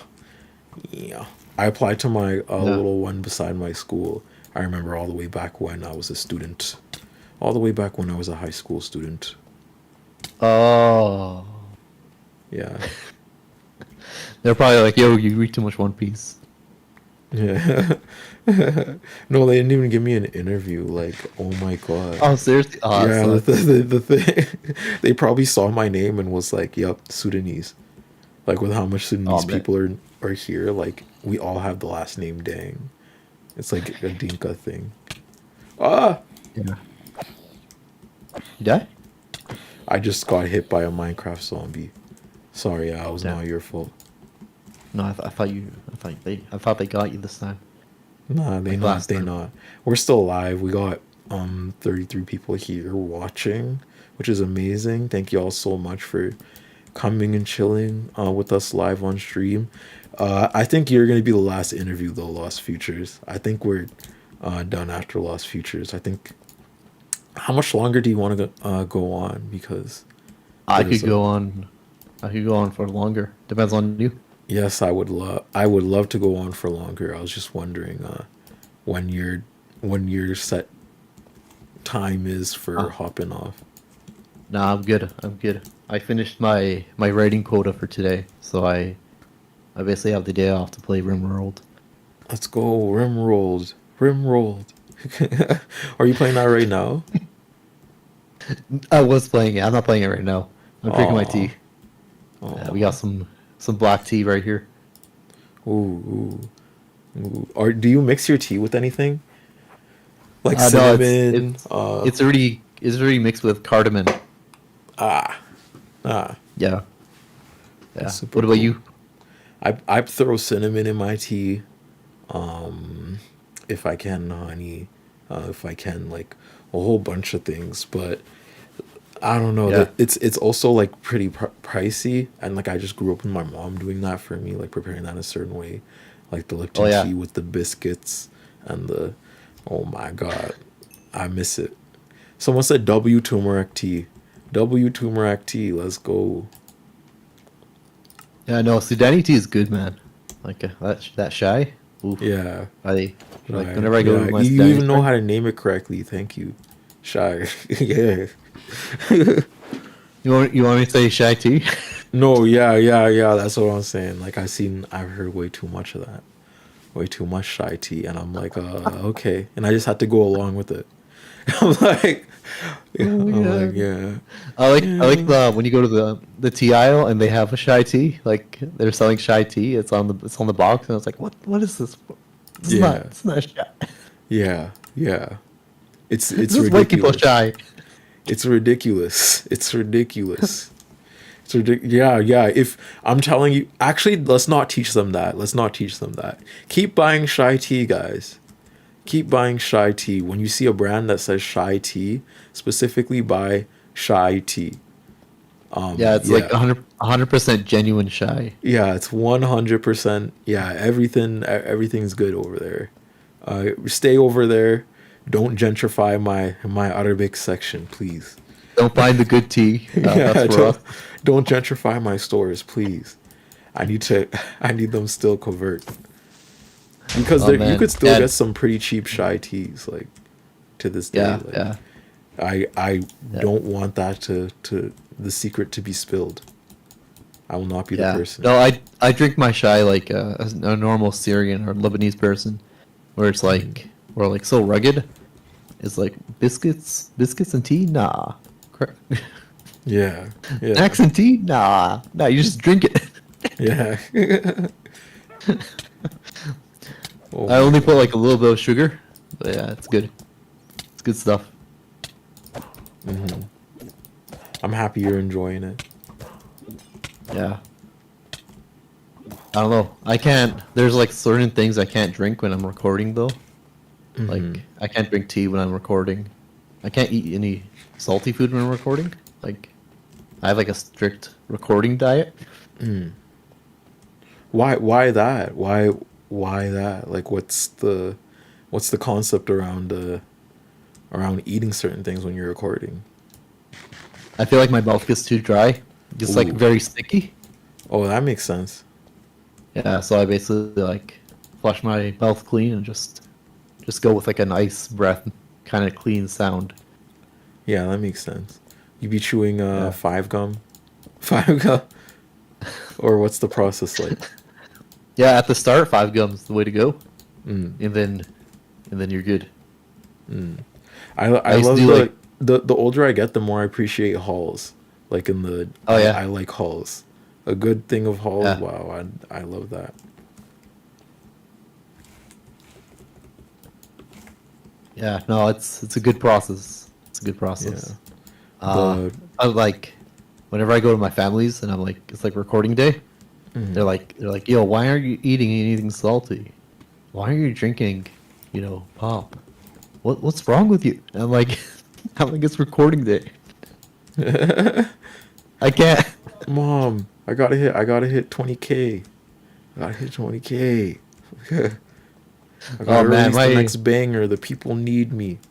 The streets need It the was- One Piece fan base. They need me. my family found me. Like I never told them I was making YouTube videos. but they found me. Oh my And my god. sister was like they found me and they're like they showed it during like dinner time, you know, like during the entire family gathering. Oh god. And they're like, "Hey, we found something on YouTube. It sounds exactly like you. Who's making videos on Palestine? Is this you?" And I'm just like sitting there, like, "Oh, fuck." Damn. Damn. How'd it go? How did the canon event like go? Like what did they accept it? Were they like, yes? Lost Yeah, Futures is they were good. cool. They were cool. Hey, Yeah. hey. It Yeah. took my mom a little bit to get on it, but she did eventually when like the other aunties and my other cousins started being like, "Hey, your son makes content." My mom kind of like, you know, the whatchamacallit, the immigrant pride. It's set in. Yeah. Yeah. Oh, nice. Yeah. Yeah. Yeah, I know. I don't think it set in. I mean, they're proud of me, my siblings and my in-law, but my mom was like, you better be still working. Yeah. Yeah. Yeah, it still got my job. Oh my god. You better be still working. Oh no, that's so real though. Because I literally no, because that's literally something I had to do. I wanted to make a bit more money, so I picked up like a part-time job as like a server again. Just like literally just like 2 days ago. Like the other day I went off camera and like did an interview and like got it. So I'm gonna Nice. be serving at the same time running the side channel and everything, because on top of everything I just want to pay editors and I just do not have the means of funding to pay editors. So I'm like, Yeah. hey, serving job, and then I could do that. So I can do two things at the same time, two channels at the same time. Yeah, it's nice. Yeah. Yeah, sometimes I work as a substitute teacher. So I work like 15 days a month. Pays pretty well. But like during those days, I'm like writing and organizing my videos while I'm subbing. So like I'd enter the class. I'd be like, okay, here we go. Here's the rules. Blah blah blah. And I'd just sit there and just write on my laptop. And students would be like, "Yo, what are you doing? You're a sub. What kind of work are you doing?" Like, "Yo, I can't tell you. I can't tell you who I am." I can't. You can't know who I am. You have to keep a secret identity. Oh my god. Man, I was tempted to show them some of my videos, but then I thought about it, like, what if like the principal steps in randomly to like review me? Because sometimes they walk in to see if you're actually doing your job and not like Yeah. having havoc in the classroom. And I'm like, you know what? That wouldn't be a good idea. Yeah. They'd be thinking I'm showing them anime or something. Yeah. Dre said W Sudanese aunties. Oh my god. But yeah, oh my god, I mean L classroom, because like why can't y'all hang? They should be able to hang. They should be able to learn about the demerits of imperialism from your videos, Lost Futures. People are being purposefully taken away from your content. You gotta fight back against the system. You gotta stage a rebellion in school. Nah, You gotta nah, stage you don't know how fast this kind of stuff spreads. Like if you tell one kid that you're a YouTuber, they're instantly Yeah. gonna go up to their favorite teacher and be like, "Hey, this substitute, he's a YouTuber. Here's his channel," and they like watch it all, and then they'd probably like come up to me and talk to me. They're like, "How can you show our students this kind of Yeah. stuff?" Why are you marketing in class? That's what they probably like. What the hell? Just leave with subscribe to Lost Futures. Yeah. Subscribe to Lost. Oh my god. Oh my god. You can be like, who is that? Miss the person that's really good about Palestine. Miss something. Rachel? Miss Rachel? Yeah, Miss Rachel. No, Miss Oh, Rachel. yeah. Taken, I only know about her because of the her stuff she did on Palestine. And then I showed my little sisters to her after. I was like, "Yep, this is a good influence." Yeah. No, my niece is very good with BDS. Like if she catches me buying like, because I go to like this random sketchy store. Like those small immigrant stores. Yeah. Yeah, and they like sell you a pop for like 25 cents. Yeah. Yeah. Yeah. You know those stores? Yeah, like I go know there. those. And then you get the orange drinks, the orange juices. Yeah. What's that orange the juice Fanta. called? I haven't had one of those in so damn long. Oh, fuck. Yeah. Yeah. So you go over there and you get one of those. So I get one of those, and whenever she Yeah. comes over and she sees she sees me drinking like Fanta, she'd be like, "Hey, that's Zionist," and I'm like, bro, Like, fuck. Yeah. you're right, you're right. Yeah. Yeah.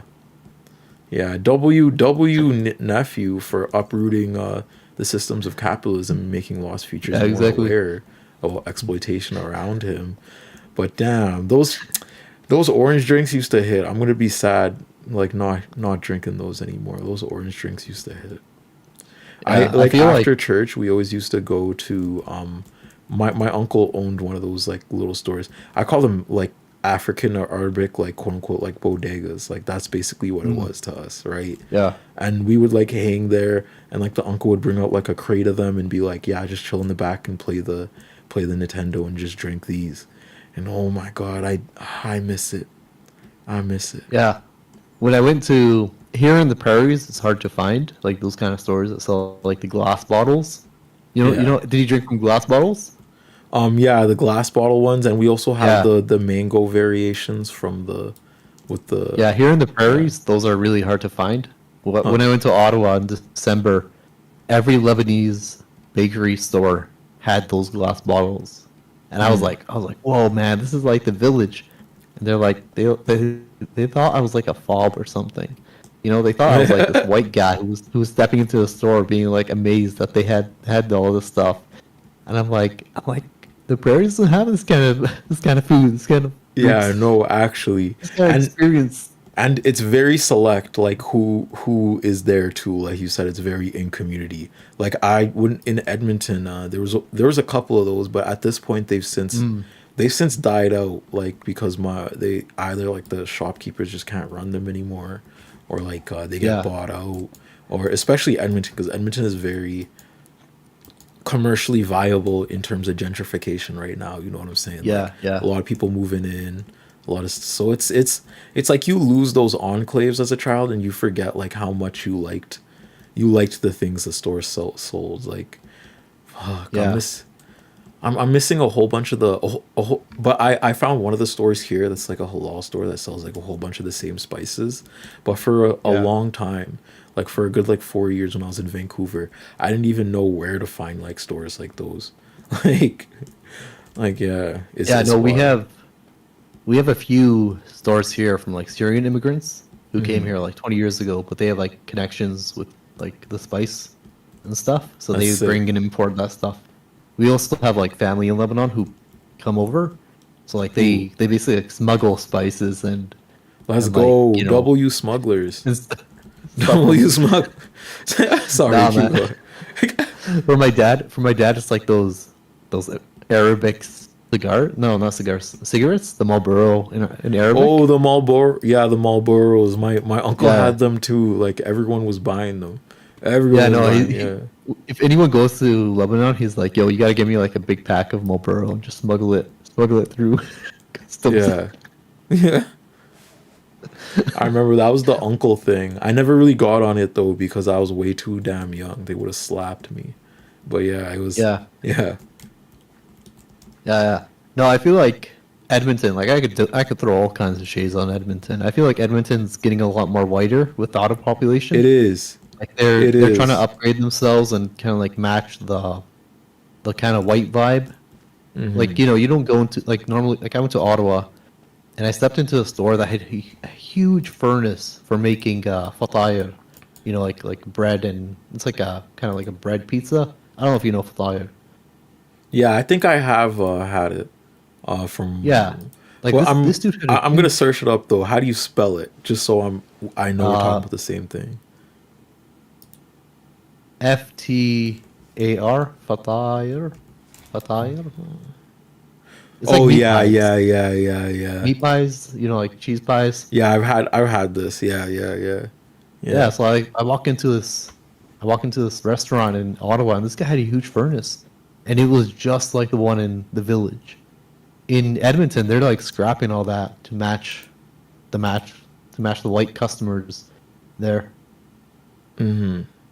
Mhm. Yeah, Yeah, it I don't actually know. it sucks. It I actually don't know. sucks. I don't like visiting Edmonton anymore. It's like it's so depressing. Yeah, like it's just a when you live there for a while, you're just like, wow, so much things were taken from us. Like it's Yeah. very, and it's even more so like teetering more and more into a lens of white supremacy, because like all the immigrants are moving, and as you know, like the immigrant narratives aren't remembered. People don't remember that Mm. there was so much. There was damn near hundreds. There's like 100,000 kids uh, from different ethnicities all going to the same school in northern Alberta. You know what I mean? In southern Alberta too, like a whole bunch of Filipinos with a whole bunch of Sudanese people, the whole bunch of different white people, like a whole bunch of indigenous people. You know what I mean? Like these are very interconnected, interwoven narratives in the story of colonialism, which formed Yeah. beautiful enclaves and intercommunal things where I went to so much debuts. I went to so much Yeah. Yeah. quinceañeras. I went to so much like so much like 16-year-old white girl birthday parties. Like so much Yeah. like I had you got like a lot of everything, right? Went to a lot of ceremonies. Went to a lot of Dinka ceremonies. A lot of Congolese meetings. A lot of Nuer Yeah. ceremonies. Like I and all that is slowly just being taken away by the way everything is becoming overpriced, outpriced, the way people can't even live in the city because of the the federal things being stripped, where it's like the Mm. conversation about hot lunch. Do you know how much people hot lunch saved in Edmonton? Like it saved me, Yeah. my siblings, like my older Yeah. cousins. Like damn, like that being like that in conversation of being stripped, I can't. That's hell. Like that's you're just making it as Yeah. unhospitable as possible to immigrants and all that, and it Yeah. sucks No, what it's 100%. doing to even Edmonton as a whole. Yeah. I feel Yeah. like what they want is like the rich immigrants who could just feed and stay in and profit from the economy, you know, and just kind of like weed out the poorer immigrants. I feel like that's what they kind of want to do. No, that's exactly it with And how it's much houses they're extremely building in fascist. Ellerslie and Summerside and Yeah. expanding the suburbs and making government funding like less reliable, more higher priced. Like it's systematic. It's systematically in place that way. Yeah. Yeah, no, I was born in Edmonton, but I take no pride. I take no pride from being there, from Yeah. being from there. I take pride in the people though. The people are really cool. The Edmonton people, Yeah. I will forever put it up to the immigrants there, the community, because the people to me have been really cool and formed a nice little base of solidarity. But at the same time, Edmonton has its problems. Edmonton has its No, problems. 100%, 100%. Yeah. Yeah, it sucks. It sucks. Yeah. Yeah. No, 100%. I don't know. I feel like I vibed a lot more here in Manitoba. You know, Why it's a lot more Manitoba? chill than in community's easier to form here. You know, you go up to the north end, which is notoriously known as by white people as like the place that's scary because indigenous people live there. You know, like they tell all the immigrants like stay away from the north end. You know, you'll get robbed, you'll get mugged, you'll get, nah, man, that's where the heart and the community is, right? And I've for me, it's noticed like, that throughout the prairies, the same instance of redlining exists in almost every major city. That same feeling of like immigrants and indigenous people being basically placed in the north is in Saskatoon. mm, It's in Edmonton, it's in Calgary, and now I'm hearing that it's in yeah, Manitoba too. Wow, that's yeah, interesting. Someone got to look into that, like why that happens. But keep going, keep going. yeah, yeah. No, we have a very large population of indigenous people here. So like the community that forms out of the north is a lot more different and vibrant than Yeah, the rest of the city. yeah, Because like you move out of the north end and it just becomes like a boring old Edmonton, Saskatchewan, look-alike of a city yeah, yeah. culture-wise. Even the Except way the for suburbs are set up are the exact same. Hey, they're like these the separate only enclaves of community outside of. Yeah, but keep going. the only exception would be Saint Boniface, like the French area. That's the only area that's like also culturally vibrant and different. But other than that, like, nah, that's it. you once you leave the city, that's it. You're in the suburbs, and it's all just white people. That sucks. That actually sucks. And Yeah. it, I'm not gonna lie. From living in like townhousing more so to a suburb area, like the one thing I find completely jarring is the lack of neighborly interaction on a day-to-day basis. Like I used to, for real, like I used to all the time have like the little kids knocking on my door being like, come outside and play, like do this, do this. I used to be so interconnected. Like I used to know my next door neighbor who's Yeah. Syrian, Yeah. my neighbor who is like a veteran who's suffering like certain health issues that had to be assisted by the government, so he lived in townhousing. Yeah. Like somebody 3 blocks down who like was basically somebody that ran a foster care service and took in a lot of foster children, that we would see like everyone's like it was a whole thing that you knew your community, but here you don't. Here the music is not as loud, or if you play loud music you get the cops called on you. Like Yeah. like the fact that like noise is like such a thing that's like policed here, Yeah. whereas like Yeah. over there you'd hear children yelling and playing outside all the time. You know what I Yeah. mean? And like music blasting well to like 9 p.m., like whatever it Yeah. was, like just like happily, like people are just way more happy to dance and like interact with each other and stuff. It's not Yeah. No, not really 100%. the same. Not really the same. We first lived in townhouses too. We were a townhouse family. First townhouse was like this small place. We had like a really shady car where the brakes broke. Like the brakes broke during the winter. Yeah, one of and those. like, Yeah, you, one of like, those 2000 like, cars. Oh my god. yeah, you like push the car. Yeah. And we came from the island. We came from Vancouver Island. That's where we Damn. were initially, right? You know, we were. Oh, back then it was cheap. It wasn't expensive. Yeah. We were kind of chilling in the island there. for, Yeah, like, it's so expensive for, like, 2 now. years. Sorry. It's so Yeah, expensive now. no, we weren't like a rich immigrant family. No, man. Yeah. Yeah, then we moved here during the winter, and we were freezing our asses off. We were like, holy shit, what is this? What is this Yeah. frigid weather? You know, like how could it be? How could it be -30 during March? You know? Yeah. Yeah. So yeah, we lived in townhouses for a lot of years until my dad finally got set up as a pharmacist. Thank But God. yeah, it Shout was- out to it was your tough. dad. W dad. Yeah. W pharmacist. Yeah. W. Keep going. W Syrian Medical School, medical army training. Yeah. W connections. W. No connections. Oh, Well, no actually, no. He had connections. Métis. He had Métis connections here. Okay. Because like he was Métis. Yeah, he had his brother here too. So he had Yeah. help. He had a little bit of help. Yeah. Well, I'm happy you had some help. At the end of the day, it is really tough to Yeah, to get it from initially- any type of perspective. Like He initially from- wanted to be a doctor. Like he was trained as like a lab worker in the Syrian army medical force. Damn. You know, like, yeah. So like he came here and he's like, I'm gonna be a doctor. I can do it. And they're Yeah. like, so I'm gonna be. And they're Yeah. like, nah, can't be a doctor. You could be a pharmacist. And the guy knew nothing. Mm. Like he knew how to create drugs and stuff, but he didn't know like the English. Like you need to know the English names of the drugs and what you're making and what you're using and prescribing. And he knew nothing, so he had to learn everything in like French or something to like Yeah. apply and get the exams.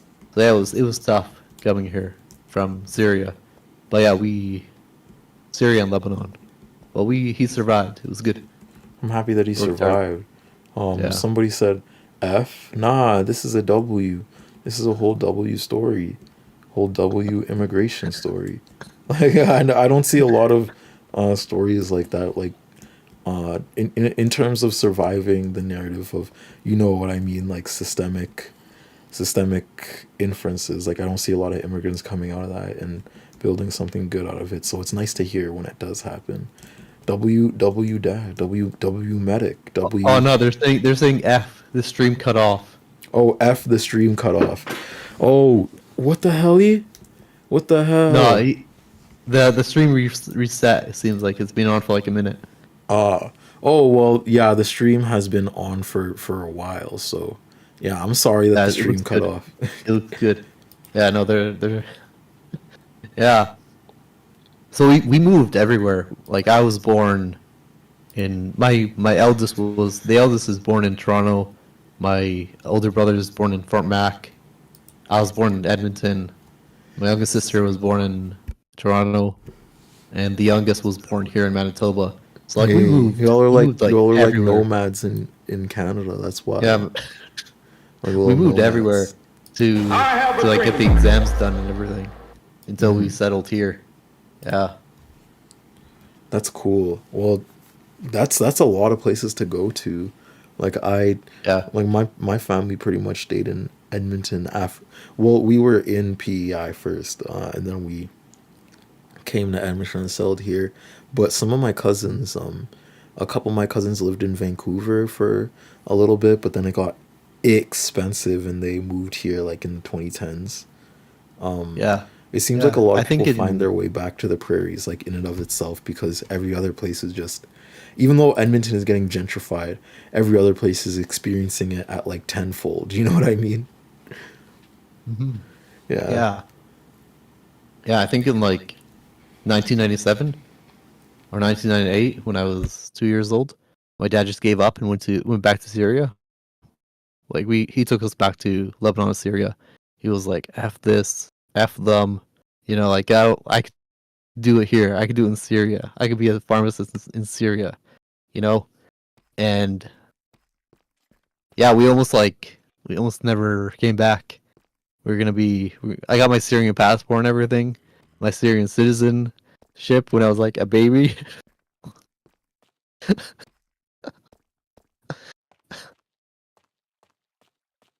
Yeah, but we eventually moved back.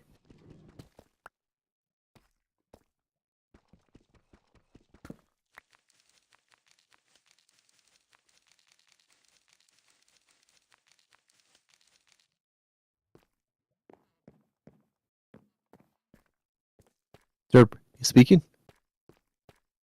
I can't hear you. Hello? Hey. Okay, I'm so sorry. I accidentally muted myself. But I said Oh, like, yeah. Um yeah, keep going. That dual citizenship is nice. But keep going. it is. No, it was bad. I couldn't return to like if I was over 17. Oh. That's if I went to Syria when I was 17, I'd be in the army. Ooh. I would have been conscripted to fight. Which you know what? If Syria didn't fall, I would gladly went in and got my military training. Al imperialism, they definitely fucked over Syria. Al the Yeah, US. Al US. yeah. It's actually like legitimately sad. Yeah. Like I know some people are happy about it, but at the same time, it's like you're normalizing ties with Israel. Like for what? For sanctions? Like I get it. Your people are my people are suffering from sanctions, but at the end of the day, like you gotta fight against empire. You can't just succumb to it and hope that everything's gonna work out well. You know, Yeah. like you can't trust America. America's gonna backstab you whenever your usefulness is over. Yeah. Yeah. Yeah. Yeah, like I'm not an Assadist. Like I don't support Assad or anything like that. But it's like I don't know. There's like a vulnerability to having your military being stripped away or having your military being used against like Lebanon or whatnot, Yeah. and then being like an asset to America and Israel in Yeah. comparison to like Yeah. nah like Well, it's like Syria was Syria wasn't. purposely destabilized by like, Obama Yeah, and a whole bunch of other leaders before him, in essence to destabilize like a lot of the rest of the region around them, right? Like they sent the RSF uh, down to Darfur afterwards too. So even the destabilization of yeah, Syria also comes with the destabilization of of the immediate area, and you have to think about the millions of people and cultures and ethnicities Yeah. and things that happen in that area. This isn't just like, oh damn, Syria fell. No, this is like Syria fell, and then immediately after Yeah. there were a string of connected events like the Darfur genocide, like a further destabilization of the Congo, a further destabilization and an iteration of Yeah. Rwanda as a U.S. imperial state. There was so much around it, but keep going, keep going. Yeah, yeah. No, I think what's really annoying is that people come up to me on my comment because I threw a lot of shade at the new Syrian leader. I don't want to say like I don't know what Twitch guidelines is when you're talking about people like him, but I was like I don't trust a man who was working for Al Qaeda. Let's just call him that. You know, a person like that who's enlisted by America in that regard. Like whatever he's gonna do and whatever his men are gonna do, there's gonna be massacres, and there have been massacres already. Like I don't trust a man like that. And people in my comments came in and they're like, give him some time. You know, he'll be a great leader. He'll show the way to Oh Syria's my greatness. god, that was And the I'm like, same. That was the same sentiment I heard with the governor of El Salvador. Like that was the same sentiment I heard.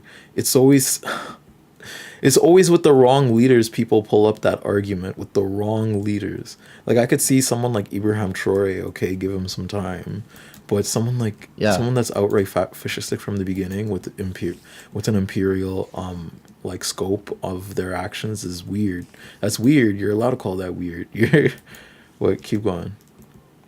yeah, and it's especially weird when he's like talking about how Lebanon belongs to Syria, and how like the Shia parts of Lebanon don't belong to those people. When it's like what are you talking about, man? Like no, those people Yeah. live there Yeah. for centuries. Like Yeah. those indigenous peoples of those villages, right? Like that's how it works in some of the Yeah. villages in Lebanon. And to be like, okay, we want Tripoli. No, not Tripoli. Yeah, it's called Tripoli, the northern part of Lebanon. They're like, yeah, that chunk is for Syria, and they're like trying to negotiate with Israel to get it, and it's like, what the fuck are you doing, man? Yeah. Like how's Israel gonna give you Tripoli? Yeah. Well, we know in the lens of Western imperialism, they just have to claim that it's theirs and come up with the reason and invoke Islamophobia. And yeah. Yeah, but it's been like a bit of a wild ride seeing it happen. Yeah, it is. Neocolonialism. The stories that you Yeah. erase. The stories that you erase. Oh my god. Yeah, the last time I was in Syria was in 2011. I went to Lebanon and Syria, both of them, and yeah, it was kind of nice. We went mountain climbing, we visited our original villages, where our family kind of stayed when they were in Damascus. It was cool. It was chill. But then, like if I went back after that, I would have been enlisted to fight. And I'm like, You nah, man, strategically I don't wanna go fight. popped in and I don't popped want to out. go fight. I actually told my dad that I'd be the one who'd take Assad. I'd be like, I was like, you know what? If he enlists me, I'm gonna pull a coup, become the leader of Syria. I Imagine should've done it. there's a separate timeline where you actually do. Oh my god. I should have done it. I should have been the Yeah. one. Las You Vegas know? becomes a military leader and invokes a new wave of Pan-Africanism that is intersectional. Pan African Arabianism. Yeah. Yeah, no, because I feel like Pan-Africanism interchangeably with Arabism has always been a thing. Like Arabism has Yeah. always been a part of Pan-Africanism, but it's Yeah, just it has, in it has. in recent memory with well not recent memory, but in recent propaganda with the aspect of Sudan and the aspect of North African states being cooperated into the UAE.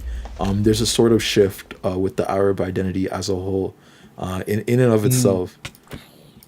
You probably have way more words for this than me, but that's how I see it as like an outside perspective, because it's like, what the hell? Like, so much people from Sudan are Arabic. Like, I know so much of my cousins are Arabic, but I just haven't been there for long enough to absorb the culture, so I wouldn't call myself Arabic. But I know my mom Yeah. and dad speak that language, and I don't know. Yeah. I don't know. I wonder if that was brought on with the Egyptians, or if that was a thing before Egyptians came in. Mm-hmm. You know, Mm-hmm. like I feel like the British and the Egyptians tried to linguistically change, like the tribal parts of Sudan. Mm-hmm. You know, like the tribes who had their own languages and culture, and be like, you gotta speak Arabic. Yeah. You know, Yeah. but I don't know. I don't know if Egypt Yeah. had that like amount of influence to do that. No, it definitely was a thing, and you are definitely touching on it. But I mean, in the connected culture of Sudanese identity, even in and of itself, like when my parents talk about people from North Sudan and South Sudan, a lot of Yeah. the split is with a certain amount of ideology, Catholicism or Islam. Yeah. When at the same Yeah. time, like this area has been influenced by so much of those. It's like it's so disingenuous to be like, oh, indigenous Dinka people are Catholic to this degree. Like you said, it's a British construct, and do this because Yeah. no, there's a lot of it depends on which tribe you're looking at. Like even within Dinka or even within newer communities, Yeah. right? Like depends how close they are to North Sudan, how close they are to the border, how close they are to Kenya, like a whole Yeah. bunch of things. But yeah. I think I think I think Arabic was there before Egypt because of the trade, right? With Ethiopia and Saudi Arabia and Egypt and everything. I think it had to be there before Egypt came in, Yeah. I don't right? know. Yeah. I don't know how long it's been there, but I know throughout all my life it's just been a thing in our culture. So it's like at this point it's accepted, and Yeah. it's I But don't know. Sudani Arabic is so tough for me to understand. You know, Hmm. like I meet up with some of my Sudani friends and they speak so fast in Yeah. Arabic. It's like, oh, like no, slow down, Yeah. for like a minute, slow down. And it's a different energy to it too. You know when you speak your Yeah. language and there's like an energy shift. Oh yeah, 100%. I noticed Like that too. yeah, in Dongmanjang and Arabic it's way more quicker. In South Sudan, Yeah, way quick, so quick. But I think it's just because our yeah, indigenous tongues are quick too. Like Dongmanjang is a yeah, very quick, like expressive language. yeah. Yeah, no, it's cool. It's cool. Yeah. I grew up around Sudani people. Hmm. Hmm. Yeah, so I've gotten used to understanding it. When I first heard it, I was like, no way, I can't keep up. And then there's like some words. There's even some words in Tongmanjang that are intermixed with Arabic that are like a part of Tongmanjang now, like kaburo Mm. for like cat. Oh yeah. Yeah, it's like that's now a word, the word for cat. Like when you're speaking Oh, that's cool. Tongmanjang, even though it's Arabic, and it's like there's a lot of interplay. There's a lot of interplay there, but that I don't know the extents of because I've only lived in it, and I need to. I'm not gonna lie, I need to have way more talks with my uncles and aunties and stuff. But yeah, Yeah. No. Oh man, you're giving me back like memories of them like trying to teach me Sudani Arabic because when I speak Arabic, I speak really slow and like I speak very formally, and they're like, no, it's like this, and they just like go like like 3K, 3 times speed. yeah, Like those YouTube videos, like 5 times speed. And I'm like, yeah. oh, man. Yeah. But honestly, I kind of want to visit Lebanon. Mm. You know, like the village vibe is like it's unreal. You know, like you have your own like balcony area. You got your tea. You got all the neighbors who are like Aw. walking down the road and That's they're why just they like want to destroy saying it hi. because it's so damn. I'm telling you, every single Arab state that's not directly Western that is still, has a prospering community society like city amalgamation of cities. The America always wants to bomb the fuck out of it and just erase it Yeah. from memory. Like when you look at the past pictures of North Sudan and South Sudan, you're like, wow, this was amazing, and then the last 20 Yeah. years happened. You know, like, yeah. Same with I Gaza still miss. too, in a very short amount of time. But yeah, I'm sorry. Yeah, no, 100%. No. They're very much alike. Like the tightness of community and the tightness of like there's a different atmosphere to it. You know, like a very communal kind of atmosphere where you know everyone and they know you and they're not shy to say hi and they're not shy to like come up and have tea with you. You know, like here it's like, you know, you wave at your neighbor and they're like, what the fuck? Yeah. What do you want? He's gonna kill me today? Yeah. It's like, no, man. It's like, Oh my god. No, but you're right. You're so right. Like it is. yeah. It is tough. But I think I'm gonna hop off now. I'm getting to that Yeah. point where I'm getting super No, tired you need again. your rest. What happened? What happened this morning? Did you crash? Yeah, I crashed a little bit this morning, but I'm gonna do Yeah, my you last need your day. rest. Sorry, what were you saying? Huh? I was saying, you gotta rest. Yeah, I'm gonna rest now and then do my last day tomorrow. Tomorrow I'll be on from 11 a.m. all the way to 11 p.m. So like for everybody in the audience that was chilling, having conversation, thank you so much. It's been W Chat, it's been W Love, it's been W Adnan and Lost Futures and Lily Alexander and Dre and Zyla and everyone for hopping on and having this convo with me. Hey. Do you have anything to say before we hop off? Let me link Lost Futures' channel so you could, I don't know, I keep linking it because but Lost Futures, you should know Lost Futures at this point. Lost Futures has been All I on gotta all say day. is you all better donate. Every single one of you. You know, if you can do it, just donate. Don't be afraid. You know, send us a funny message. Smash it. And if you can't donate, sharing it also helps, and tagging me across platforms so I could retweet it, skeet it, repost it, however, whatever they're calling it nowadays. Whatever they're calling it. But yeah. Alright. Peace out, everyone. Peace out, peace out, peace out. Oh, and shout out to the last person who sent $10. Shout out to the last person who sent $10. For my raid, I'm gonna raid somebody. That was Lost Futures, by the way. Please check out their channel. Please check out their channel. I'm gonna raid somebody. Somebody's getting raided. We only got 6 viewers, so it's not that big of a raid, but still, we always gotta get a good raid off. We always gotta get a good raid off in the Twitch chat. Because we definitely need that aspect of community. People have been so nice to us. Let's raid Rhizome.